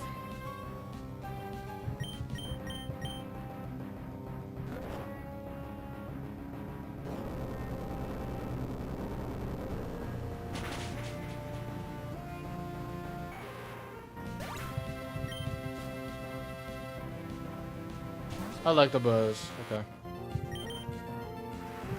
And that's gonna do it. Out of round 5. That flag on 2 is a problem. Because Scarman and Donphan lost to that.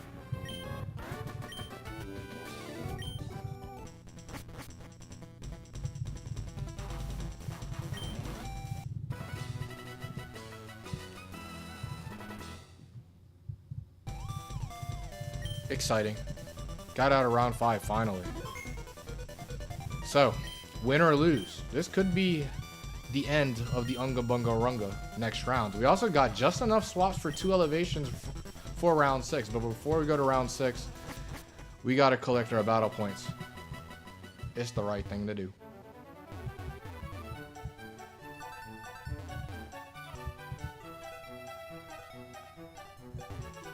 Dun, dun, dun. Wait, where am I going?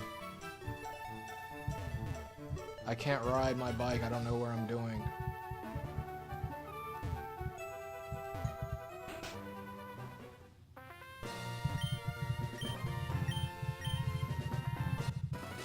$30 battle points from me, buddy. One more time. Win or lose, this will be the end for this stream. Oh, wait, I only put 5 battle points. Oops. Oh, well, it doesn't matter. I have a lot anyways. I clicked too fast.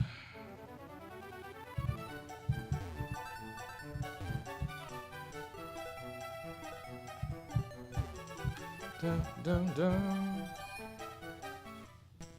Here we go. Round 6. How many times have I been around 6? I think it's my 4th time being around 6. I've won twice, I've lost once.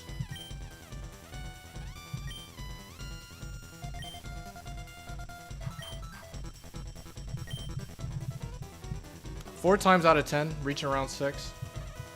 That's not bad, actually. I would say.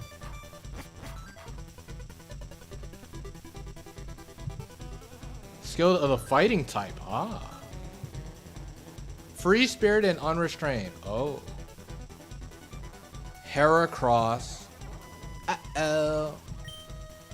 Alright, man. Here we go. First 2 Pokemon will be set 4 elevations, perfect IVs. So, we're hoping for some really good stuff here. Ooh.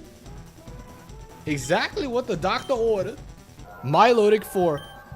It's here. I think I've gotten bailed out with Milotic 4 elevation before. But it is here yet again to save me, bail me out, and hopefully makes things quite comfortable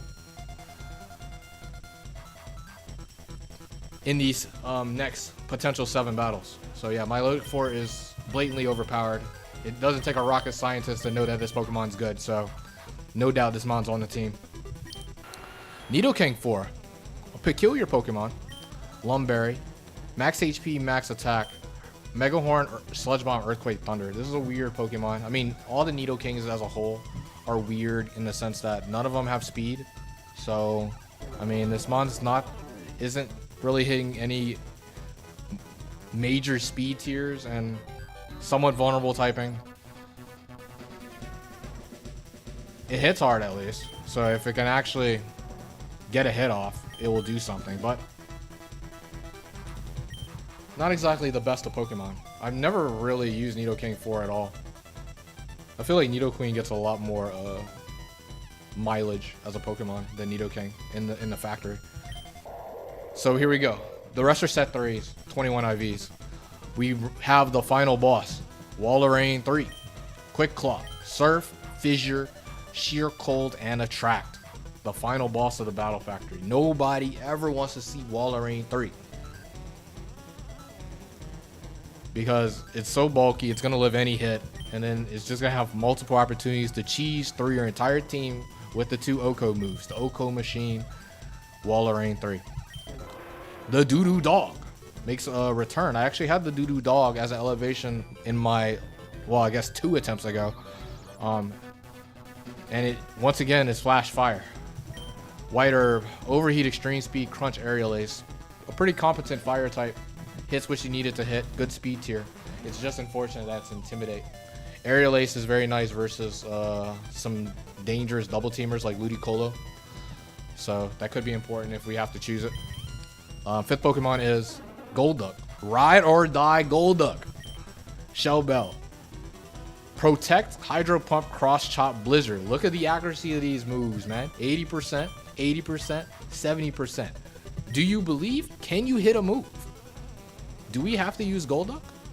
I have a Milotic, so I guess we know the answer. The last Pokemon is Flagon. Crit Gon is here. Scope Lens. Earthquake, Dragon Claw, Flamethrower, Giga Drain. Pretty colorful collection of moves. Really the big flaw with Flagon is that it's not that strong. Like, it's fine enough, but there's definitely some stronger Pokemon out there. But I mean, speed tier is great, typing's great. The coverage of these moves are cute. Not really the biggest of deals. But I call this mon Crit Gon for a reason. This is... Flygon 3 and 4 are definitely the best Scope Lens Pokemon in the factory. Mostly because of the speed tier. Like, I've had...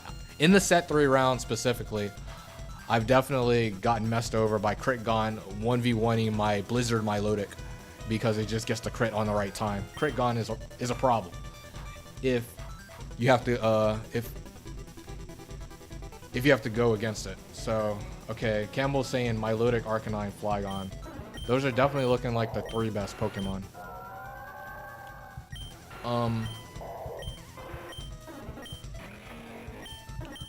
For sure, they kind of cover all bases. It's not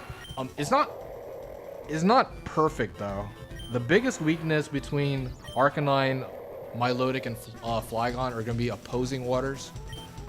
Given that, of course, Arcanine is going to fold to Surf, Flygon's going to fold to an Ice Beam, Milotic is going to have a stalemate situation versus them, and there's a decent amount of these waters that have Oko moves, your Dugong 3s, your Walrein 3s, Wailord 3, Whiscash 3.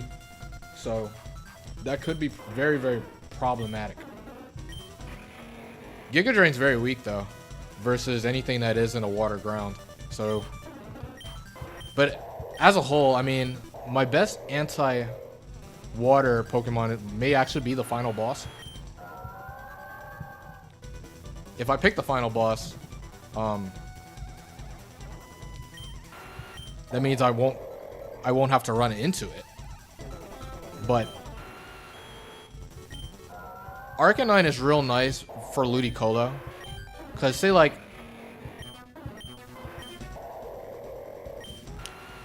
yeah, Miracoat into Flygon Revenge. Like, yeah, in regards to like opposing waters, the big threat is the ones with the Oko move, because then it's very, very awkward. But I guess the ones with the Oko move don't have both Surf and Ice Beam, so I guess Flygon can get a big hit versus something like Whiscash 3, Wailord 3. I think that's definitely the play. Now the question is who I lead with.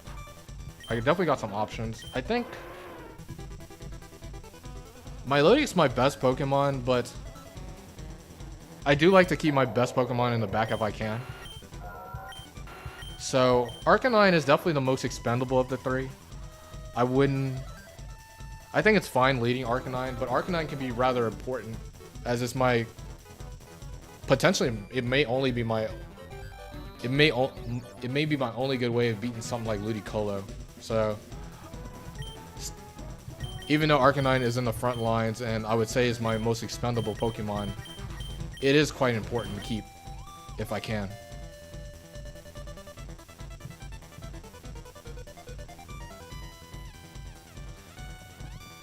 Yeah, for Arcanine, I mean, Arcanine's pretty good. The overheats do big damage. And the biggest benefit of Arcanine here is the Aerial Ace versus some dangerous double teamers, particularly Ludicolo. Because yeah, Ludicolo weakness is still rough. Even if I chose Walrein, if the Ludicolo is mad lucky and dodges every single Oko move, I still lose to that thing. Meanwhile, Arcanine will always beat it with Aerial Ace, so this is definitely the most consistent three. And hopefully it's enough to win round 6. So let's do it. I'm going to lead Arcanine.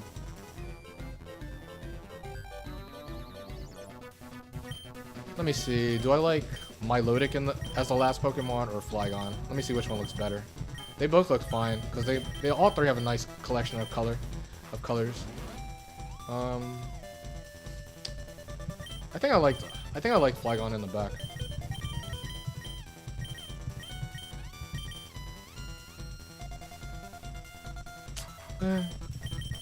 Nah.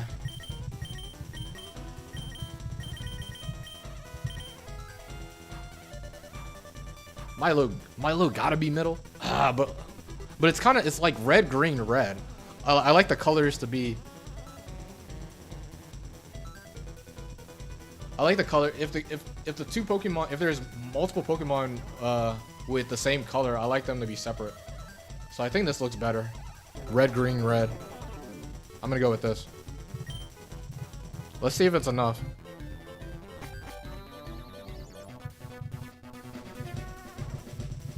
The invincible bug trainer is here.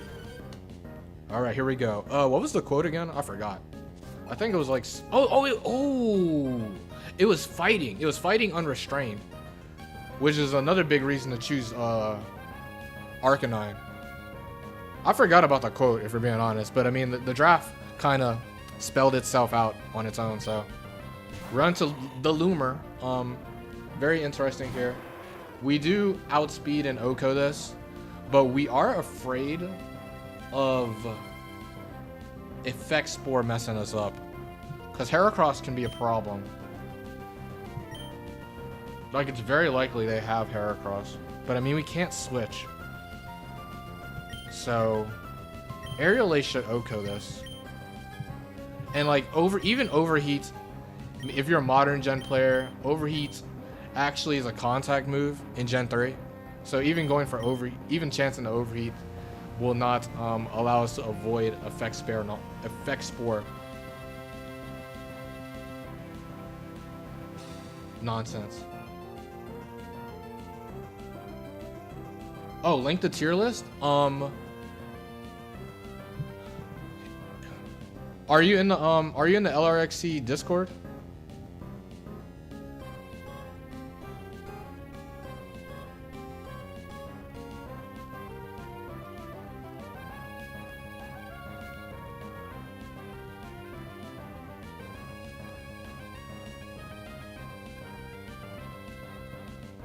Yeah, it's in there. It's in the factory resources channel. You'll see it. I think it says Wildcats tier list. But I'm gonna Aerial Ace it. I feel like there's no other play. We can't outplay Breloom. It's too threatening. Okay, they actually go for Focus Punch. That's whatever. Aerial should Oko this. Hopefully we don't want to be asleep or paralyzed. We don't, which is perfect. We run into Heracross the boss. Our biggest fear. We definitely once again go for Aerial Ace. Because I mean, Overheat can miss. It's Bright Powder. And Aerial Ace maybe Okos this. I don't even know if it should Oko. I have an IV advantage. This thing's 4 times weak against Aerial Ace. This should Oko. Aerial Ace, Arcanine to the rescue. Man, Heracross 3 is so good though. A Pokemon we may heavily consider to pick. And Metagross! What a team! What a team! Cooking. Now, unfortunately, you did bring a team that's 3-0'd by a fire Pokemon like my Arcanine, but Heracross plus Metagross? Brother. Metagross 3? You're really making this difficult for me.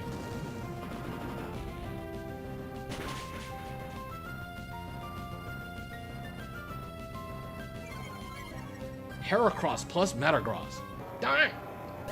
Who do I pick? Do I don't think I can swap. I gotta turn down Heracross and Metagross? I don't think I can swap.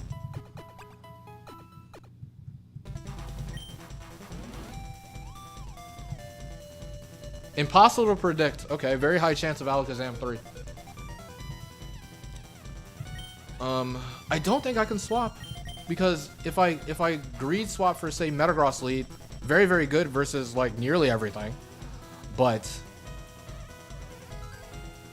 versus Ludicolo, that's bad.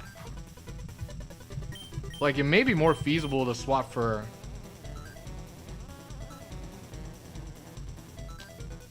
It may be better to actually swap for Heracross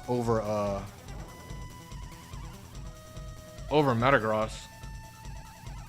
Because Heracross pressures the waters better. And it can, I mean, it's just one Mega Horn away of blowing up Ludicolo. But it's just a question of, do I want to do that? Is that even necessary? As we just saw, Arcanine just blew up all 3 Pokemon by itself. Granted, I mean, it was a literal perfect matchup for it. It's not going to be like that all the time. So tempting.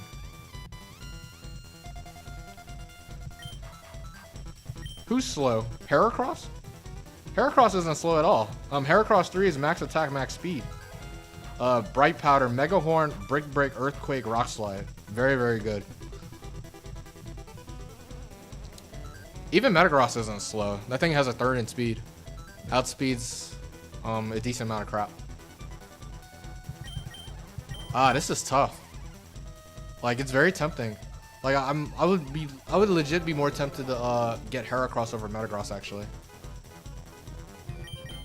But because Metagross is kind of asking to lose to Ludicolo.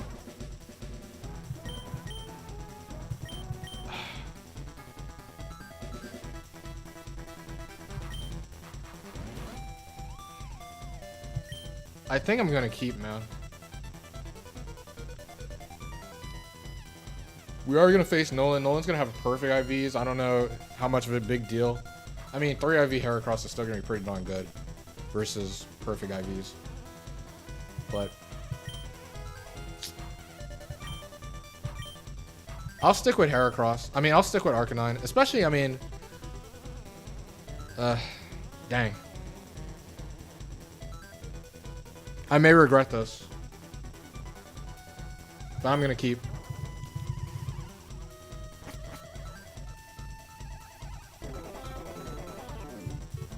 I don't want to swap Flygon because that'll open up an annoying electric weakness mostly.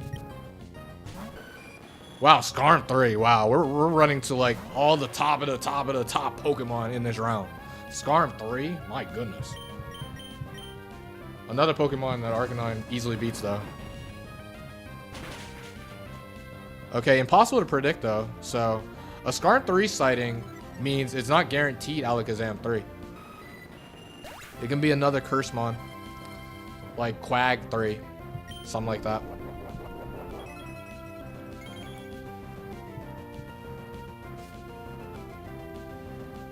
It is Quack 3. Okay. So Quack 3 is a Curse, Earthquake, Sludge Bomb, Double Edge. Pretty annoying mon, actually. They may see an Earthquake kill here. So Flygon Switch is probably pretty safe. So I'm going to do that.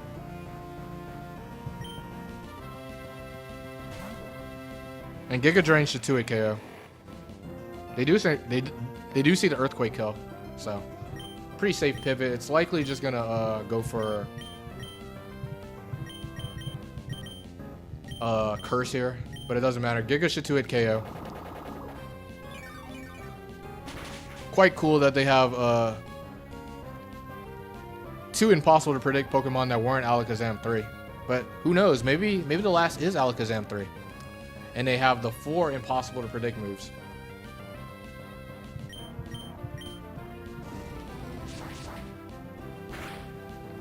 No Quick Claw. Appreciated. Granted, I mean, it was going to likely Curse again. Oh! They did! Wow. Wow, Mr. Mime 3, who also has an impossible to predict move. So they had 3 impossible to predict moves on their team when only 2 is needed to activate the quote. So, pretty cool. Pretty cool. We easily defeat this.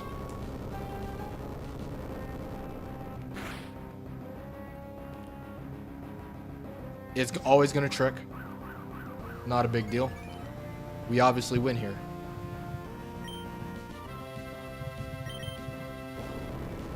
Once again, flawless victory. We have not taken 1 hit point thus far. So, no complaints.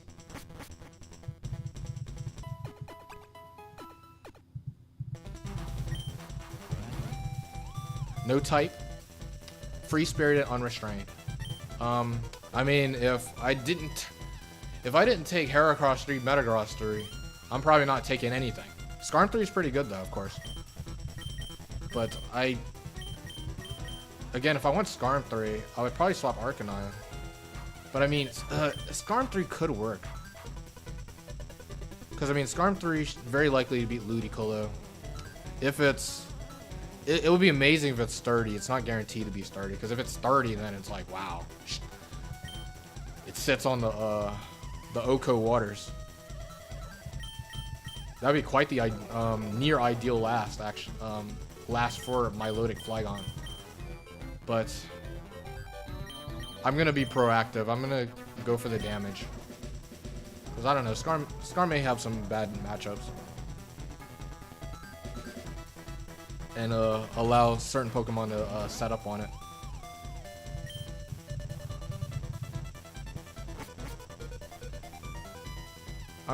We're gonna go all out damage.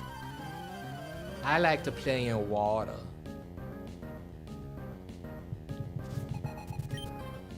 Claydol, okay. Claydol 3. Claydol 3, a ground Pokemon. A Pokemon you would think could be problematic. But no, Claydol 3 is Sunny Day, Psychic, Solar Beam, Ice Beam. So, not too big of a deal. We can just crunch. Crunch twice is probably enough to 2-hit KO this. Let's find out.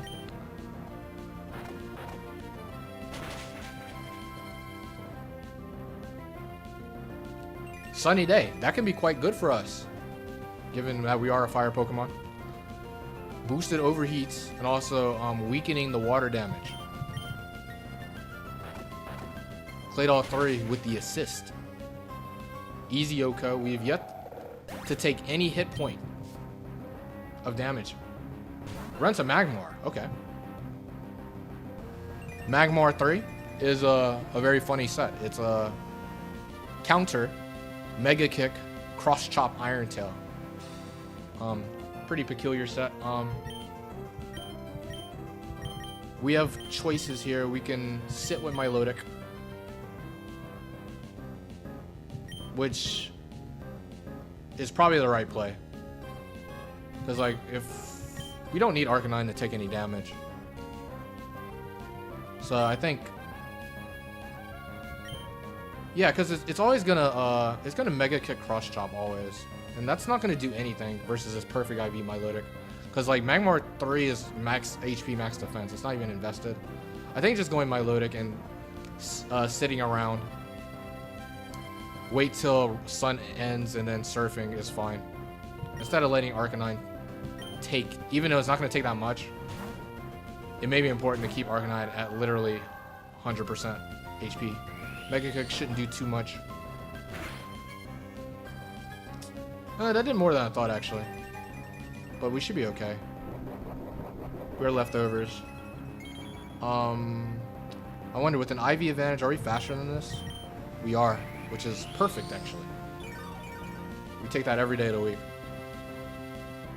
Counter, yeah, you can counter all day, every day.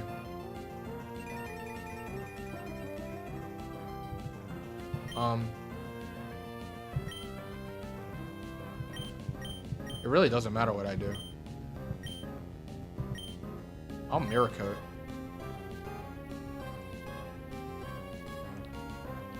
Let's see, Sun ends. Surf probably OHKOs this. Maybe it doesn't, I don't know. I have an IV advantage though, and this is a Magmar, so. Okay. We're still. We actually took damage, but we healed that crap off.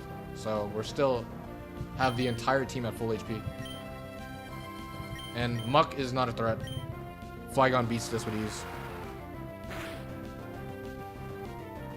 But of course, Milotic beats this with ease. Oh, okay. There we go. That's 3 battles. And our entire team is still at 100% HP. Can we keep this up? Can we have the flawless Battle Factory round?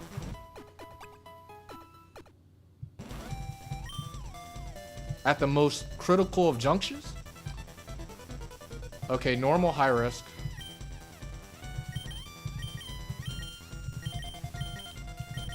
I mean, like, we're not swapping. Like I said, we turned down the Heracross 3, Metagross 3. So that means we're turning down everything.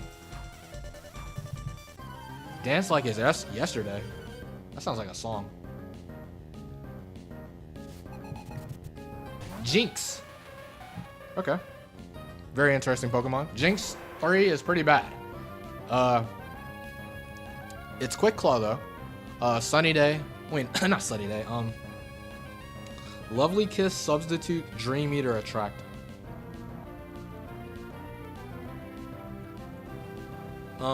Ideally, to speed up the process, like we've been at it for a while now. I'm just gonna crunch. No need to waste my White Herb. Ideally, they don't Lovely Kiss me. If they do, not the biggest of deals. We easily PP stall this. In a similar vein as what we had to do versus Gengar 1 in round 4. If we don't get Lovely Kissed, speedup drop. Sub. Okay,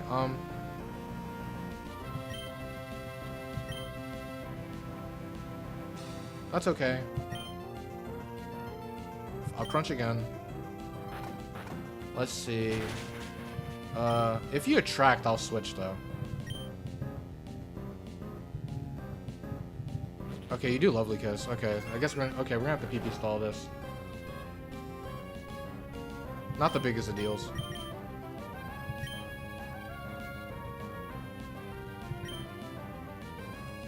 So it's gonna guarantee.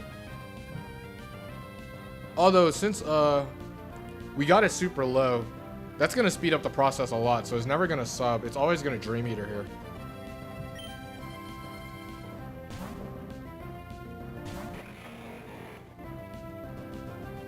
Oh wait, oh yeah, duh, can attract, duh, okay.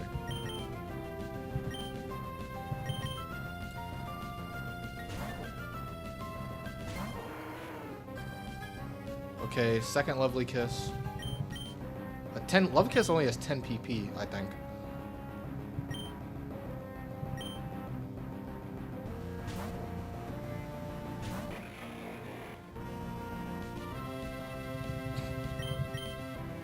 We would want to get Arcanine awake.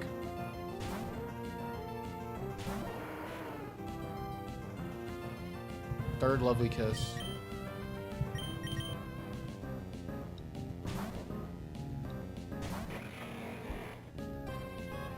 First Dream Eater. Dream Eater has 15 PP.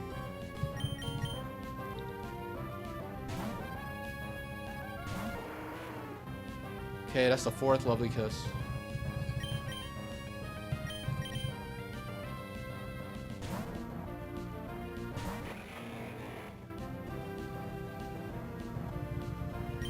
Oh, that was a 2nd Dray meter?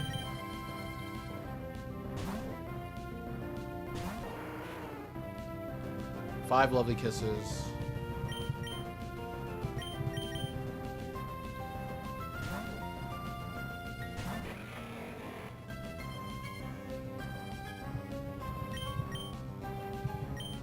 I think that's 3 Dray meters, right? 6 lovely kisses.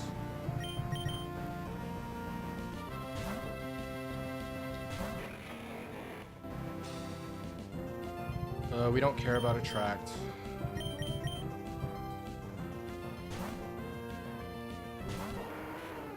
So 7 lovely kisses.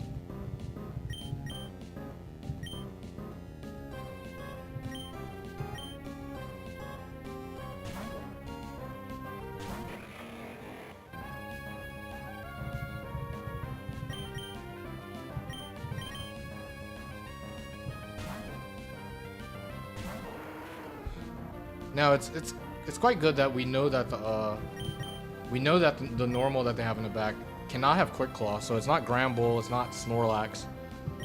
I feel like the chances of like Dodrio is pretty high. What normals activate High Risk High Return by itself? That's a set 3.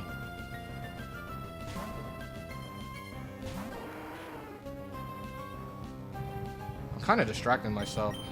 I actually lost count of the Lovely Kiss PP, thinking about the normals. I feel like they're down to their last Lovely Kiss.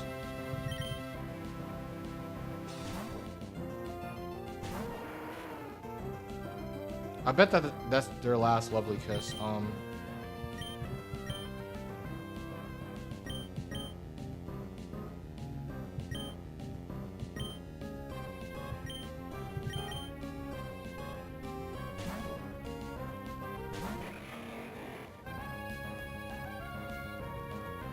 But I'm a little worried. I legit lost count, and it's somewhat of a big deal. It's not that big of a deal. I'm gonna go Milotic instead. Let me see if I'm right, and it's actually out of Lovely Kisses. Okay, yeah. It is out of Lovely Kisses. So...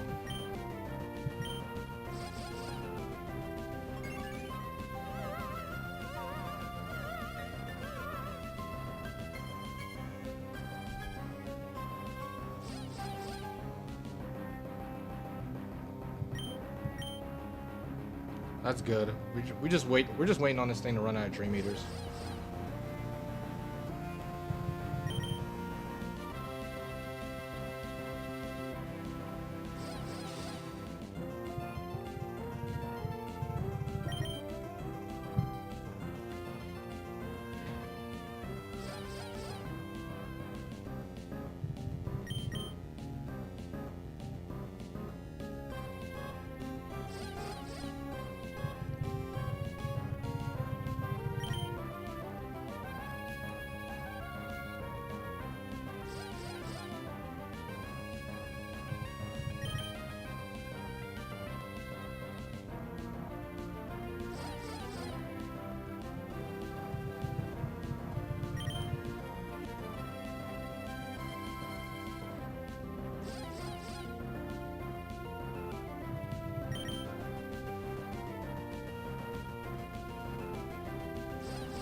You gotta be running out, buddy. Okay, it's out. Out of Dream Eaters, so that means we can go back to Arcanine, wake up, and take this thing out.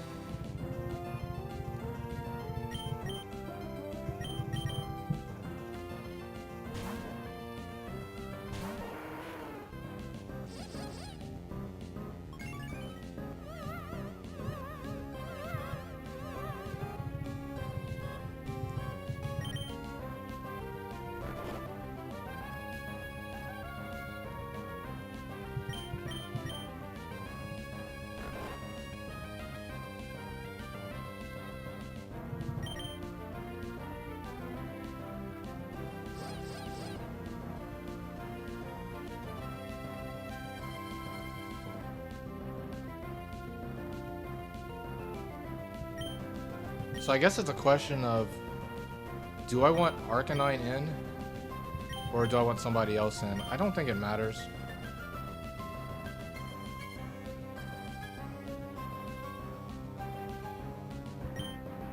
It kind of matters.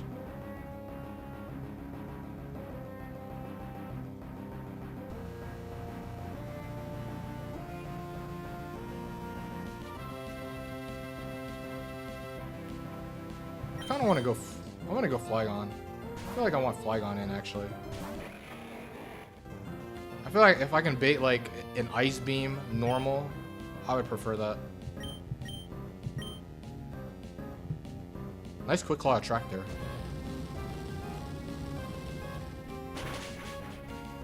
Say like if you got Clefable.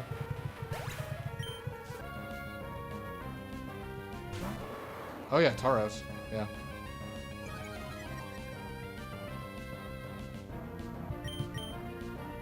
Okay. So.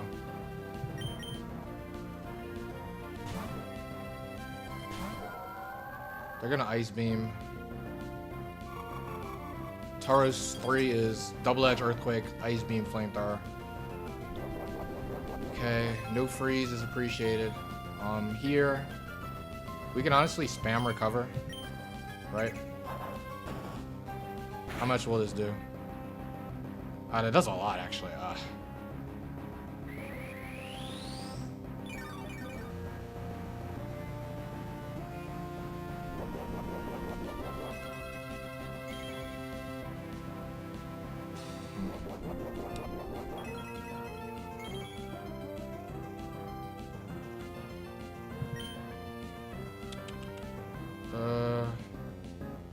Do I want to keep doing this?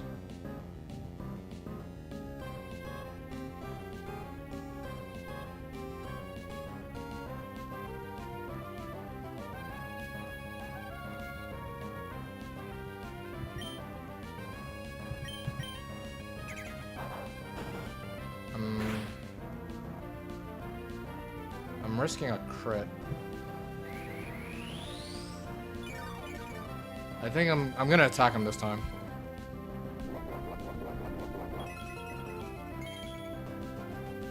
I just wanted to be confident that Surf killed.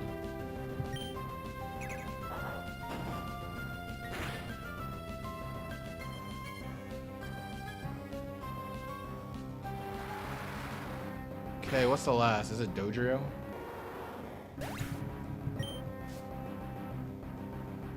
It is Dodrio, I figured.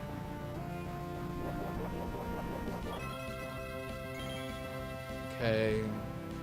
Dodrio probably kills me.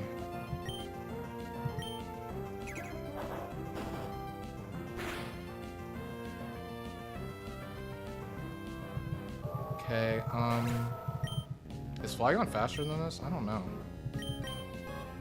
This is where no Intimidate is big. Ah, it is slower, but can it live? Yeah, it does live, wow. Very scary there. Dodrio is the mon I was most afraid of when they said normal high risk, high return. Because I figured it was going to be faster than everybody, and then it does so much damage. We ran into a lot of scary Pokemon in this round. So, that was our first actual challenge.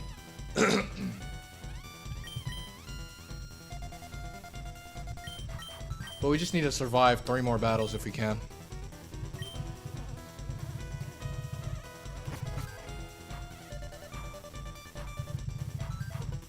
Charge! Charge! I would love to see some electric Pokemon.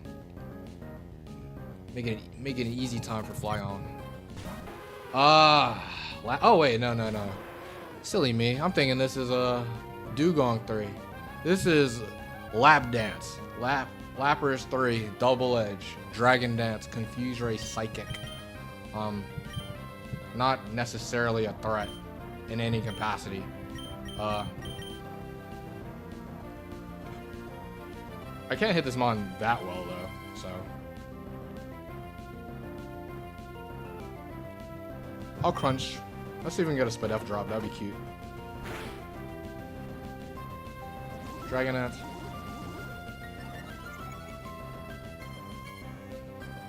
I'll overheat though. This should do a good chunk. Likely gonna Dragonette again. Oh, I crit. Wow, that's quite fortunate. But I guess we take that every day of the week. Naturally.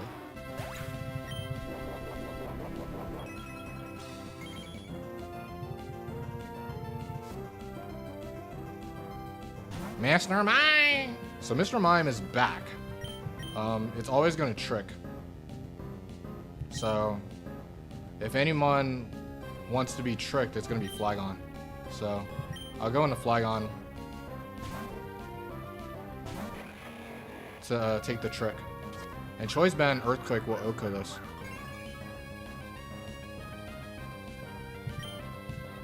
You can have the scope lens. Because now I got a banded Flygon. Finally, this Pokemon can do damage.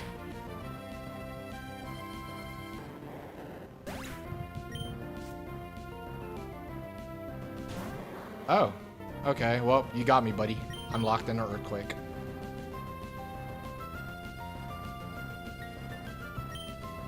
Weezing 3 cannot beat my team.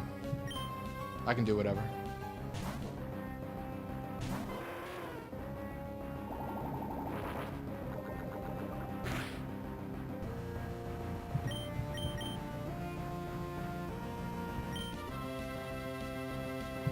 I'll just crunch. We just need damage. Look at that. Look how pathetic Weezing 3 is. It's no bulk. So a non-stab crunch from an Arcanine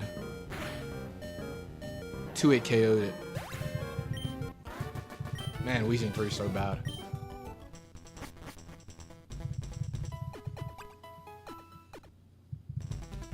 But here we go, 2 more battles. High risk, high return.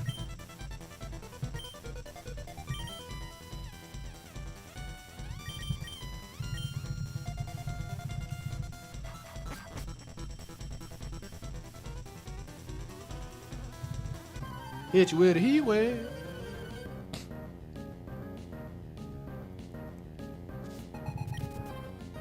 Nidoqueen.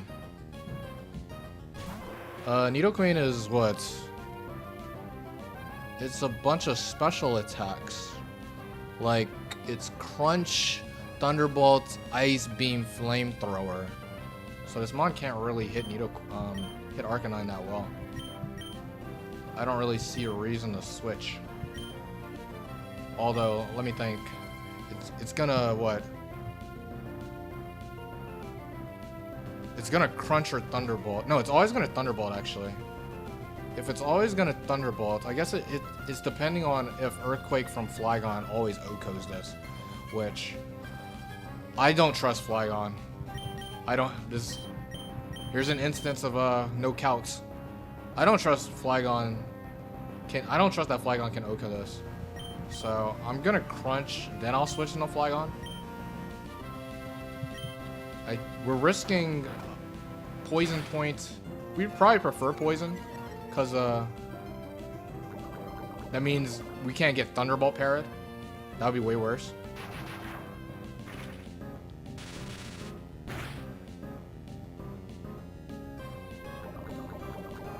Now we should be able to pivot in the Flygon.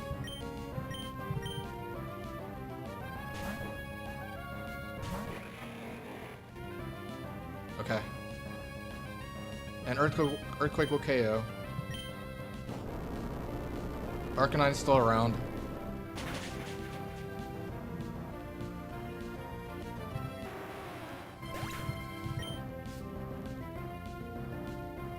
The final boss is here. We have no play. We need big damage, and we need it fast.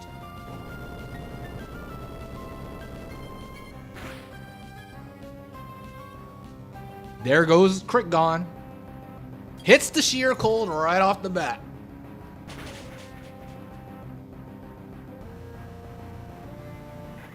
Here comes the final boss.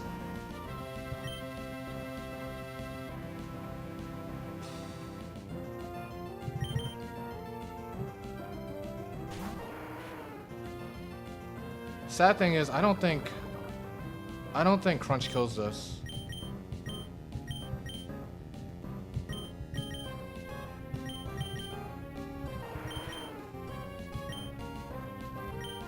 Or is it better to E-speed? I mean, if Crunch never kills, I think it's better to E-speed because E-speed would bypass Quick Claw if they get the Quick Claw serve.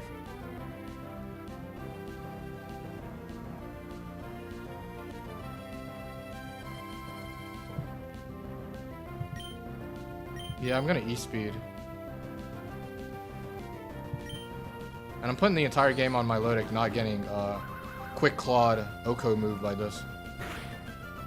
This won't kill, of course. Surf will take out thing. Is my Lodic male or female?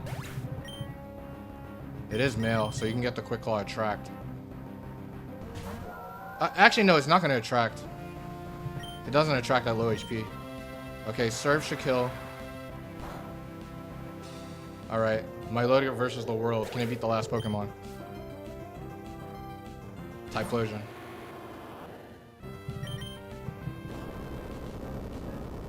The final boss made an appearance, but actually took down 2 Pokemon unsurprisingly. That was, like I said, that was the biggest weakness with my team.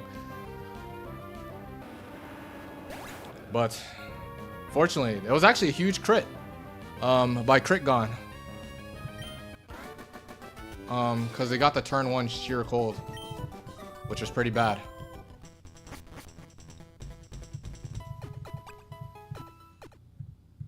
Alright, here we go. My 3rd time seeing Nolan 2. In this entire Unga Bunga Runga, I have not lost to Nolan. I think I'm 9-0 versus Nolan. Here we go. This will be the final battle of the stream. Win or lose.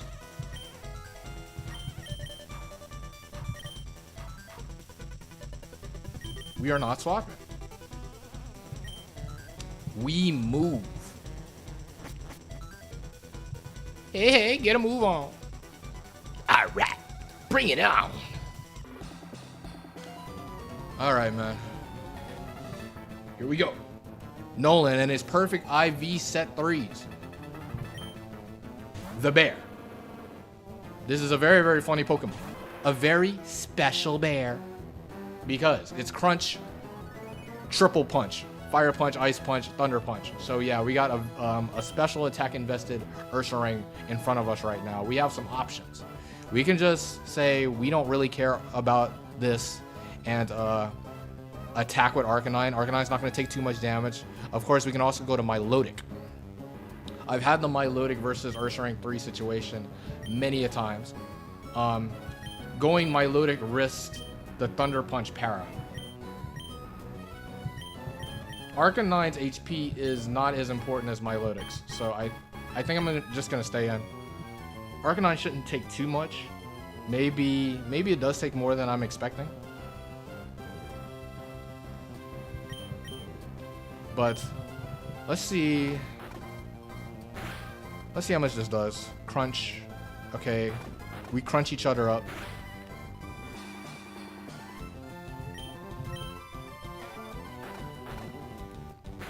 I'm gonna keep crunching. Okay, actually Thunder Punches this time. Okay.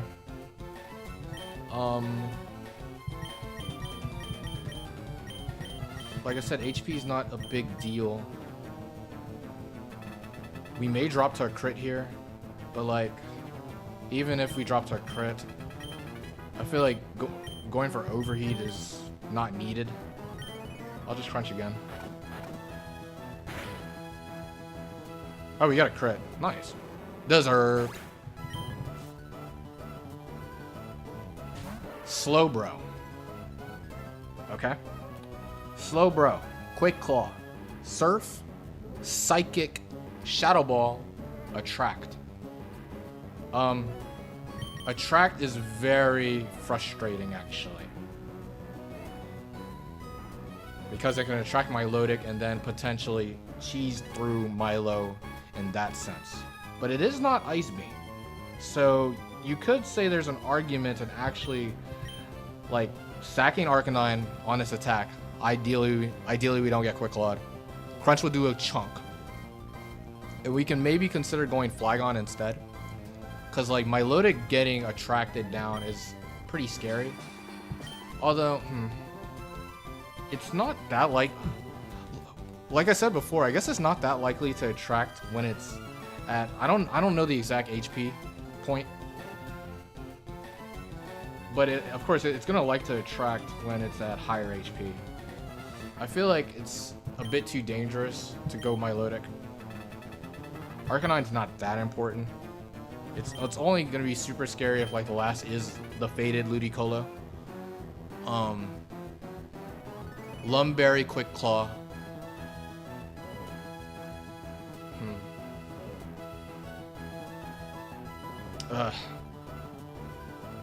Maybe sacking Arcanine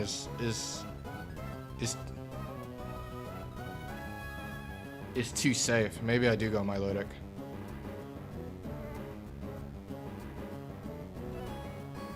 But no, I don't like it. I don't like it, actually. No, I don't like it. I'll sack Arcanine. Because I'm going to be spamming Mirror Code versus this. Speedup drop. Okay. Yeah, I'm going to let this go down.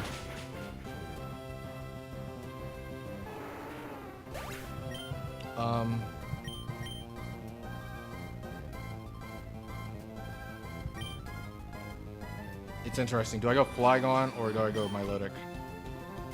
Speedup drop would have been cute if I was like Flygon 4.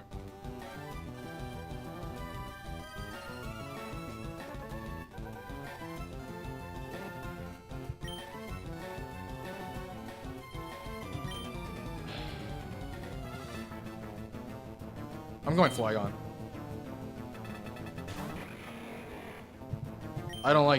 I just don't like the attract.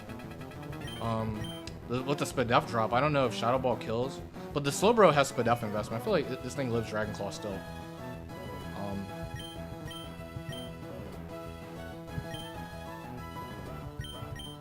I guess it doesn't matter because Earthquake probably doesn't kill either. I mean, it's perfect IVs too. I feel like Dragon Claw has to have a higher chance of killing if I got the Speedup drop. Okay, I guess the Quick Claw Psychic.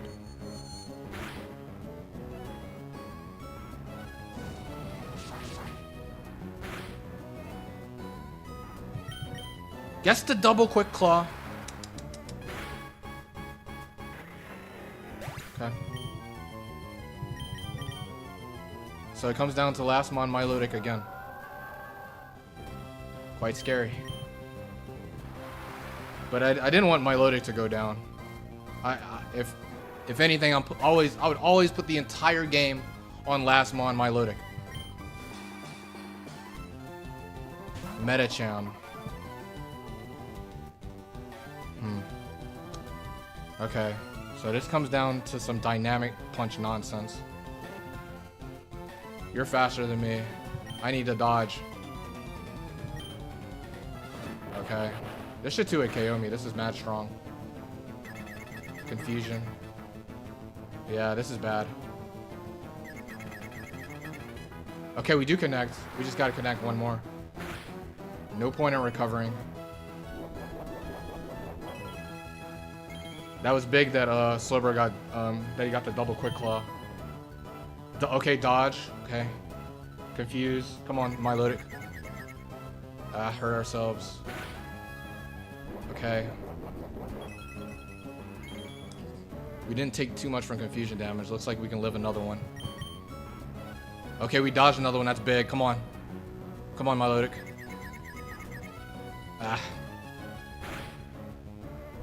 Okay. Come on, Milotic. They hit the okay, they hit another one. But we can... Oh no, here we go. Yes! Wow, okay, that was mad scary. I played super safe and almost got punished. I just didn't like the idea, like, if I went Milotic on Slowbro, there was a decent chance of Attract just completely messing me up. and losing my best Pokemon, for sure. And I just need, I needed the damage. It's probably an argument for in going Milotic instead of Flygon on the Revenge, but I was still a little bit too afraid on Attract. But I felt like the Milotic play was probably safer, but I'm not 100% sure. I may have to check the Attract logic later on. But yeah, still undefeated versus Nolan, but that was the closest Nolan battle by far.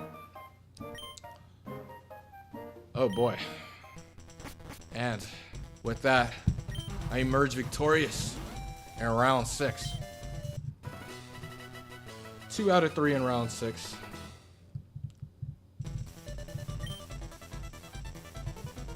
The final attempt of the Unga Bunga Runga still has some life,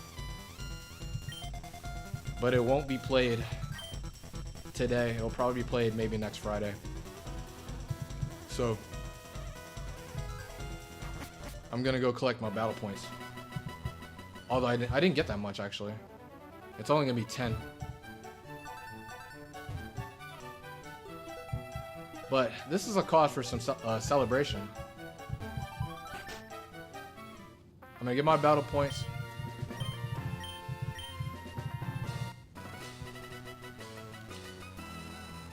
And we're gonna go to the prize shop.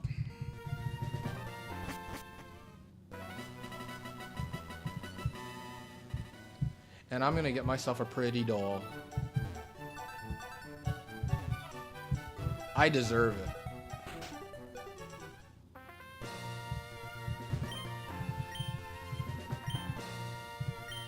No. Where's the dolls? No, I think this is the item one. Where's the dolls? Give me the dolls.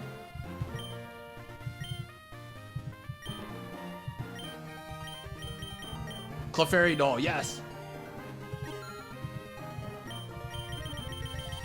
No, and then I want a Charizard doll, because that's the thumbnail Pokemon. World famous Charizard 1.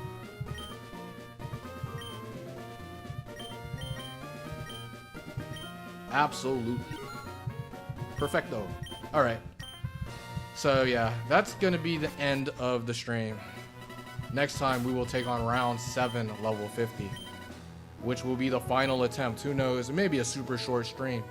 I tend to choke in round 7, and round 7 as a whole is my least favorite round in the level 50 battle factor. But yeah, until then, thanks everybody for watching, sticking around. And I'll see you guys probably next Friday. So yeah, goodbye, farewell.